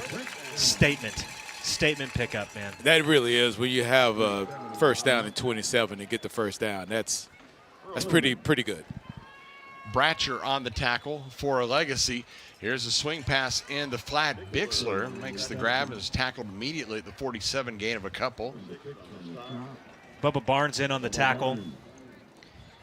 Bubba Barnes, man, he's just one of those bright shining stars on that Legacy defense, and he's all over the field. Kind of has to be now that, again, like we said earlier, if you're just tuning in, Sam Jones, the all-universe linebacker and offensive contributor for Legacy's been out since the beginning of the game. 2nd down and 8. Here's Glass. Plenty of time.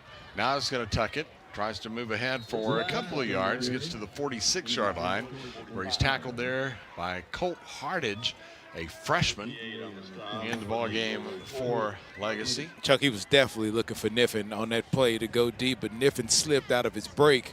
Couldn't see, okay, he's not open, and let me go ahead and use my legs. He wanted to let that go and see if they could put another touchdown on the board. 3rd down and 7 from the 46-yard line. He showed blitz, now back off of that. And Luke Glass will go Omaha. He'll check. He'll audible. He did so last week. 3 receivers wide to the right. Snap it to Glass. Now he's going to run, has plenty of room if he can get past a tackler, but he can't as he's chopped down at the 41. It's 2 yards short of what he needed for the 1st down as JT Kilblock came up and made the tackle. They get right back to the line of scrimmage. It's going to be 4th and 2. Normally this is where you just hand it to Taylor. Instead, it's the quarterback keep, and Glass gets choked down behind the line of scrimmage. Back at the 44-yard line, Aiden Riley and Bubba Barnes, 2 big-time linebackers for Legacy, combining on that tackle, and the ball goes over on downs. Yeah, good job by Legacy just to stick in there and know what was coming. And Glass, it really was two good runs back to back, and then just with that last one, it was just got outmanned, outgunned. And neither option was going to work for PCA. If he handed it off to Bixler or kept it himself, Legacy had that play perfectly. No, contrary to popular belief, defense does call plays that don't work for the offense from time to time. 1st down and 10 from the 44-yard line. Start a man in motion, and they're going to hand it off. Straight running play for a couple of yards to the 46-yard line. Ball was carried by Caswell, and give it Bingard and Cam Pettijohn on the tackle. If you were to ask me to coach Legacy for the rest of this game, you would not see a running back in the backfield. No. I would spread them out because it feels like that's when they have their most success. I know sometimes you have to give the threat of running the football, but you got to get back in this game quickly and get that defense on his heels. 2nd down and 8. Instead, they're going to ignore Donnie's advice. Give it a check. Beautiful advice. And he gets knocked down for a loss of about a yard. It was Gilday on the stop for the Lions.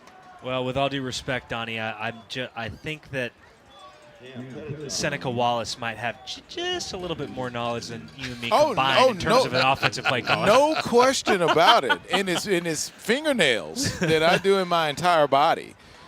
But, you know, I just wanted to throw that out there. See, now he's taking my advice. Relax. Look at that. Yeah, he goes, relax, referee. I'm gonna call it here in a second. Empty backfield on 3rd and 9, and you get a flag at the snap. Stoppage.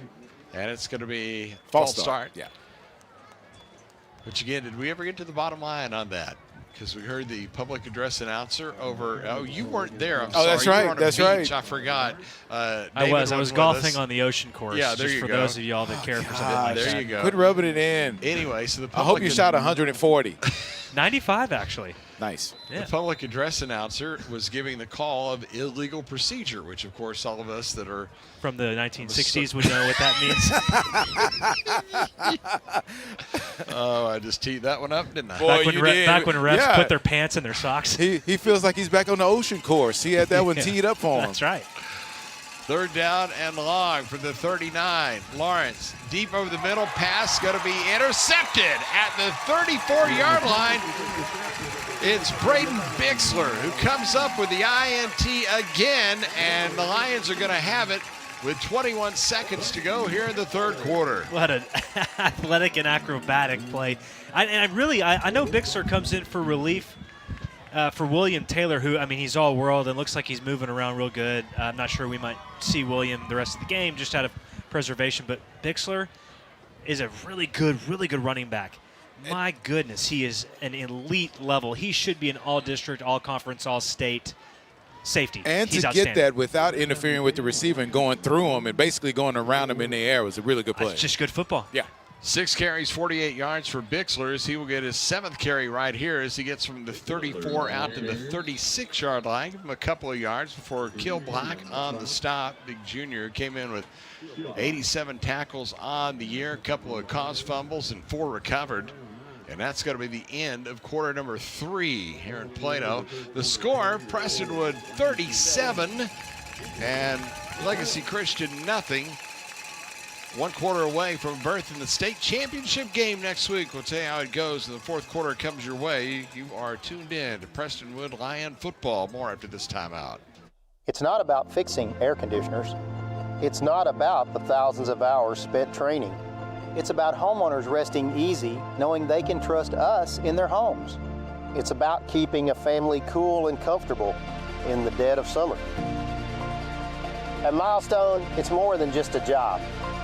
It is and always will be how we help people.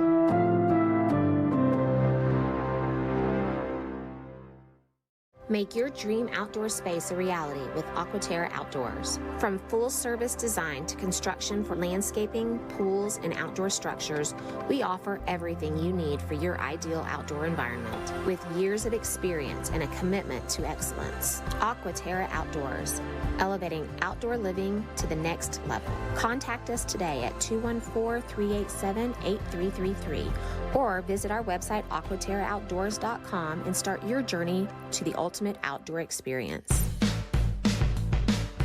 4th quarter set to start here at Prestonwood as the Lions 12 minutes away from a berth in the state championship game, trying to head toward the 6th state title in school history. Got some stats through 3 quarters. 414 yards of total offense for Prestonwood, 91 yards for Legacy. Rushing totals, 309 yards for Prestonwood, only 40 yards for Liberty. And through the air, Luke Glass 105 yards passing, and then 51 yards for Legacy. So those are the numbers off Ryan Metcalf's board through 3 quarters. It's been all PCA with that 37-0 lead. Holding an offense under 100 yards is like a perfect game, baseball equivalent for a defense. That is just utterly ridiculous and one of those things. I mean, you can talk about it unlike a no-hitter or a perfect game, but that's the equivalent. That's awesome. Well, here's a handoff to Bixler, and he just kind of jukes his way through all the big guys on the inside, gets a couple of yards, Kill Black on the tackle. Bixler listed started the year at 5'7", 160. You know, as a sophomore, you may grow 2 inches. I don't know, but yeah, over Thanksgiving break. Exactly, but he's a fairly diminutive fella, and he's in there amongst all those trees. He's just like looking around. Yeah, over there. Anyway, here's a pass well overthrown, as it was Darasaw, the intended receiver, but about 5 yards over his head as Ramsey was back in the coverage. And I'm so pleased with just how I think having a game like, again, 5 o'clock kickoff today is Parrish and Concordia Lutheran, so keep an eye on that one. Parrish would be the obvious favorite, but man, I think that to not look ahead to a state game, a team that you beat handily in the middle of the season, and they come out and play how you did, this time blanking them and holding them under 100 yards thus far, utterly outstanding. Well, it's 4th down and 5. They're going to go for it. They throw the pass to the near sideline. It's caught by Niffen, and he's got the first down out across the 45 to the 48-yard line. Well, how about that? 4th and long in your own end of the field. Of course, it's a little bit of cushion, up 37-0, but Donnie Yantis said, let's go for it. And they move the sticks from the 48-yard line. They'll hand it off to Bixler as he'll come to the right, cross the 50, 45-40. Ain't nothing slowing him down as he gets to the 39-yard line, a gain of 13 yards before Jackson Ladd, who hadn't seen in a while, in on that tackle. And how about big Brock Schleff getting up to the 3rd level and launching an eagle 5 yards into the earth. 1st down and 10 from the 39-yard line. Here is a handoff. Bixler, he'll get across the 35, get to the 34 and to the 33 as Ladd and Kilblock both in there on the tackle.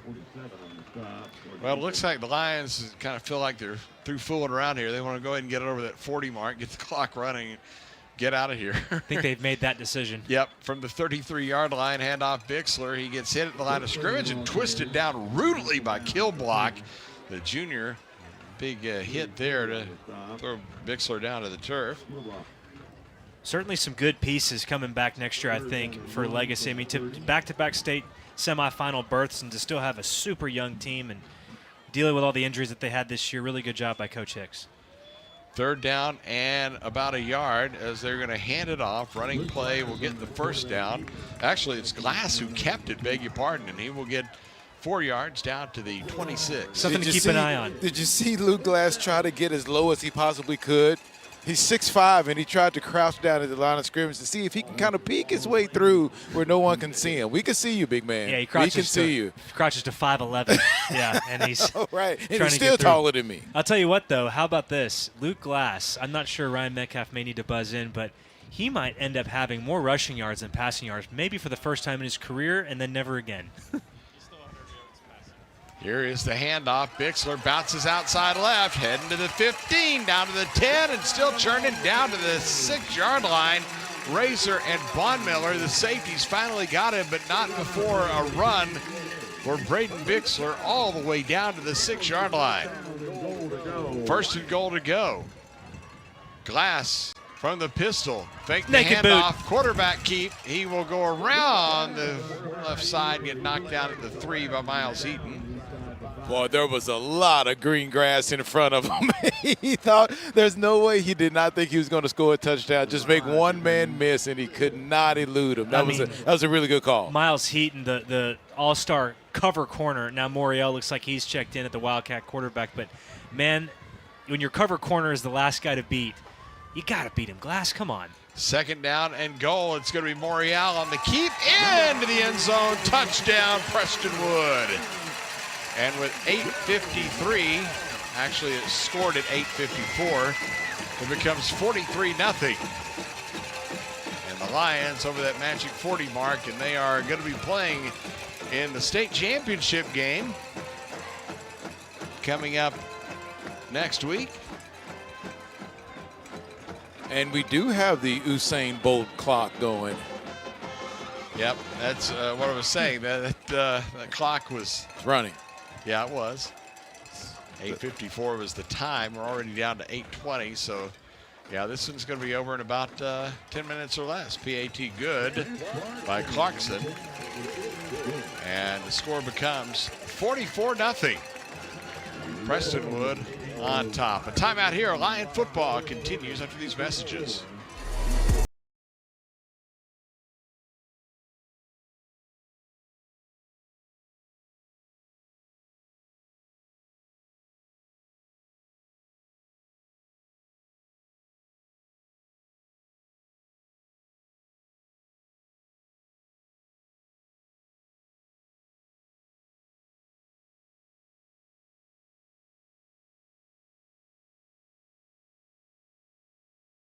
To dip your chicken strips.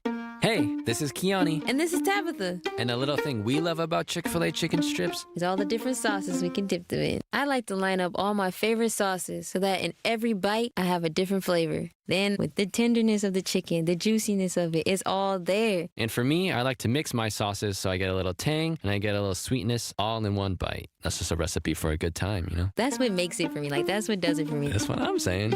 Real guests paid for their testimonials.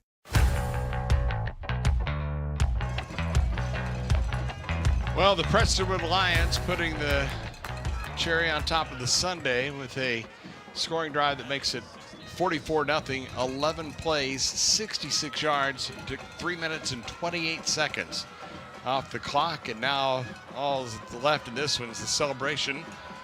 They're about to kick back to Legacy, and it's going to be Clarkson who puts it out of the end zone. And the clock continues to run as we're down under 6.5 minutes to go here in the fourth quarter. I always wondered what this does to our statistician, Ryan Metcalf, when it comes to the time of possession.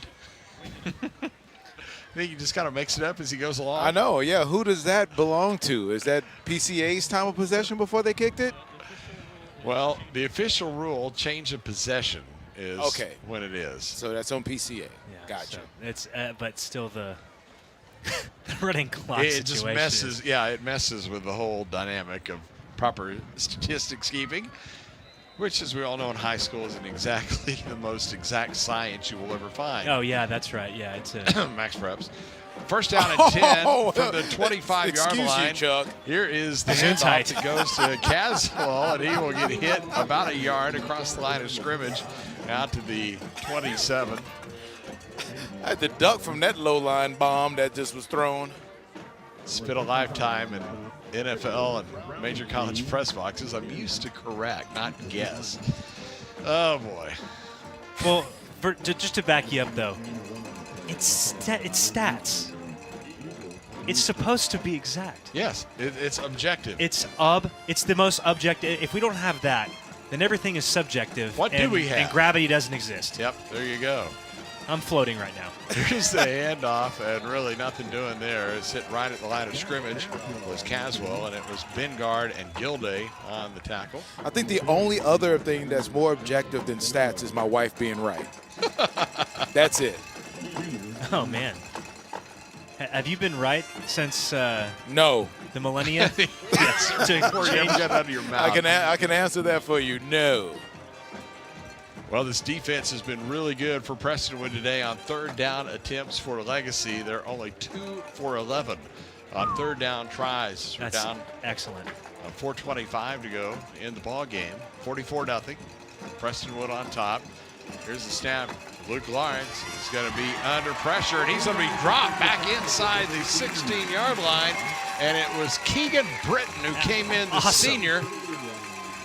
Great play. Awesome. And you know how easy it can be, seriously, for PCA to know that they're going to the state championship game, know they're going to win this game, and just be a little loosey on defense. They're making it their mission to stay disciplined and say, hey, man, we have a goose egg. We want to end this thing with a goose egg, no letting up, and you just saw the effects of that.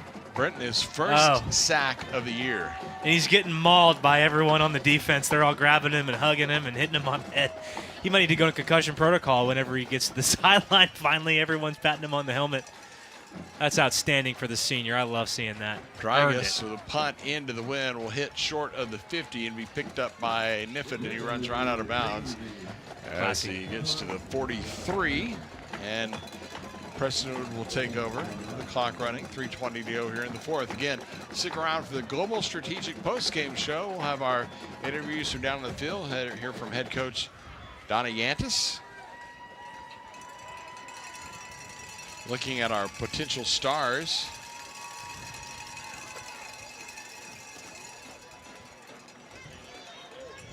Might be a tough call. I mean, that defense played just extraordinary lights out today.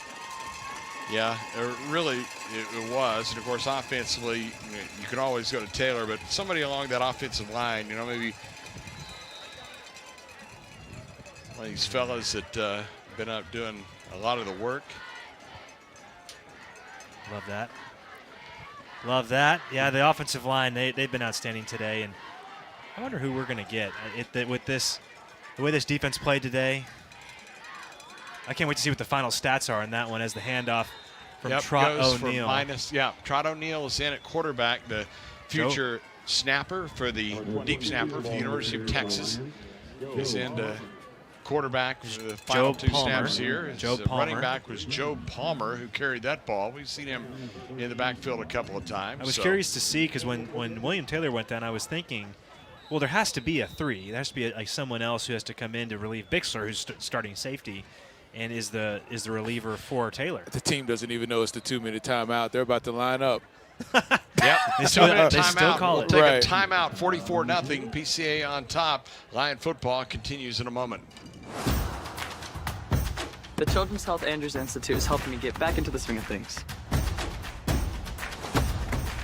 They're getting me back to reaching new heights. Back to sticking the landing. Back to setting goals and scoring them. Back to more than a game. As experts in everything from orthopedics to performance training, we specialize in getting DFW athletes back to doing what they love. At Paris Baguette, unwrap joy with seasonal flavors of peppermint mocha and cinnamon churro, paired perfectly with holiday pastries and treats. Visit your neighborhood bakery cafe or order online at parisbaguette.com.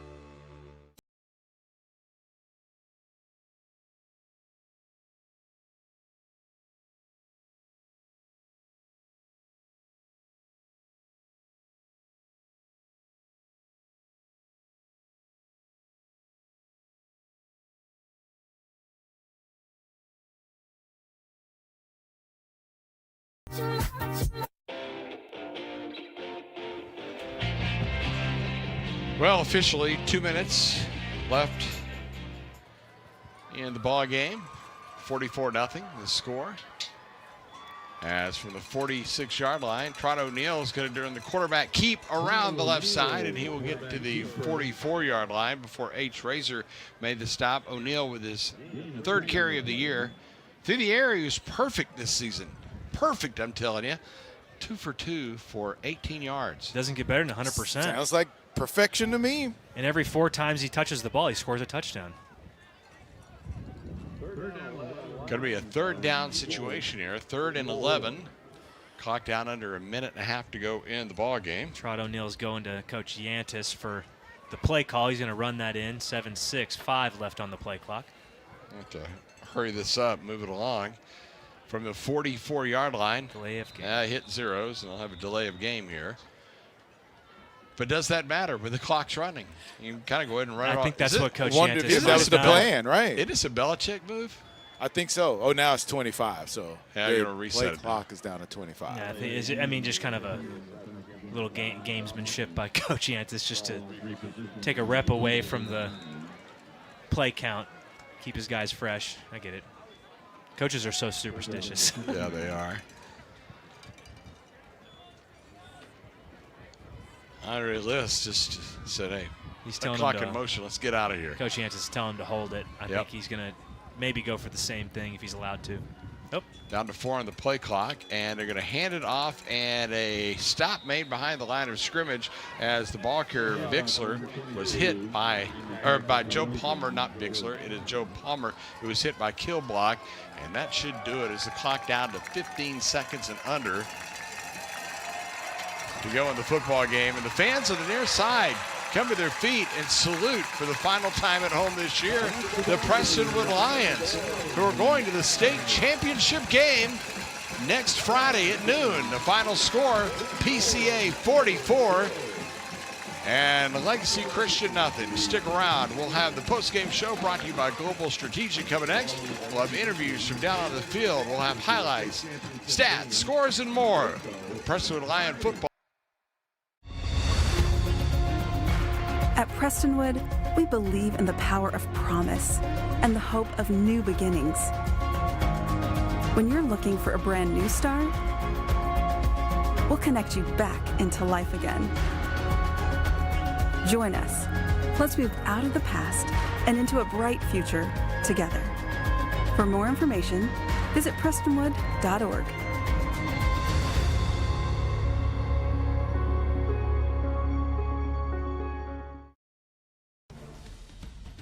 This is a PCA Lions postgame show with interviews from the field, highlights, and a complete recap of the game.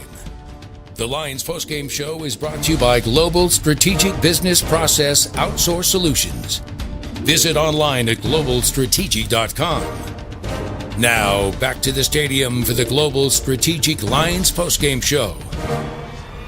Well, the Prestonwood Lions have punched their ticket into the state championship game for the first time since 2017. That was a year that they actually won it. It's an 18 graduating class. We talked to one of the players on that team before the ball game, but all smiles, giggles, and grins in this one, 44-0. That was a pretty complete game for the Lion team. Chuck Kelly, David Stoltzman here in the booth as Donovan Lewis down on the field. And we'll get our post-game interviews coming up here shortly as head coach Donnie Yantis addressing the team. And they'll have a quick visit there on the field, and then everybody will get ready to get that celebration on. But man, you're heading to a state championship game, which David, you've done a few times in your playing career at the high school level in South League. But it's a great feeling, isn't it? There's really nothing like it. I've been a part of a lot of championships, thankfully. Just been blessed by circumstance, but even in college, it was awesome. Rose Bowl, Fiesta Bowl, those are awesome too.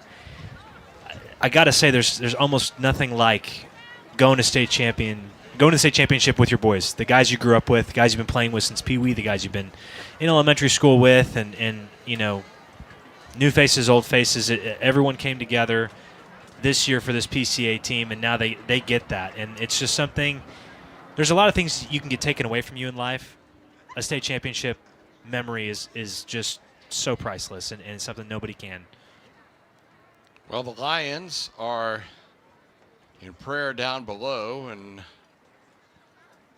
certainly a lot to be thankful for, not only with yesterday's Thanksgiving holiday and all the things that go with that, but you get to this point of the year, and man, it's just such an amazing run for the Lions, who, again, at one point of the year, they weren't playing their best football, but after that, they really turned it on. And for Prestonwood, I'm not sure where the exact turning point was, but, we came aboard when they lost to Liberty Christian 38-24 over in Argyle, but then that legacy game right after that they blew the Eagles out here at home. Then they went over and lost that heartbreaker at Parrish, and then after that, all wins the rest of the way. Is now they put together a total of 4 straight victories and are heading to the state championship game. And I think too, leading effectively the entire game against Parrish, and then the walk-off field goal is what does it. I think that puts a bad taste in your mouth.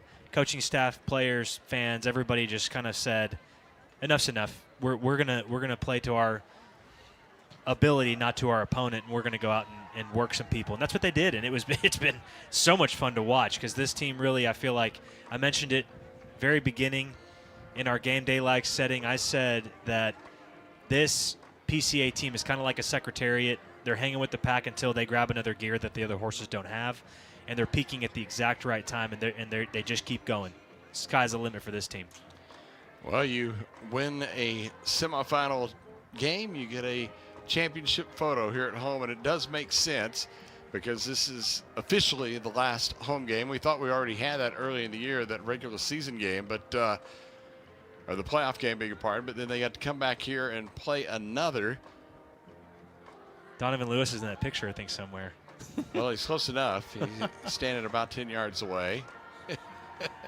And we will have Coach Yantis after the picture is done, as they are all lining up. And again, this is not compelling broadcast material right now, but we don't have a time clock on this, so we'll wait until they get all the pictures snapped, and we'll get Coach Yantis and get his thoughts on this one. As now the Lions break it up, and it seems like we will now have our opportunity momentarily to hear from the skipper and see what he has to say about this one. They broke out. Look at these uniforms. They're kind of growing on me a little bit. I like traditional colors. Well, they match the weather. Yeah, they really do. Kind of the cold gray weather. Something different, but I think you're right. They've kind of grown on me. I'm just so thankful you could see the white on the gray. Absolutely. Well, here we go. Donnie Yantis is coming over to get mic'd up, talking to Superintendent Michael Goddard. So we'll get him all up and squared away momentarily as we get the handshakes and high fives down below. And we get head coach Donnie Yantis on the headsets. And he's with us. Well, it took just a second. Coach, congratulations on your win. Thoughts on that one to get to the state championship game? Oh, I'm just so proud of our defense. I mean, they played great. I don't even know what this total was, but they didn't have many yards. So when you play great defense like that, you can take chances on offense, which I did a little bit on fourth down. But I'm certainly proud of the guys. And what I'm most proud of, to be honest with you, is I went in halftime and got on them because we had so many penalties in the first half. So we didn't get any false starts in the second half, and that was one of the goals that we had, and no personal fouls and that kind of. We did get a personal foul. I'm not sure. I haven't seen it on film, but on the offensive line. But very proud of the guys. Big win, going to the state championship, which is the goal. Coach, in the official total yardage for that defense, yards allowed 81. Wow. What does that do for you as not just a head coach but also a play caller? Well, I mean, it's awesome when you're an offensive coordinator calling the offense and you know the defense is going to stop them. So that's a big deal. Thought the defense played great. We're getting better each week, which I think is important. As you know, you want to peak at the end. I think our guys are peaking at the end. And speaking of getting better each week, this legacy team has kind of shown, the same thing. The two teams I felt like personally that were in this semifinal were the teams that just kept getting better every single week. Yeah. When you turned the film on, what did that team show you as opposed to what y'all saw in the middle of the season? Well, I just think the grit that they have. They play with a lot of effort. They're well coached. They do some really good things. With their quarterback, he's a really good runner, and their running back ran the ball well.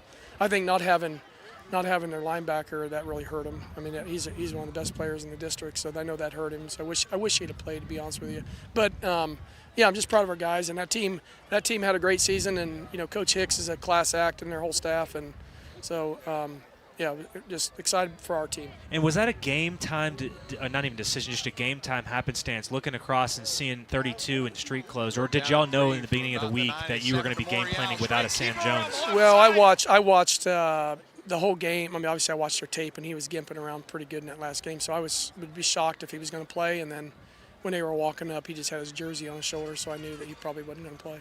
So we didn't know for sure, but I thought the kid would probably play no matter what because he's so tough. But I'm sure he's got an injury that prevented him from playing. At one point this year, your team was sitting at 2-3, again, kind of an asterisk on that with that All Saints result. But anyhow, 2-3, and you didn't really know which way it was going to go, at least from a fan's perspective. What was it that got this team pointed the right direction, where those L's became W's pretty much the rest of the way? To be honest with you, as I look back and think just from that question just asked, is that the kids never doubted, and they came to work every day, and they worked and continue to work every single day and believe in the process. I think the process is important, and they just continue to work every day. And we just continue to say, like, hey, our goals are right in front of us. They're still there. And we had a lot of new guys, and especially on defense, a new defensive coordinator.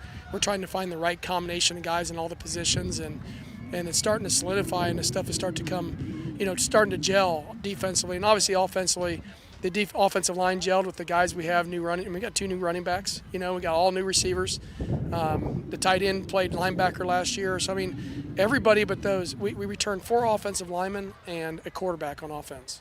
So it's just gelling and getting, making sure. And then for me as a play caller, like figuring out who we are identity-wise and what our players can do, what their strengths and weaknesses are, and try to capitalize on those and improve the others.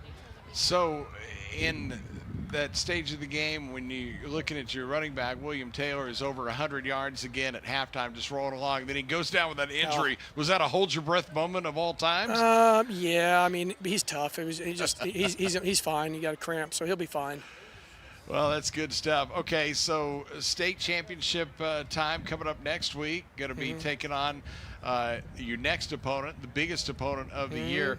What does that week look like? I know you haven't peeked ahead or anything like that, one game at a time, but now it is here. So kind of give the fans a glimpse into what next week will look like heading up to that Friday game. It should be an epic game, to be honest with you. The last 4 times we played them, it's a single score game. Goes down to the last drive. It's just that's the way it's going to be.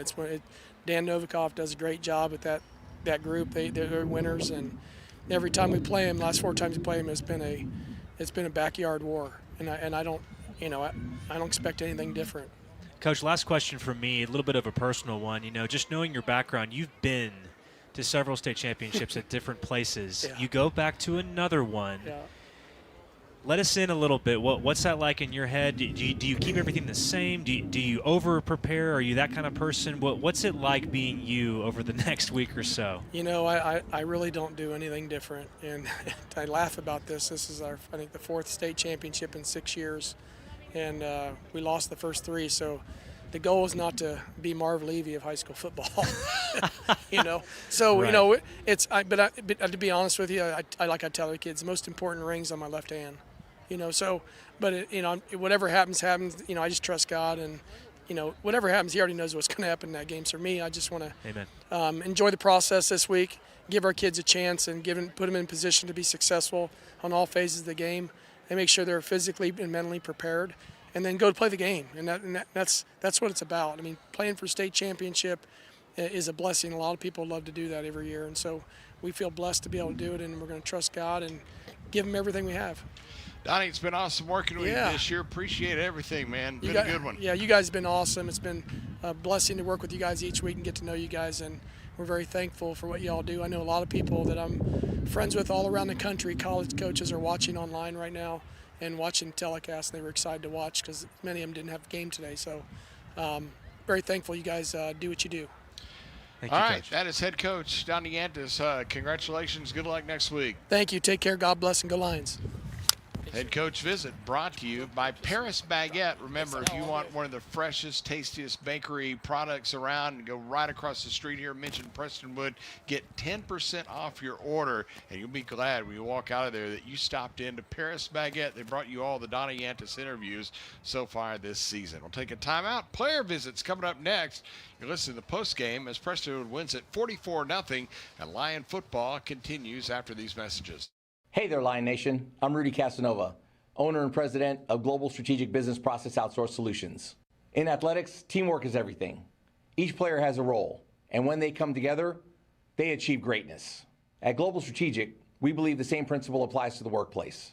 When the right people come together, your business thrives. Let Global Strategic help you build a winning team at work. Visit www.globalstrategic.com for more information and schedule some time with me or one of my team. The Casanova family and Global Strategic are proud supporters of the PCA Athletic Program. Go Lions! At Paris Baguette, unwrap joy with seasonal flavors of peppermint mocha and cinnamon churro, paired perfectly with holiday pastries and treats. Visit your neighborhood bakery cafe or order online at parisbaguette.com. The Children's Health Andrews Institute is helping me get back into the swing of things. They're getting me back to reaching new heights. Back to sticking the landing. Back to setting goals and scoring them. Back to more than a game. As experts in everything from orthopedics to performance training, we specialize in getting DFW athletes back to doing what they love.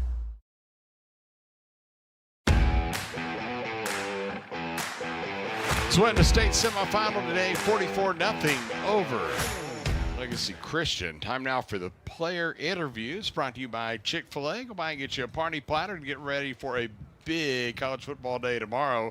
Post-Thanksgiving, you probably don't want turkey. And, fix yourself up with some good chicken. Good stuff at Chick-fil-A. Well, joining us from down on the field, our offensive player of the game, and there could have been one of many, but it is going to be Junior Niffen, who is down on the field after a 5-catch, 86-yard performance, averaging just over 17 yards per catch, and a lot to unpack about this one. But, Junior, first of all, congratulations on the win. Tell us what it kind of feels like to be heading to a state championship game. Yes, sir. Thank you. Yeah, this is really important for our team. We haven't been to the state championship since, which was my freshman year, so maybe I think it was like 2021, 2022. So, I mean, it means everything. I mean, we worked hard all year for this, and it's been an up and down road, and we're finally on track, and we're making it to the state championship. And Junior, I think I've just admired how you've played, in all phases, really. I mean, I know you don't hardly see the field on defense, but everything else, punt returner, kick returner, everything like that. What's your week look like in terms of preparation, and at least from an athletic standpoint? Yes, sir. So, going through practice, it's hard work all day. And we go into practice, we go hard, and, just don't go through the motions, this kind of thing, and getting all our plays right throughout the week, going through kick returns, punt returns, and, you want to be on the field, you want to be a Swiss Army knife, and I pride myself in being able to return the ball for the team and doing whatever I can to benefit us. Well, and furthermore on that, I know Coach Yantis describes you as dynamic. So there's your Swiss Army knife. He says you're tough as nails, great balance, great blocker. But tell me, you know you better than anybody. What do you think you're really good at? If you were to have a 30-second elevator pitch to a college coach, how would you sell yourself? Yeah, I would say that my greatest strength is my IQ of the game. I think that on the field I'm a pretty smart player, and being a receiver, you have to know what defense they're playing, where to sit into holes when they're in zone, and I think that is a strong point of mine. And my hands, being able to catch well and then getting up the field, making people miss, just being a dynamic player and all. It's pretty dang good. Absolutely. You had some really big games early in the year. Then the numbers tailed off, but it wasn't as if your game was going away. Did they just kind of use you a little bit more differently as some of the other players started stepping up and getting a little piece of that receiving pie? Oh, yeah.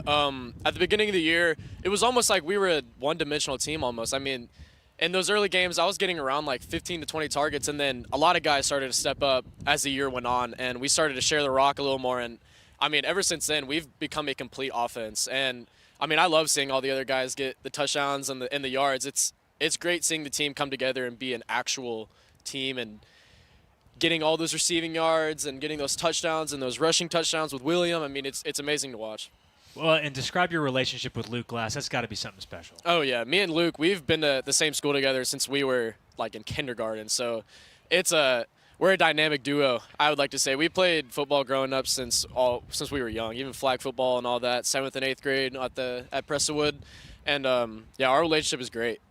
I would say real quick, Chuck, not to cut you off, it's worth mentioning. You just recently got a little bit of good news, didn't you? I did. You got a PWO from who? From TCU.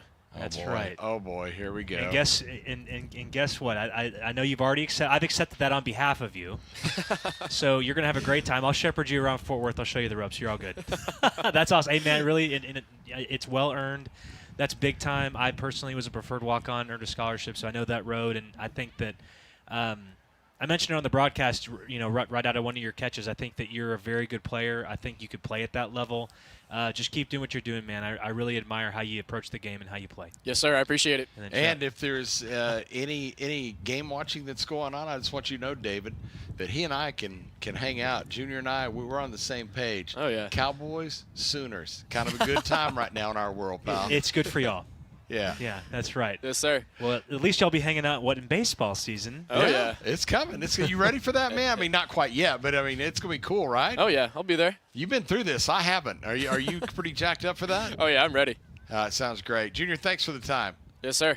That's Junior Niffen, wide out for this team. Again, big day today, 5 catches, 86 yards on the afternoon. And, on the season, he's up to 69 catches on the year, over 900 yards and 8 touchdowns. A big, big part of this Prestonwood offense. A timeout here, 44-0. Prestonwood wins it. Postgame interviews brought to you by Chick-fil-A.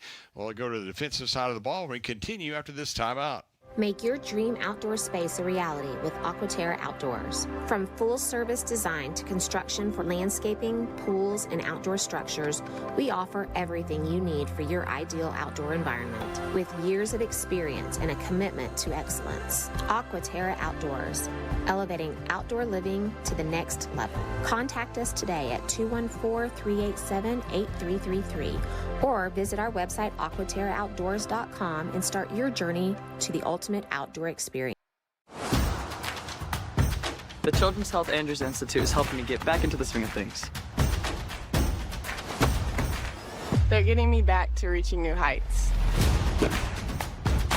Back to sticking the landing. Back to setting goals and scoring them. Back to more than a game.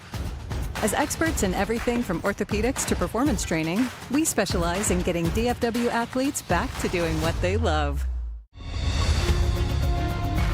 At Prestonwood, we believe in the power of promise and the hope of new beginnings. When you're looking for a brand new start, we'll connect you back into life again. Join us. Let's move out of the past and into a bright future together. For more information, visit prestonwood.org.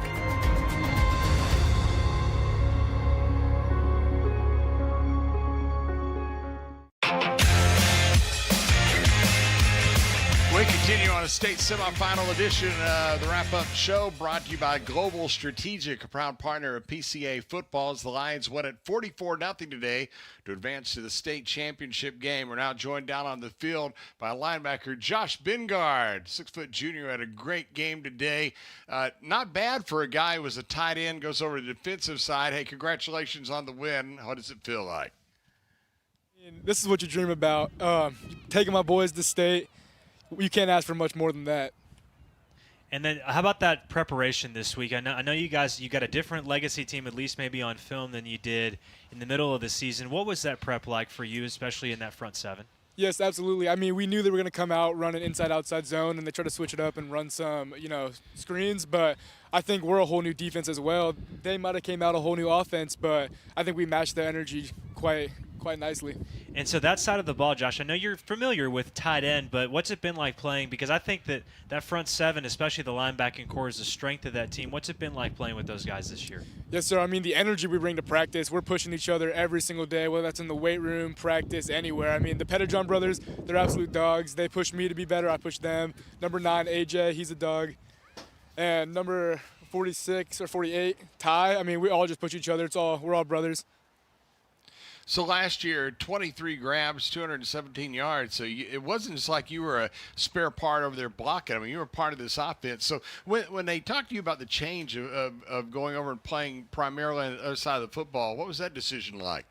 Yeah, I mean, I've played defense a long time, and they threw me in a tight end. They're like, hey, we need to go block so you can get these running backs in the end zone. I was like, all right, I'll do whatever the team needs to win. So they threw me in, and just been doing my job.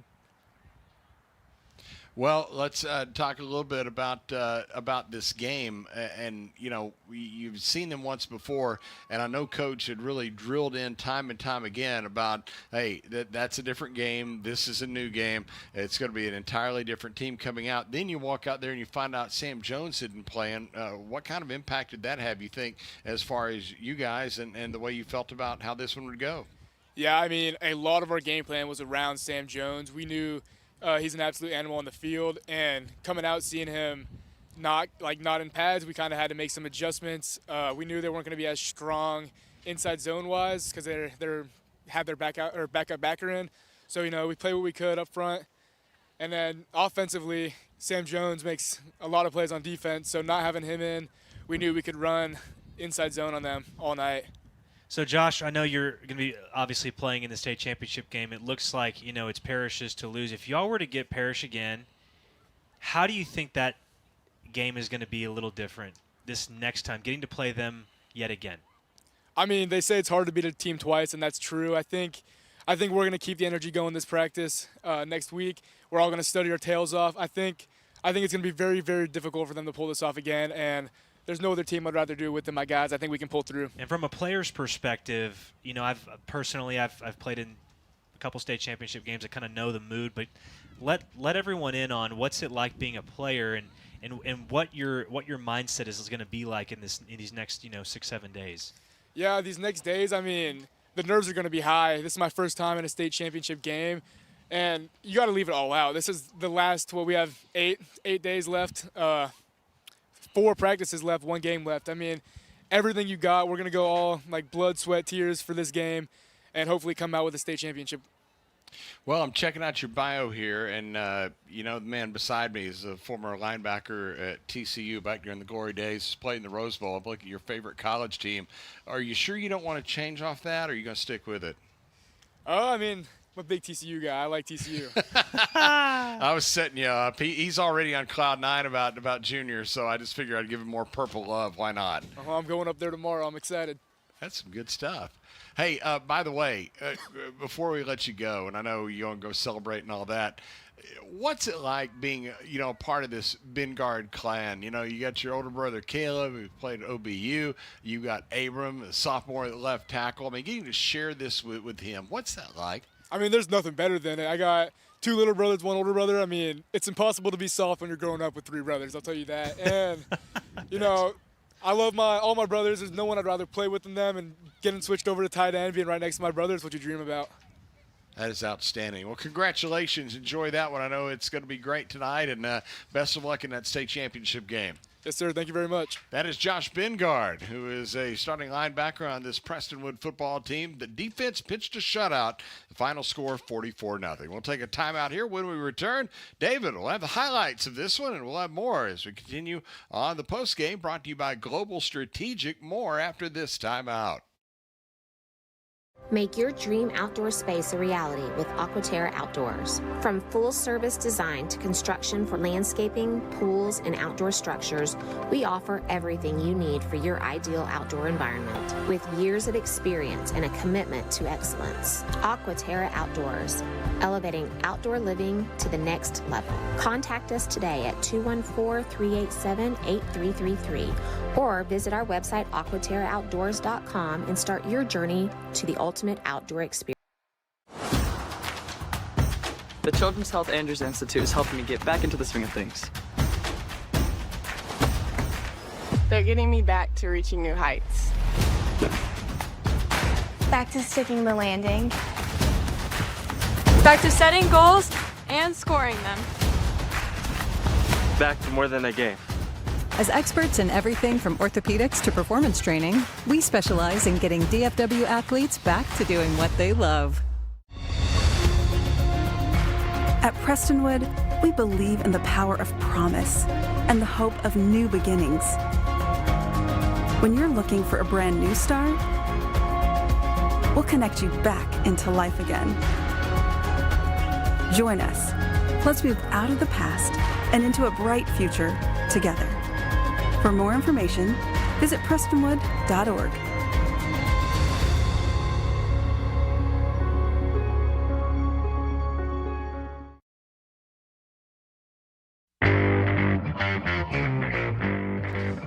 More on the Global Strategic Postgame Show. I'm David Stoltzman. These are your semifinal highlights. Let's rock. 4th down pickup by William Taylor keeps the drive going on that opening drive for the Lions. Luke Glass pulling down the RPO and barreling over several Eagle defenders. The savvy senior, though, William Taylor, it's a 16-yard run for him to the promised land. 2nd down and 7.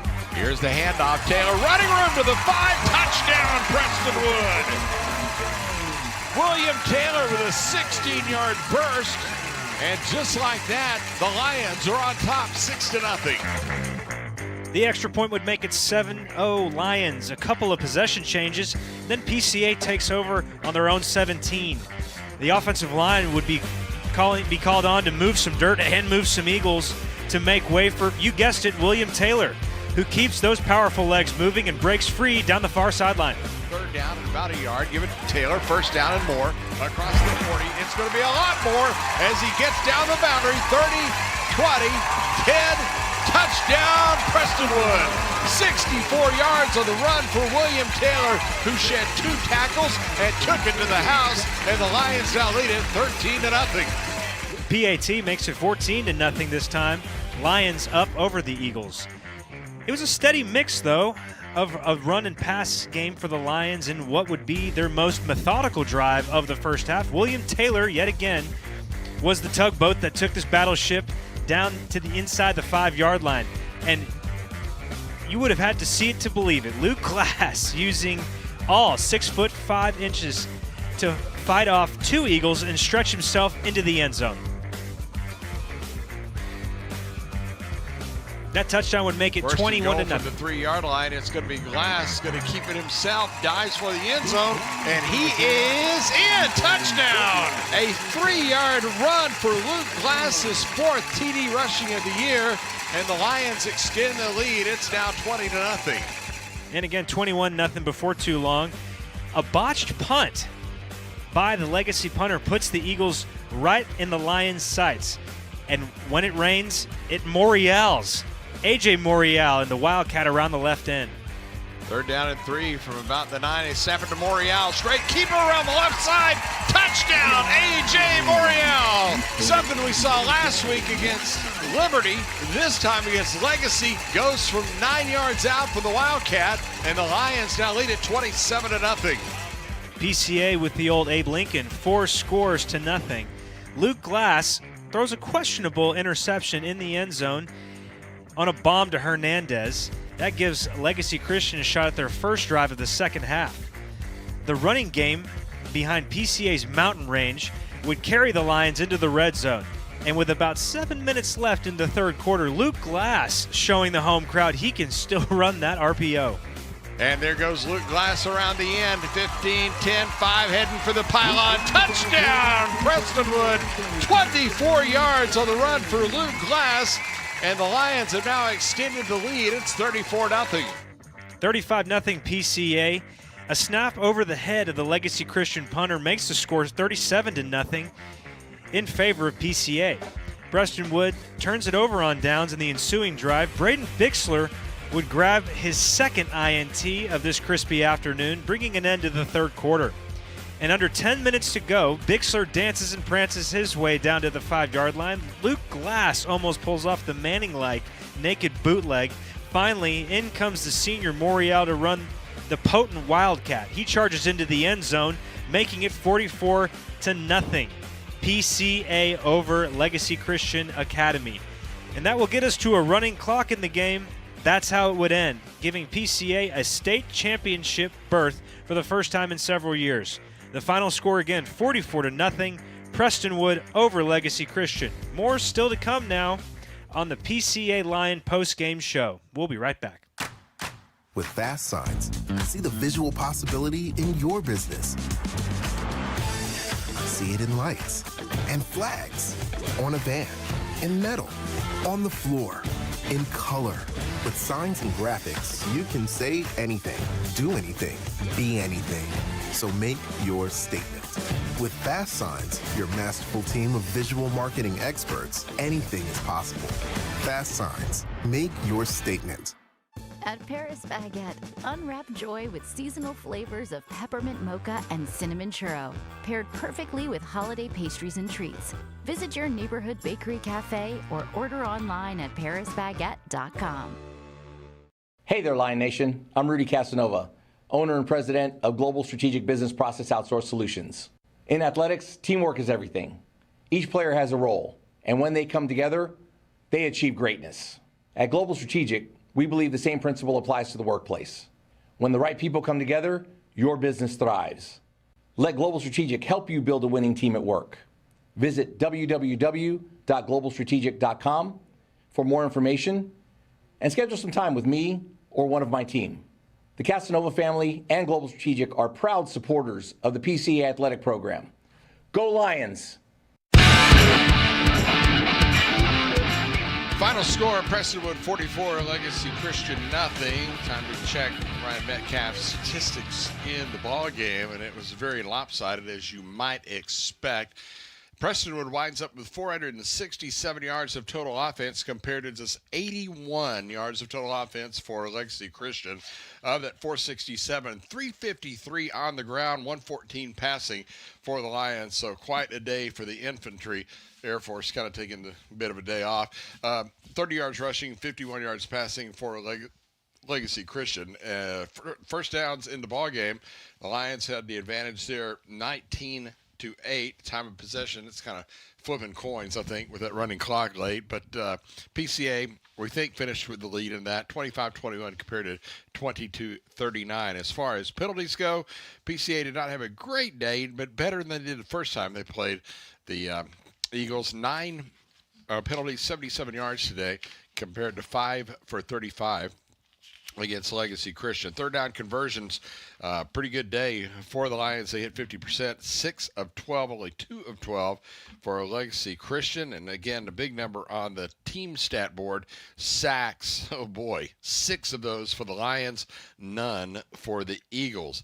As far as the individual numbers go for the PCA Lions, Luke Glass, 10 of 16, 114 yards and 1 interception. Junior Niffen, you heard us mention a moment ago, 5 catches for 86 yards in the ballgame, averaging just over 17 yards per grab. 1 catch for Darisaw, 1 for Lippert as Zach gets in the game and makes the catch. Again, he's only been back for a couple weeks, but again, plus to add him heading to a state championship game. A.J. Morial had 2 catches for 6 yards in the game. Bixler 1 for 2. On the ground, William Taylor, who only played about 2.5 quarters before he suffered that little nick in the third. 19 carries, 198 yards, and 2 touchdowns. That's over 10 yards per carry. As Taylor's numbers continue to inflate, he's now up to 1,655 yards on the year to go along with 12 touchdowns. Quite a year for the transfer from ESD. Bixler, 13 carries, 98 yards in the ballgame. Luke Glass, how about this? He totes it 10 times for 53 yards, make it, and a couple of touchdowns. So big numbers on the ground there for the Lions. For Luke Lawrence, rough day at the office. 4 for 17 for 51 yards and 3 interceptions in the ballgame. So no one for Legacy, who, again, riddled with injuries at the start of the year, lost some receivers, lost some guys that they were counting on all year long. They had 4 guys that had 1 catch apiece, and on the ground, Caswell just carried the ball pretty much straight ahead, had 12 carries for 25 yards in the contest. We mentioned the stat at halftime, yards per play. The Lions had 7.3 yards a snap compared to 1.7 for Legacy Christian. As far as red zone points, PCA 28 in the ball game as they ran 14 red zone plays, and the average yards per rush very much in favor of PCA. Well, this is the defensive side. They give up 1 yard per rush compared to 7 yards per for Legacy Christian. So anyway, add all that up, it's a 44-0 win. And man, heading to the state championship game are the Prestonwood Lions, and it was just a glorious day that started off with our extended pregame show down in the plaza. Had a lot of special guests, team moms, some of the alumni coming in. The alumni director talked to Beth and all the friends down there. It was a great day to get it started, and then the Lions carried on. So David, here it is. It's state championship time, and again, assuming that it will be Parrish, a team that the Lions let one get away on the road back in the regular season. I would be very surprised to see if that game goes the same way as far as the outcome. Now, there were plenty of good things that happened in that game for the Lions, but the way they're playing right now, I am not sure who I would pick as far as the favorite in this game, because everybody thinks, well, Parrish, they've won 5 of the last 6 state championships. I think this Prestonwood team is coming to play. I mean, previous success can be correlated to future success, but the Parrish team that I saw fought for their life and snuck one on PCA, and from there I just think that you just awoke a sleeping giant. PCA finally decided that they were going to go find their potential, and I feel like that they're getting closer, but they still haven't found it. They just keep gaining speed, and they keep gaining momentum, and I feel like for a team like Parrish, they've maybe leveled off. Now, what they'll have is they'll have the experience. There's no substitute for experience. They've been to 6 state championships, won 5. That has to be worth something. But the 2 teams that I saw play last time, PCA was the dominant team. I mean, all the way around. It just couldn't finish the game, couldn't put them away. I feel like a little bit of coaching kicked in, a little bit of expertise and experience kicked in, and that was the deciding factor. This time around, I don't know if any team in the state of Texas has the gears that Prestonwood's been grabbing. So I'm excited to see what will happen. It's a state championship game. You never know what's going to happen. You're going to get people playing outside themselves a little bit in a good way. But, man, this team I saw today, there's almost no holes you can poke other than the penalties, and that was almost a loss leader for that result. Well, they met in the state championship game in 22. Parrish won that game 38-14. In 21, it was a 49-24 win in round one of the playoffs for Parrish. In 20, it was a 44-24 win. So, again, the numbers stacking up the direction of Parrish in all of those games against PCA, but this team that we've seen since the middle of the season to now is certainly on a roll, and they seem to be in the right place. Donovan Lewis rejoins us here in the booth, and Donnie, just all the exuberance down on the field, the jubilation that we saw after the game, and the camaraderie. I know that's a cliche term. You talk about football and all those catchwords and catchphrases, but man, it looks like PCA's got it all going on right now. It makes you think about those cliches, Chuck, because I was thinking, you want to play your best football at the right time, and it feels like Prestonwood is doing just that. But no, it's a brotherhood down there, and those guys want to play for each other, and it was evident throughout the whole entire game. You just saw defensively, especially. We mentioned it during the game. As far as, you're up 3, 4, 5 touchdowns. It's easy to get lackadaisical and just say, we'll just keep everything in front of us. It doesn't matter if they score. We've already run the game. But the defense wanted to make sure that they pitched a shutout. They played for each other out there big time and just did it the right way. And I think they are rolling into form right now perfectly to try and get that state title that's eluded them here for a few years. So hats off to those guys. You can feel it on the sideline. It was really workmanlike. Another cliche out there. It was really workmanlike out there as they just put their head down and just went about their business. It wasn't any looking forward, because you're right. You can look, hey, man, Parrish Episcopal, we have a chance to make sure we can see if we can make some amends. Nothing of that. They just dispatched of a team that they're better than, kept their head down, and just kept going. You talk on big radio for a living. I'm going to put you on the spot. Okay. See if you can think on your feet. All right. We came in mid-season. We learned this team from scratch. Who's your favorite Lion this year? Who's my favorite Lion? Luke Glass, because he's going to my other favorite Lions team. Of course. East Texas A&M. Tee it up, baby. That's what I love it. Thank you for that easy answer. Teed it up, set it next to the hole. It's like a mulligan. It's like a tournament I'm playing in. That was not what I was expecting. What about you, Dave? You have somebody jumped out? Great question. There's a ton of guys. They turn it over on the defense. There's a ton of guys. Yeah, don't even look at the offense. No, ton of guys. I feel like William Taylor, I love his spirit. I love how that young man plays. Plus, he's a wrestler. I have to give him the tip there. But I feel like it's got to come from the linebacking core. The guy that stood out the most, I think A.J. Morial is another obvious one, but he's the captain. I'll give a guy that I'm excited for this season and for next season, Ty Gilday. I think he's a really good linebacker. I think he flexes out and covers inside receivers at that with his body type. 6'2", 220. That's you're giving a lot back to a receiver, but he still sticks with guys. Super heady, really smart. I'm really liking what I'm seeing from him, and he's playing through injuries. He's obviously not 100%. Few people are at this point in the season, but I think that guy embodies a linebacker, and seeing him play outside is to treat. He's a good kid. What about you, Chuck? Oh, I love them all. Oh, boy, look at there. Of course. You love them all. Just playing both sides. Nice job. Walk the fence line. Yeah, there you go. Well, I like the big fellas up front. I just they're so fun to watch. They really are. No, you're right. The foundation of this team, I think, is the offensive line. That's your favorite unit. You can see how they just lean on the opponent and make sure, we are going to make sure it's going to be a very long day for everyone in front of us. So I like that pick also, Chuck. Yep. Well, that'll work.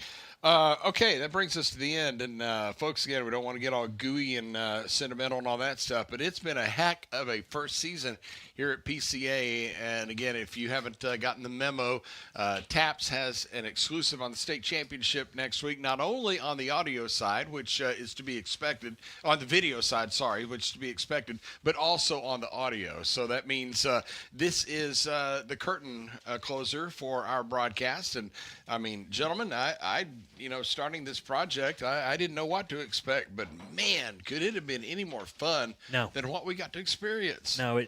It's here's a cliche. It's a God thing, and I think it really is. And the folks here have been nothing but supportive and helpful. And I could go on and on, but it's been such a treat serving everyone. At least from my perspective, I'll let everyone else speak for themselves. But I think this is fantastic. I was not used to TAPS.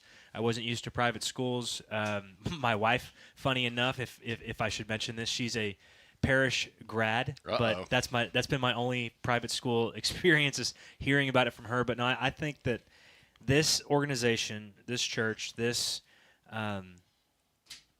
everything about it is elite in all of the right ways, and they're also really good at sports. I think that just this community has opened their arms, and this is just a happy place. And I'm so glad that I personally am here. And Chuck, I'll let you speak for yourself too. I mean, I couldn't have said any more. You absolutely hit the nail on the head. I don't need to add anything to that.